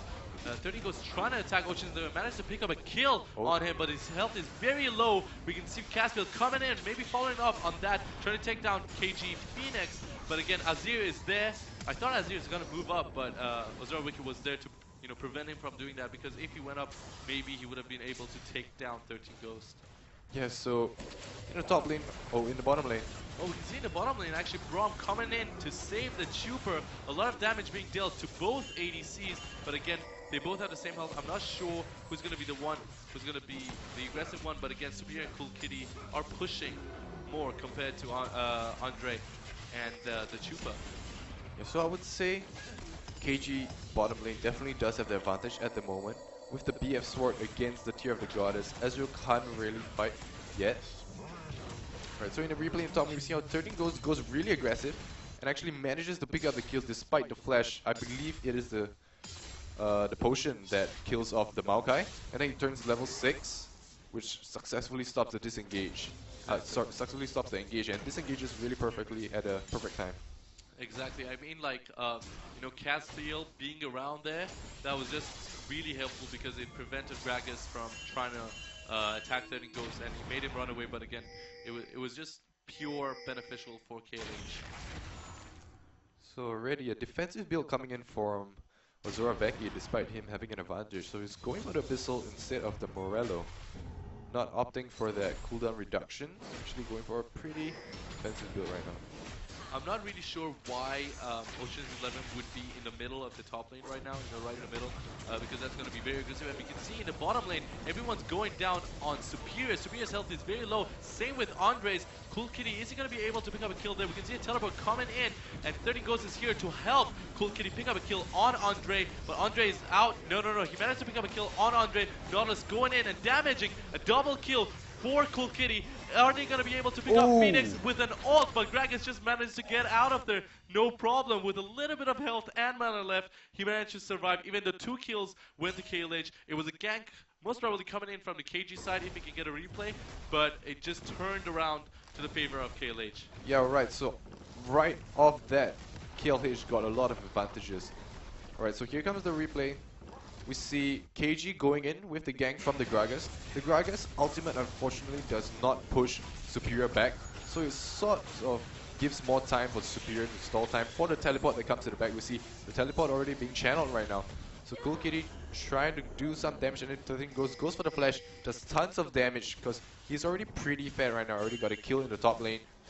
And slowly they were able to take down Andre and then the Trooper. Yeah, exactly. The good thing was that 13 Ghost, while Cool Kitty was trying to kill another one, 13 Ghost was trying to damage the other person because he knew that Israel is capable of, just jumping around and getting the kill. So that's why they managed to pick up 2 kills. So that was a very good strategy. Turned around to KLH's side. Yeah, and Maokai was not able to get the turret in the top side, so definitely an advantage going to KLH. And Elise was also able to take the red buff from Gragas. But at the same time, Gragas actually just stole the blue buff from Elise. So yeah, I guess it's pretty evened out. Yeah, we can see actually Phoenix trying to move up into the top lane. I think he's just trying to prevent 13 Ghost. Maybe he's trying to prevent that, but actually it seems like he's going for the Krugs. I'm not sure if he's going to go under the tower, prevent, maybe freeze the lane. He doesn't want it to push further because if that tower goes down, then 13 Ghost can actually start roaming around the map quite more. and then get more kills, so that's going to be very hard for Kanai Gaming to stop. Alright, so Abyssal already completed for Ozoroveki, so he's going to be dealing some sort of damage at the same time, negating the magic damage that comes from Gragas as well as Azir. So we'll see what he does with this early item pickup. Hopefully we can see a great play coming in from Azir. I mean, Azir has a lot of mobility. Oh, there we go. Ozoroveki going in, again, putting a lot of damage and putting the chain, but the chain didn't hit Azir. Had it hit Azir, I think Azir would have been done for. I don't think it'll be done because the cooldowns were on LeBlanc. But at the same time, even without the chain, huge damage already coming out. That's going to be a little bit dangerous for Kanai Gaming, because if LeBlanc has that much of damage, and if she starts roaming around a little bit, she can get killed very easily. Especially on the like Jhin. the Chuper, yeah. And we can see Chuper and Andre actually moving up. Maybe they want to go for the dragon, or they're just trying to ward it. I'm not really sure. We have to wait and see what happens. But no, they decided to come back into the lane most probably. Third goes again, pushing very aggressively in the top lane. Okay, so no action coming in just yet. Both of the junglers just hovering around the mid lane. Mid lane definitely a hot spot for both of them. So I think right now at this point, Kalic, not really sure, but I think it would be a good time to maybe get a small skirmish going on. You know, pick up a kill or two and then go for the dragon, because right now I think they have enough power to go for the dragon. That's going to give them the edge to, you know, go to victory. Alright, so here's what's going on. KG knows that KLH does not have the teleport up, so they're going for a dive in the bottom lane. I expect a teleport to come anytime soon. And we can see an ult by Jhin. Is he going to be able? He puts a lot of damage, uses a cast. Phoenix is going on Cool Kitty, but Cool Kitty managed to get out of this. Superior is under the tower, uses his ult, but you know, he's still very good with health. So I think Phoenix is the one on the run now. Superior and Cool Kitty trying to follow up, chase him. We can see Ozoroveki actually sneaking from behind. He has a lot of mobility. He might be able to take down either the Chuper or Phoenix. He's probably going in for the Phoenix. He uses his ult, ignite, flashes, and then gets out of them very quickly. And Superior actually following up on the Chuper. They managed to pick up both of them. That was just very good. Very good strategy by KLH. You know, Ozoroveki was like, you know, that's just like, kind of like a free kill for me. Let me go get it. Yeah, so what happened right there was Kanai Gaming was setting up a dive in the bottom lane. I'm pretty sure with the Nautilus, we'll see a replay of that.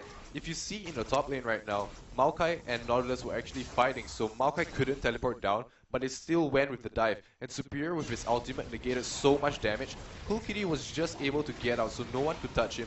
And eventually, Andrea just fell down to the turret, and it just went so bad for KG right there. The tower dive was so bad, and then the rest of the members just came and picked them up easily. I think it was just that, I don't know if you noticed, but Phoenix just came in and tried to attack Cool Kitty and then just left him and came for Alistar. It was just, you know, he gave damage there, he gave damage there. He wasn't really focused on one target, and just like you said, Maokai wasn't able to teleport.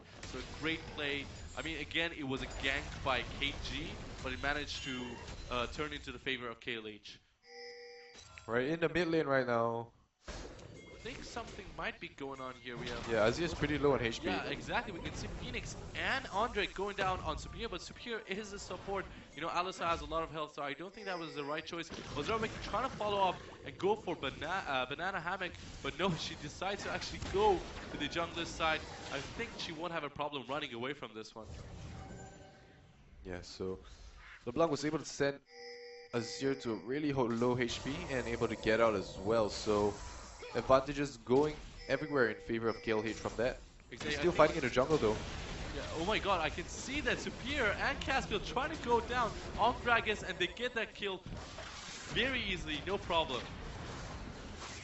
And Ocean's 11 is just waiting there, but he can't do anything to Caspiel because Caspiel has a lot of damage. Yeah, picks up that red buff very easily. Ocean's 11 again, nothing. Yeah, none of them just, they don't go in for a fight. So Azir in the bot lane, see Braum. We can see a red turret. There's no vision on Braum right now, so Azir's pretty stuck. Yeah, actually, a turret was destroyed as well. We can see Cool Kitty. I don't think he's going to be in a lot of trouble. He managed to get out there, but an ult coming in from both Andre and the Trooper. That just didn't work. A teleport coming in by 13 Ghosts with Superior coming in for the help. KG Andre's health is very low as well. They're all using their ults. Ocean's 11 might be able to get out there with that amount of health, but then Andre moves under the tower, and he is attacked by Nautilus's ult, but that just doesn't do it. 13 Ghosts trying to damage him, and Cool Kitty again is putting a lot of damage, but it's just back and forth, but Cool Kitty finally managed to pick up a kill on Phoenix. 13 Ghosts is in a bit of a trouble. We can see he's under the tower, he's being damaged. Cool Kitty goes in, you know, to take the damage himself, but Banana Hammock managed to pick up a kill there. But again, a triple kill for Cool Kitty. That was just, again, plain beneficial for KLH. Yeah, so Cool Kitty able to pick up so many kills off that. And as I was saying, Ezreal, an early game champion, he's gonna scale so well right now. So here's a replay of that fight. Cool Kitty was actually in danger but was able to turn it around, so Jin had to go away because he was so low HP. And then Andre should have actually just backed off right there because he was alone. Then teleport comes in, but the support of Alistar as well as LeBlanc was faster. So they're outnumbered completely and they were just able to pick off these two. Exactly, and Brahms and Jin's ult was just used for nothing. You just saw that, right? They just missed Cool Kitty, and they didn't have any ults anymore. So it was just up to Maokai and Phoenix to save them, but that didn't work either. Yeah, and Phoenix is really paper at the moment. He just went in, died really quickly, does not have his items up just yet. And Azir, you see how long it takes to kill Ghost actually. Exactly, it was actually a brave move by Cool Kitty to go in and give that damage, you know, to take the Kari damage as well. But again, Azir is there on the right time to just pick up one kill. But again, we have a gold difference of about 7k and a kill difference of 10. That's just, you know, the KLH is actually far ahead. Hopefully we can see Kanai Gaming come up with a different strategy. So far they haven't won big team fights yet or skirmishes. Right, so we already see LeBlanc as well as Elise. The early game combo I was talking about, how strong they were, going into the jungle of KG. Probably gonna siege up the bottom lane turret right now. See an ult coming in from the Trooper, just trying to use the snipe. And we can see actually, I hope we get a replay on that, but Ozorobeki managed to pick up a kill on Banana Hammock. The 14th kill of KLH. Pretty sure we're going to get a replay of that soon. Ozorobeki trying to chain. Phoenix is successful at that. Braum uses the ult to, you know, slow and disrupt the gang coming in from Casper and everyone else. And he was actually quite successful at that. But I think they might be going back in. We can see Ozorobeki just, you know, trying to go back in, taunt them, and come back. Yeah, so Veki able to pick up the kill on Azir. And it was just a simple pickup. And we'll see a replay of it right now. So yeah, just very, very simple. My goodness, the burst coming in already. Amount of damage, that was just crazy. You know, just one, it didn't even give Azir the chance to, you know, do anything. It was just, bam, just gone. So this is what I like to see KLH to do, just getting those pink wards in the opponent's jungle, which is what you saw right there. Ozorobeki with the pink ward, able to get a free pick off on the Azir, and just this early game snowball on the LeBlanc as well as the Elise is doing so much work for KLH right now. Yeah, I mean, we just saw Ozorobeki try to go down on Banana Hammock again, but the Braum was it to save him. But again, Ozorobeki has to be a little bit careful. I know he has a lot of damage, but he has to be careful not to be picked off. And again, the blue team KLH took a Rift Herald just now, so that's going to be a little bit more beneficial for them. Yeah, so Rift Herald being picked off, they'll probably be heading into the Dragon right now to contest it. And then another objective or a skirmish is gonna happen. Mid lane turret, probably their next objective, the tier 2. Obviously, I mean, if you look at the stats, KLH has 3 towers down. Kanai Gaming doesn't have any. Ozorobeki again going on Banana Hammock, but everyone else is there to prevent that from happening. Ozorobeki now putting chain on Andre, getting the stun, but not a good time to go in. Superior and Caspian are there. Maybe they're going to go in to save. Ozorobeki again going in and managed to pick up a kill very easily on Braum. Now they're going down on Phoenix. Phoenix has to use his flash to get out of there. That is just crazy. The amount of damage Ozorobeki can put down is just crazy. I don't think KG will have anything to do right now, you know? Yeah, with, really with the LeBlanc being so strong. Really don't understand what Andre was doing over there, trying to clear the pink ward when obviously all of the members were there. And Alistar against coming in with the help of Cool Kitty, going down on Jin, and they managed to pick up a kill. Gragas came to save them, but it was just not successful enough. Ocean's 11 again coming down on the tower to prevent them from taking the tower. 13 was just walking around, you know. He doesn't even mind what's happening. Ozorwiki dealing the damage from the side. Hopefully we can see them pick up a kill on Ocean's 11 because his health is almost low. A miss by 13 goes, and they take down the turret. Probably going to go back for the dragon. Yeah, they're gonna head back down to the dragon. Ozorwiki in his natural habitat, just staying around in the jungle, waiting for a pickoff. Seems like nothing's gonna happen. Actually, he's gonna meet Brom. Alright, so he actually just dashes away, picks up the dragon, and they are up 10 gold, 10k gold. Yeah, almost 10k gold, and the kill difference, man. 13 kill difference. It's just increasing. It's just increasing. Kanai Gaming, I mean, any ganks that they did early in the game, most of them, they were just turned around by Kalic. So I'm not sure what they can do now. A missed chain by Ozorwiki, and he's just like, you know, I'm out. Because that was very close. He could have taken Banana Hammock if the chain had hit. So Becky probably has the large rock completer. Yeah, there we go. The Needle large rock completer for him. Probably gonna go for the Luden's Echo or the Depth Cap. And there's just not that much magic resist or damage coming in for the KG squad. Just yeah, they're set so far behind. No Aegis of the Legion as well. I think from this point onwards, Kalic wants to focus on their LeBlanc. You know, try to protect the LeBlanc because she can just deal crazy amounts of damage in little amount of time. You know, the burst damage is just absolutely extraordinary. So, you know, they just need to build around some people like, you know, Cool Kitty or LeBlanc, and they will surely win. Okay, so the team's just heading into the top lane right now. Probably gonna set up a lot of vision control. But Ozorwiki's in the bottom lane. He might get a pick off. No, actually, yeah, the top lane. Ocean's 11 and Phoenix trying to go for 13 Ghosts to bring him down under the tower, but again, 13 Ghosts managed to get out of there, no problem. We might see a skirmish again coming soon from the K-Late side. Ozorwiki is just at the bottom. He's going in on Azir. Cool Game managed to pick off Brom, and Kalic Castle managed to pick up on Azir. I thought that would have been a kill for Ozorwiki, but again, she put the assist there. She did the damage, and the others got the kill. That was just easy. I don't know why they just walked in. I think they didn't expect that amount of damage coming in from him. Yeah, they had no vision on him, so they just walked there, thought that the mid tower would give them some safety, but Ozorwiki was there waiting in the wings and managed to pick off such easy kills for him at this point of time. Exactly. I mean, like, the only person who might be a little bit tanky enough to survive that would be Ocean's 11 or Phoenix, but again, LeBlanc has still too much damage. Now the turret is destroyed. They're all trying to attack Ocean's 11. Ocean's 11 taking most of the damage. Superior coming in with the ult as well. Andre is down. No problem there. Nautilus and Israel managed to pick up a kill on Maokai and Brom. Now going for the inhibitor. The KG team just can't do anything at this point. You know, they even if they're under the tower, even if they use whatever the strategy that they might use, it just didn't work. Yeah, like, I was just remembering how I said that this strategy for KG was so good, but everything just seems to be falling apart right now. Oh. And oh my godness. You know, I don't even have time to explain what happened. Just LeBlanc going in with that burst damage, taking down champions in half a second. That was just crazy. And, you know, KG, they know LeBlanc is roaming around and they're just there with the minions. I mean, that's definitely not going to work. He's definitely coming for you. Well, they have nothing much they could do. He's just trying to farm minions, man.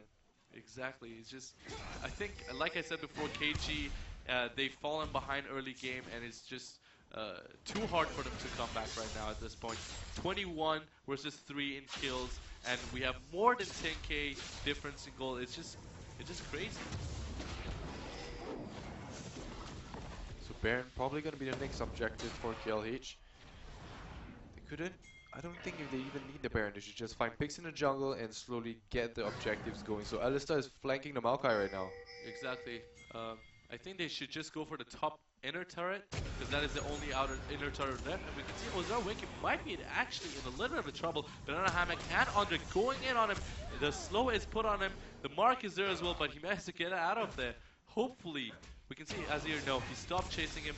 Azura Wiki, so much mobility, so much damage, it's just unstoppable. And at the same time, Kalish has been going down on Baron. I'm not sure if they had vision, they did, so we can see Maokai and Gragas coming in. Hopefully, I think the only chance they have is if they steal the Baron and then go in for a team fight. But again, I don't think that might work. Again, we can see Phoenix going in, but that was just a fail. Elise managed to pick up Baron, no problem. Caspiel kills Gragas off. Ocean's 11 is the next minute to be attacked. He managed to get out there as well. His health is very low. Cool Kitty with that mobility and that damage, he's probably going to be, yep, he just leads him off the map. And then we have Superior also going in for Azir. I think the only person who can defend the base right now is Azir and Jin, followed up by Braum, but I don't think that's just going to cut it. Yeah, Baron and Power Minions slowly chunking away the turrets. This is definitely going to be the game for KLH. Azir just cannot defend this. The damage is too little for them, and the minions are so strong. Both turrets down. Now they're going for the Nexus. They don't mind if they're getting damaged. They go for the Nexus, and it's a victory. It's a victory for KLH.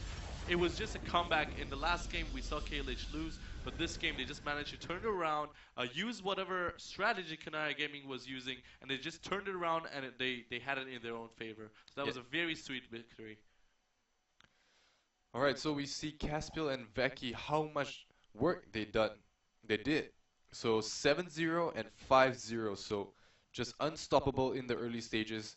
Ezreal, yeah, highest damage dealer definitely. He had his scaling items going, but even in the early stages he got so much kills. Already 5-0 in the bottom lane, just off that fight in the bottom lane in the early stages, and that just snowballed them all the way.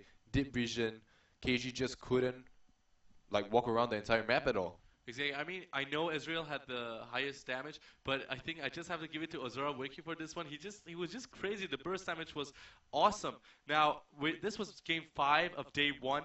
Our last game is going to be Kanai Gaming going against Saigon Jokers of Vietnam. Hopefully, we can see an interesting game there as well. So, guys, don't forget, stay tuned. We're going to be back in about 30 minutes, and we'll see you guys.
Welcome to League of Legends Champions Spotlight, featuring Shen, the Eye of Twilight.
Don't leave my frozen memories.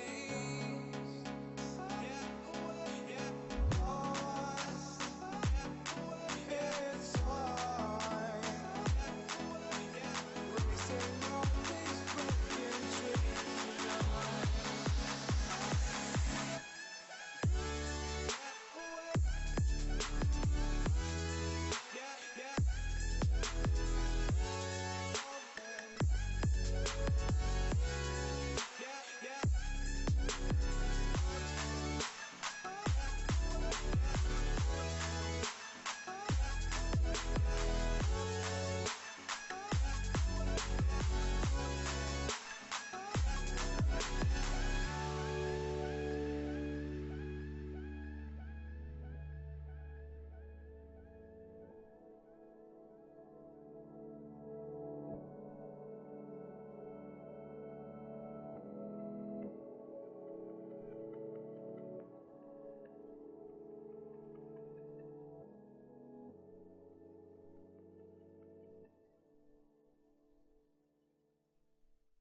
Sorry I kept you waiting forever and a day.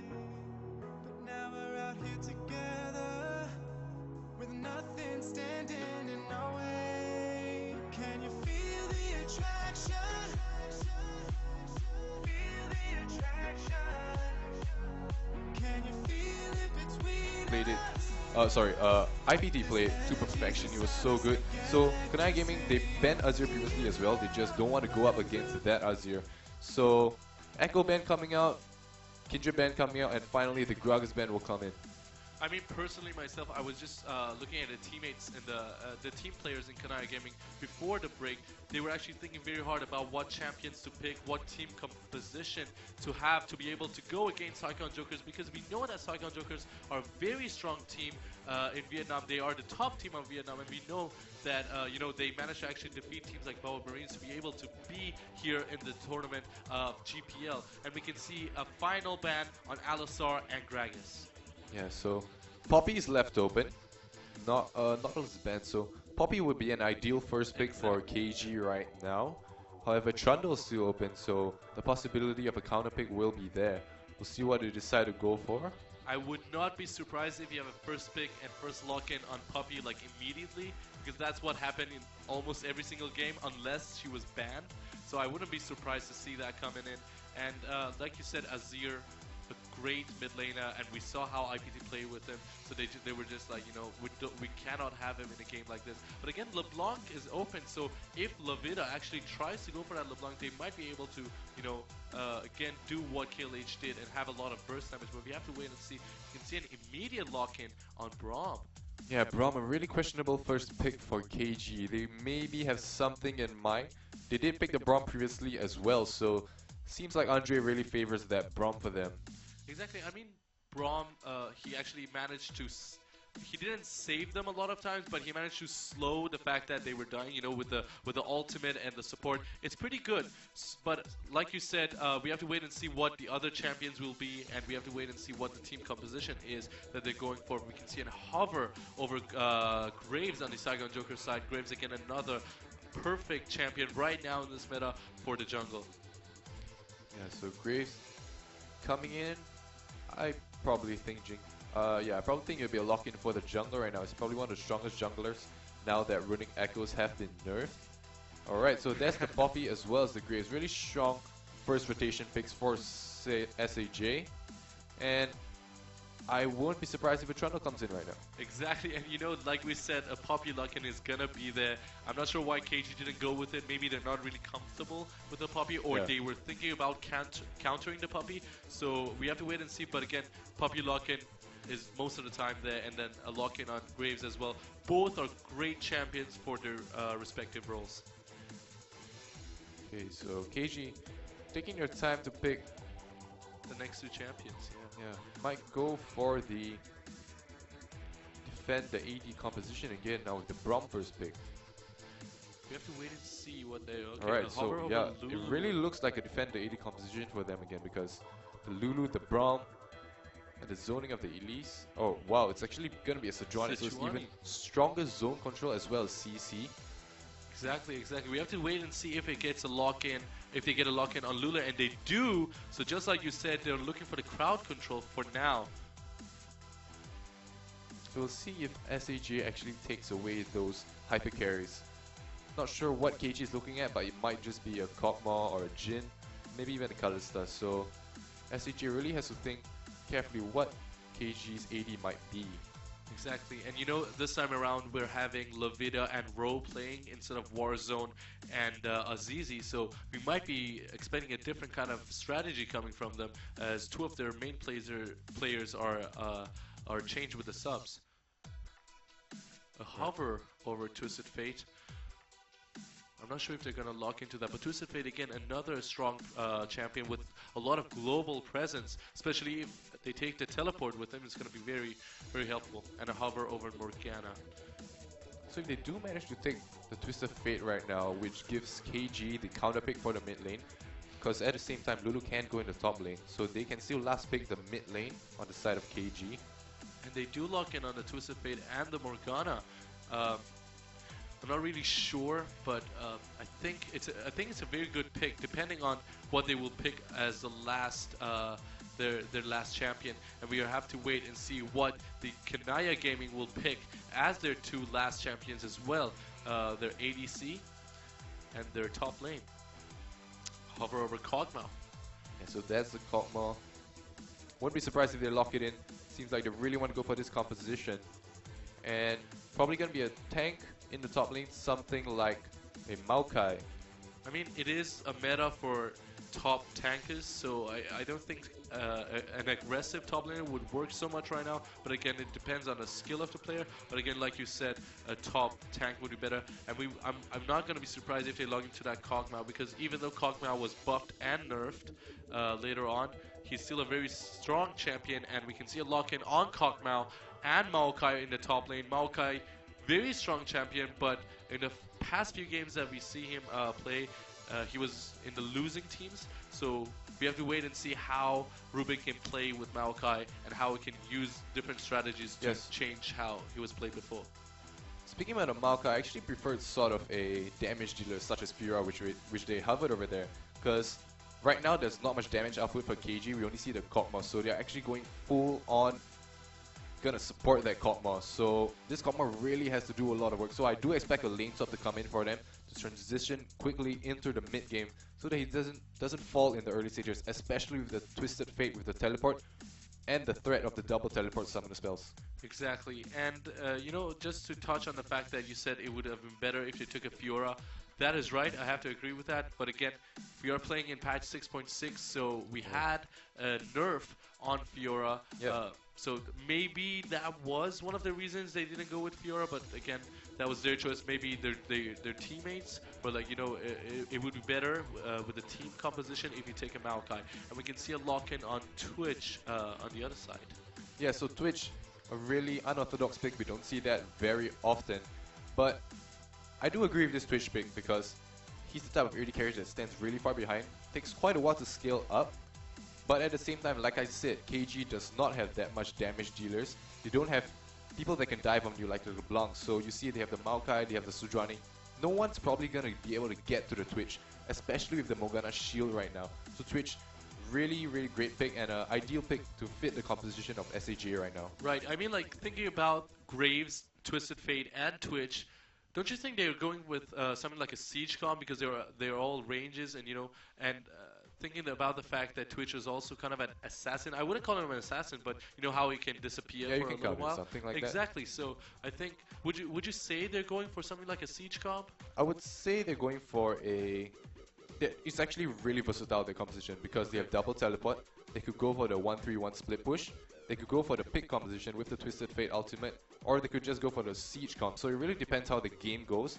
But definitely for KG already, they're going for a support the Kog'Maw composition. It's really pretty obvious with the Juggermaw coming in, the Lulu, the Braum, the Shield, everything's going to come in onto that Kog'Maw. So a lot of pressure on the Kog'Maw itself right now. Right, so I mean, talking about Saigon Jokers, I think they should be playing in a very aggressive mode compared to Kanaya Gaming, but I'm not sure if Kanaya Gaming should be playing defensive either. So I think, even though they have tanks, but I'm still not sure about that. We have to wait and see what kind of strat they will use in the game. Yeah, well, as I mentioned, KG would definitely be looking for the lane swap because they are a scaling composition. Exactly. They need to wait for the Kog'Maw to get the items going. So they'll be looking for the lane swap. We'll see if SAJ actually predicts the lane swap and goes for the 2v2 matchup. That would definitely bring Twisted Fate to a greater position because he can ulti and the ganks will be more available for him. That's right. But I would have been delighted to see a LeBlanc come in again because last game was just so fun with that LeBlanc, you know, the amount of burst damage there, and then we have a Zir band as well, so you know, I would love to see those champions go at it again because it was very interesting what we saw in the last game.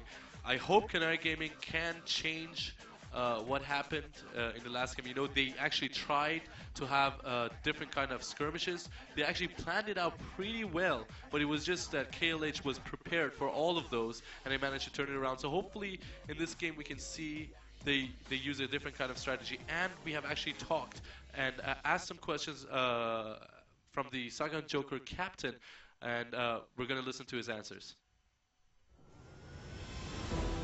Với chiến thắng này thì chúng tôi rất là vui bởi vì cả đội tuyển đã cố gắng hết sức. Tuy nhiên chúng tôi sẽ không chủ quan bởi vì đây chỉ là bước đầu tiên trên con đường chinh phục chung kết thế giới của đội tuyển Sài Gòn Joker. Các đội tuyển vừa tham dự vòng chung kết vừa rồi đều là những đối thủ mạnh. Tuy nhiên điểm khác biệt lớn nhất giữa chúng tôi và họ đó chính là yếu tố chiến thuật. Điều đó đến từ thầy Ly và ban huấn luyện của đội tuyển Sài Gòn Joker. Tất cả các đội tuyển tham gia GPL mùa này họ đều là nhà vô địch của các nước, họ đều là những đối thủ đáng gờm, nên chúng tôi sẽ thi đấu bằng 100% sức mạnh ở tất cả các trận đấu.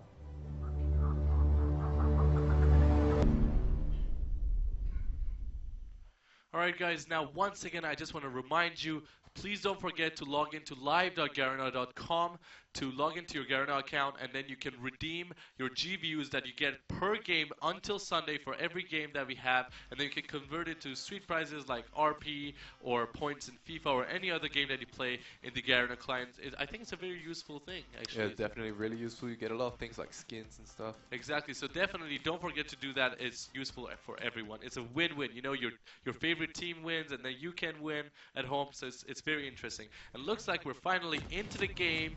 We have Kanaya Gaming going against Saigon Jokers. I think we're going to have a very interesting game. Both of the teams have played today.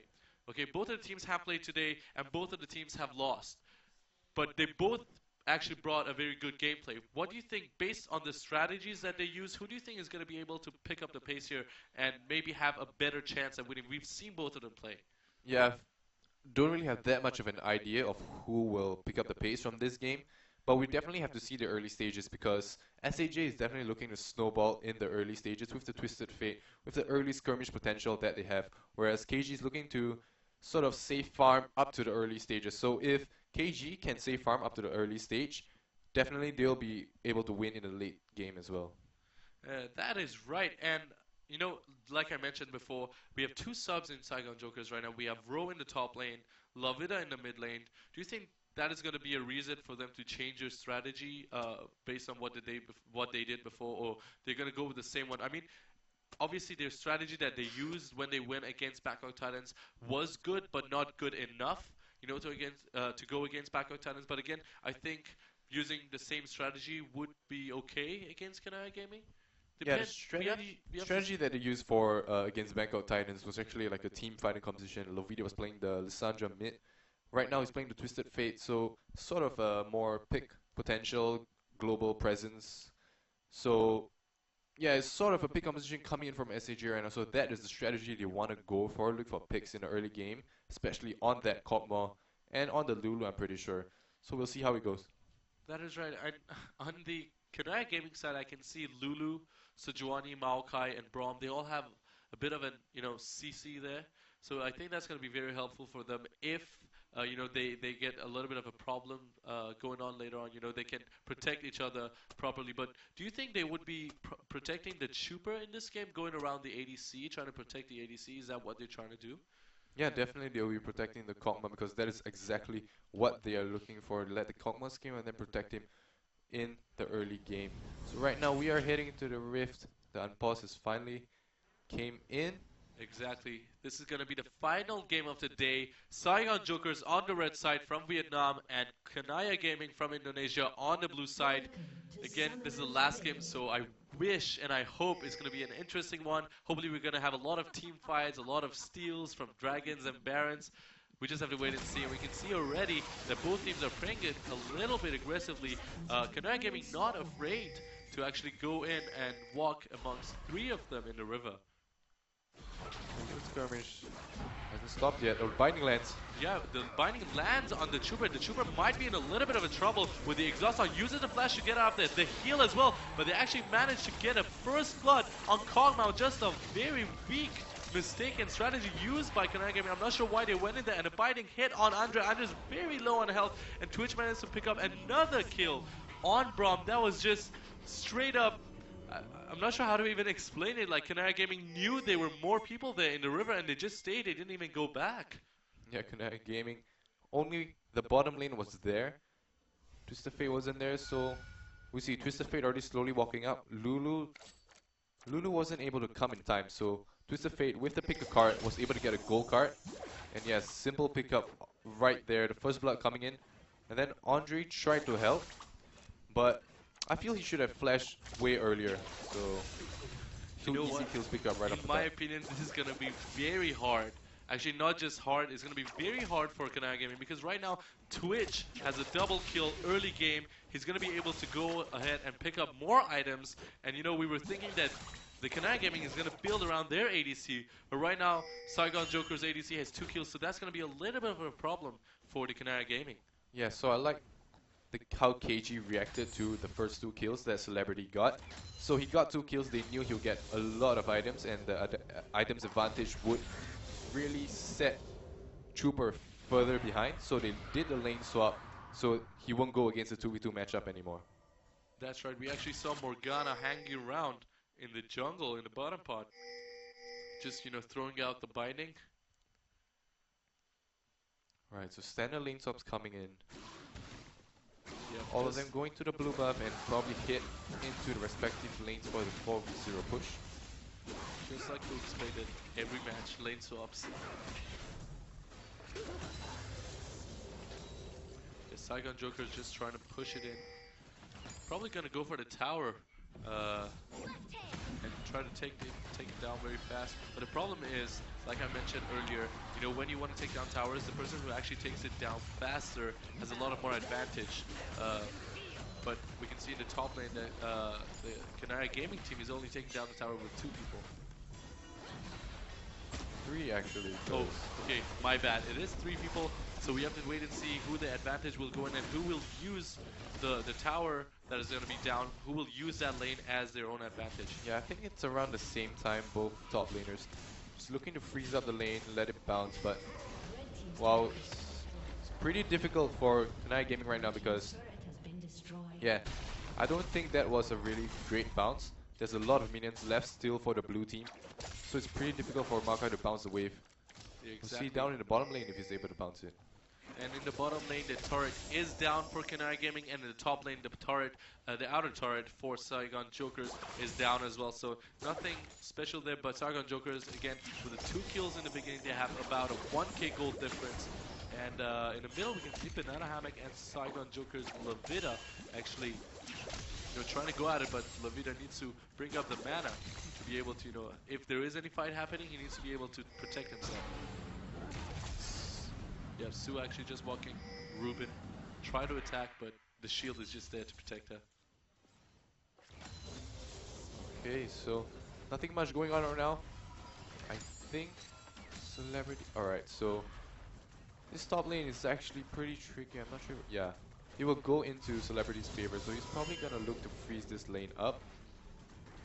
And Kotmo is slowly pushing down in the bottom lane, so yeah.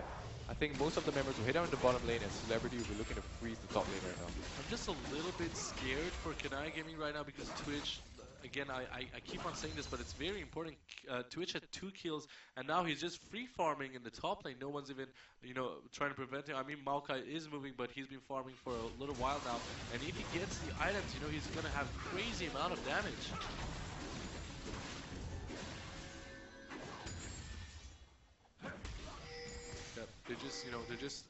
KG's trying to push the bottom tower aggressively. We can see Phoenix actually coming in the bush. He is spotted by the ward, so he goes back.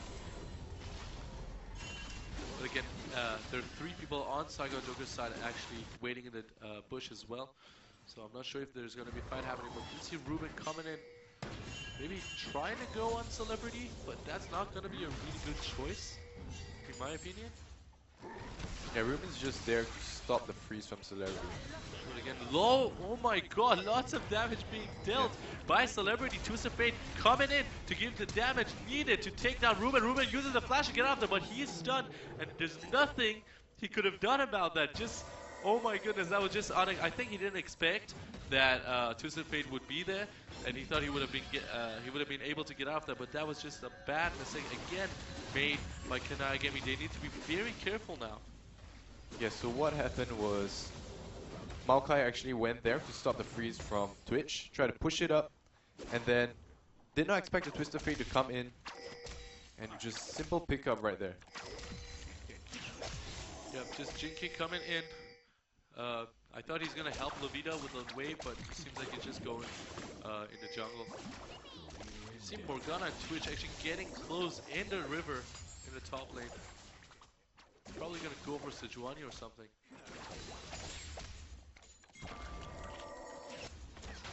Yep, like I said, Celebrity and Su are pushing the lane heavily here in the top lane. They want to go for that tower, take it down, but again, Sejuani is there. I don't think he's going to be able to protect it, though. A binding coming in from Su would be able to, stun him, and then Celebrity can just deal the damage. That is why Sejuani just left and was like, you know what, take the tower. And Jinky is there as well to prevent any ganks coming in to kill Celebrity and Su. Okay, so free tower for SAJ right now, but in the bottom lane, I'm not sure they'll be able to take that. I think it might be the same time. I feel very bad for Kanai Gaming. They need to pick up the pace here. I mean, yes, they are taking the bottom tower as well, but Puppy is here, so Puppy probably is going to be able to protect it. She's going back. I'm not really sure what's going to happen here. They're probably going to go for the tower, but again, Kanai Gaming needs to be very careful. They are 3 kills behind. If the Saigon Jokers take a few more kills, a little bit more gold, I don't think there's going to be a comeback that Kanai Gaming can do. Right, so Celebrity just camping in a brush right now. He knows Maokai is not level 6 at all. It's far from level 6, only level 3. Might just going for the ambush, and Morgana is slowly heading as well. Alright, here we go. Jinky and Su going in, probably going to go for the binding. Can he stun? Put an exhaust on him. Maokai going in, trying to give them damage. Su is pretty low on health, but again, Jinky is there to finish him off, and the kill goes to Jinky again. Maokai, I don't think he had vision in the bush, so he didn't see Morgana and Jinky coming in, but again, a mistake made by Kanai Gaming. Yeah, the only thing he got was a sapling at the side. And the moment the sapling exploded, we could see pings coming in, but it was already too late.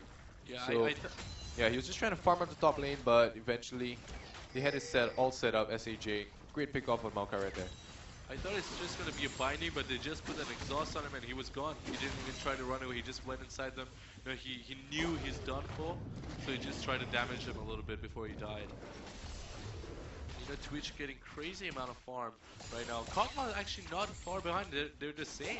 But again, Twitch with 3 kills ahead of him and Kog'Maw no kills. Yeah, the main concern right now is Ruben, who is really, really far behind on the Maokai. Only has the bottom is Cinder, whereas Poppy is actually freezing up the bottom lane, getting way more CS than him right now. So Maokai in a huge lot of trouble. Exactly, Maokai 14 CS only. That's almost the same compared to their support. He needs to pick up the pace here because Maokai, again, this meta is kind of dependent on top tankers, and if Maokai is not going to be strong enough to protect anyone else in the team, then it's just not going to be very easy for Canara Gaming. Okay, we might see a flank coming in the mid lane. Teleport comes in. Yeah, we can see a teleport going in. Rogue going in to help Jinky. He doesn't want Jinky to die right now because you know, they're going in, and Bro managed to pick up a kill on Banana Hammock, and Braum is very low on health. They managed to pick up a kill on Braum as well. Phoenix is in trouble as well. Phoenix is down for a triple kill. That was just crazy. I hope we can get a replay on that. That was just crazy. Sargon Joker just managed to do that skirmish and that team fight. Just no problem. Yeah, so we saw how the Twisted Fate ultimate as well as the popping flank was so key right there. We saw Graves coming in, was able to distract them, and then just came in and get a few kills. So here's the replay. Saw the Sejuani ulti whipping as well as the Poppy Hammer. So everybody tunneled on Jinky, but he was able to get away, and then the Poppy as the front line with everyone else doing damage in the back line. Even though Twitch wasn't there, that is so important. Twitch wasn't there, so this was a 4v5, but he still managed to win the team fight just because Sejuani missed the ultimate. Yeah, like I said, Lovita with that Twisted Fate, he has a lot of global presence.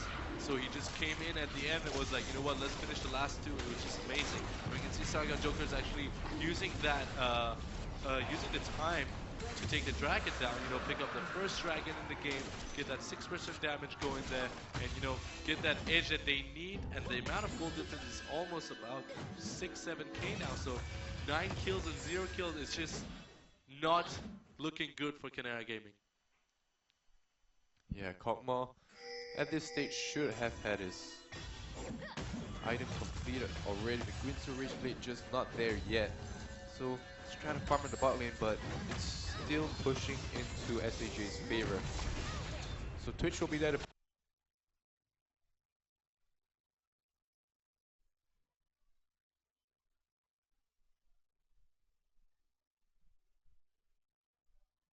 pick it up. Carl almost completed. Yep, Twitch just going down. Twitch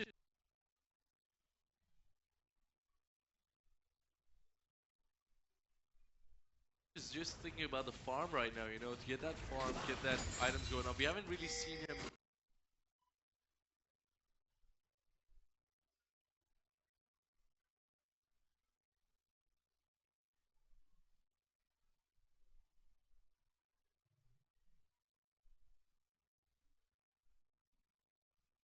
gank as much, even though he can, but I think he's gonna start doing that soon as he gets enough amount of damage that he needs.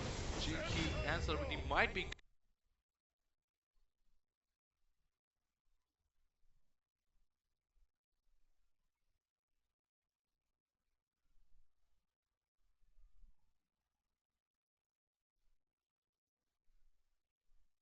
going down on Andre. A lot of damage being done. There is no tower. The teleport coming in from the Canara Gaming side to be able to save them, but Braum goes down. Chuper is trying to damage Sue, and Banana Hammock managed to pick up that kill there. Not so good, but we can see Ruben actually going on Jinky. He's very low on health. He might be dead. Yes, he's taken out. I'm not really sure why he went in there just now. But again, Jinky falling up. No, he's not going to go for Banana Hammock. That would have been too dangerous.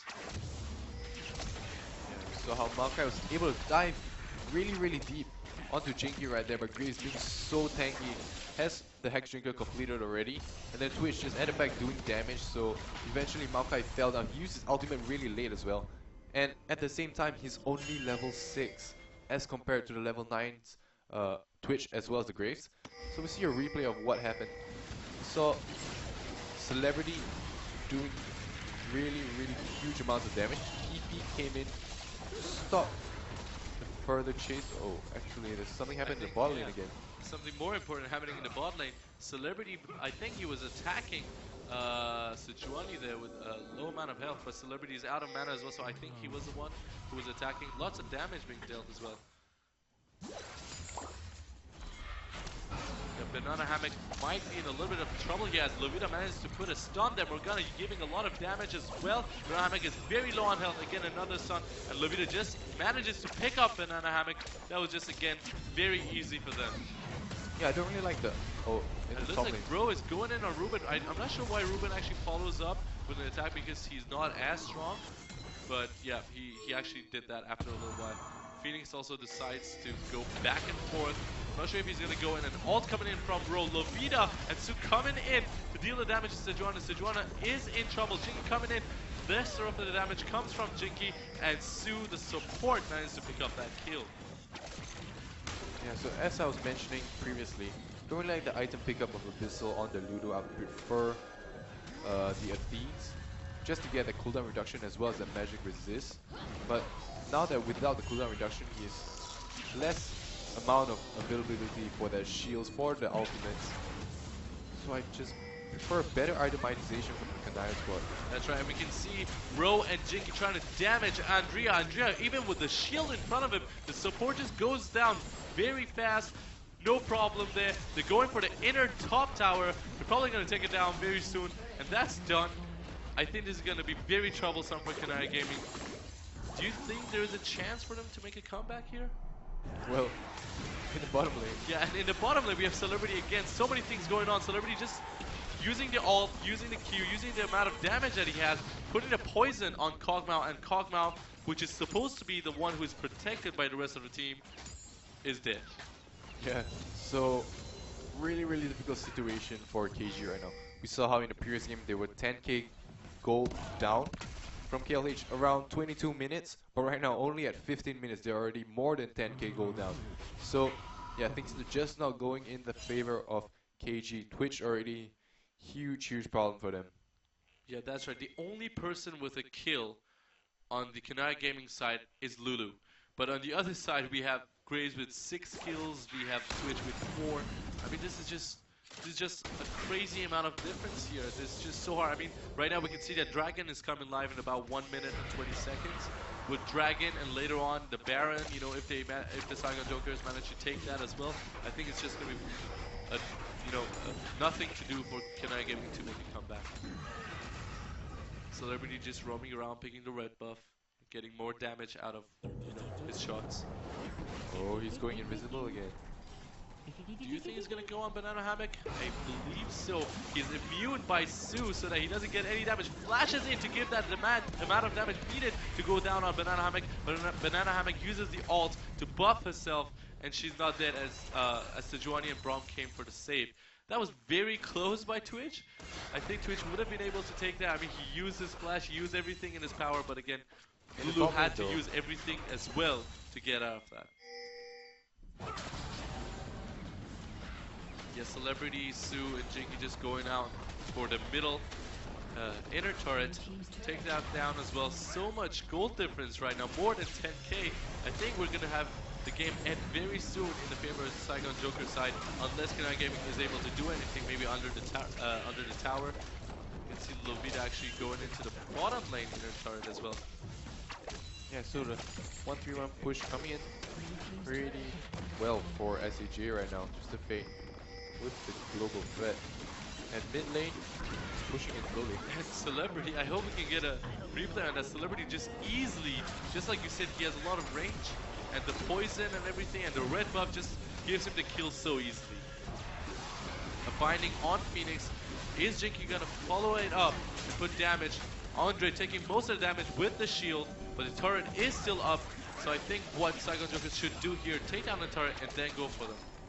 But again, they have to wait for the mini wave to come. So right now it's just a back and forth.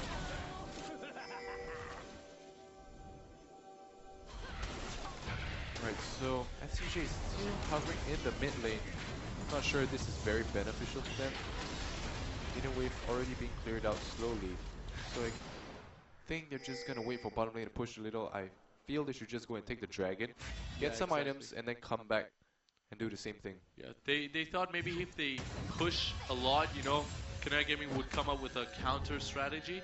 So what they did was they actually tried to disperse around the map, go for the dragon, give a little bit of a break, and then they will continue with the team fights. Right, dragon already started up. Yeah, pick up for SAJ. The dragon goes to the rest. Still in the bottom lane. Lavina just keeps on split pushing in the bottom lane, you know, taking the farm, getting the items that he needs, and no one actually was there to keep him from doing that. But it's just Kanai Gaming needs to change their strategy right now. But again, it's too late. Like I said, early in the game they should have done that. I think it's too late right now. All they can pray for is that they can, I don't know, steal a Baron that is coming up live in about a minute. Maybe that's gonna help them, but I doubt it. Yeah, it's gonna be so difficult for them to do anything at this point because everywhere they don't have much vision control. They only have vision on the top side, but they can't even enter there. Now they're going hard on Ro. Exactly. Ro is trying to go on Ruben, but Andre is there to protect. I think what Twisted Fate wanted to do was come and then he changed his mind, so instead he's just helping the others take down the tower. The tower is down and they're going in for the inhibitor. There's nothing really Kanai Gaming can do about this. The inhibitor is down as well. I believe the game might end soon here, but again, Kanai Gaming tried to protect the base here.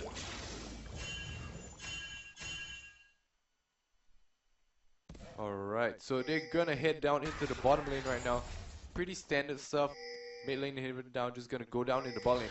Twisted Fate and Poppy is in the top lane. Twisted Fate already with their Lich Bane, gonna do huge tons of damage. Exactly. I mean, if you look at the CS difference, is so much comparing Maokai and Poppy as well. So Maokai is not able to protect them from anything. It's only the Andre that might be a little bit tanky with the shield as well, just like we can see now. But again, everybody else has so much health, so much damage on the Saigon Joker side. There's really nothing they can do, and we can see Celebrity on the other side manage to take down Kog'Maw, who was supposed to be again protected in the game, but I think Kanai Gaming just failed to do that. Yeah, so top lane, mid lane inhibitor already down. Bottom lane is gonna get down soon. Wow, believe it or not, it's only 20 minutes right now. Exactly, only 20 minutes into the game, and looks like the last inhibitor will be down as well. There's really no coming back from this. We have the super minion spawning as well, but I don't think it will even get to that. We can see Bro using the ult and the Q to take down Lulu, and then Celebrity managed to take down Braum as well. Ruben and Phoenix might be a little bit of trouble. They have to go back to the fountain to, you know, heal up. There's really nothing they can do on their own without everybody else in the match. And it looks like both turrets are down. The Nexus is going to be down as well. And the victory goes to Saigon Jokers of Vietnam. They have lost one game. They have won one game. But Kanai Gaming actually didn't manage to win a game today. And the victory went on to Saigon Jokers of Vietnam. That was a very interesting match because I actually expected that Kanai Gaming would change their strategy, even though they didn't effectively do it. So Saigon Jokers actually looked around and found a strategy that would have been able to, you know, pick them up very easily. Yeah, because Celebrity was able to get so much picks in the early stages as a Twitch. So RDC he's 7-0, and Jinky with the Grey is 6-0, so tanky, but at the same time doing so much damage. And just the snowball and the rotations was so on point for SAJ, and they just managed to close out the game in what, 21 minutes. Exactly. That's really disappointing from the KG side. I mean, most of them didn't manage to pick up even a few kills. So that is a trouble that they had. They didn't have enough gold. They didn't have enough items. But that's a sad thing. But again, this was only day one. This is a single round robin, so it's not done for anyone yet. Even though they might be in the bottom of the chart or top of the chart, it can all change. So looking at tomorrow's matches, we're gonna have at 3:30. The fourth match is gonna be Kanai Gaming going against Riel. The Bangkok Titans are going to be going against Kanai Gaming in the fifth match. Then Imperium Pro Team of Philippines going against BKT in the sixth match. And then we have Saigon Jokers following up, going against Imperium Pro Team of Philippines. Kuala Lumpur Hunters going against Saigon Jokers. And then the Rigels of Singapore going against Kuala Lumpur Hunters, which I'm very interested to see the best of Malaysia going against the best of Singapore. Yeah, and it's our mistake. The timings were actually wrong there, so by tomorrow it will probably be corrected. So stay tuned for more information. Exactly, so we're probably going to start off about the same time at 11 o'clock. So if you guys were tuning in today, you can tune in about the same time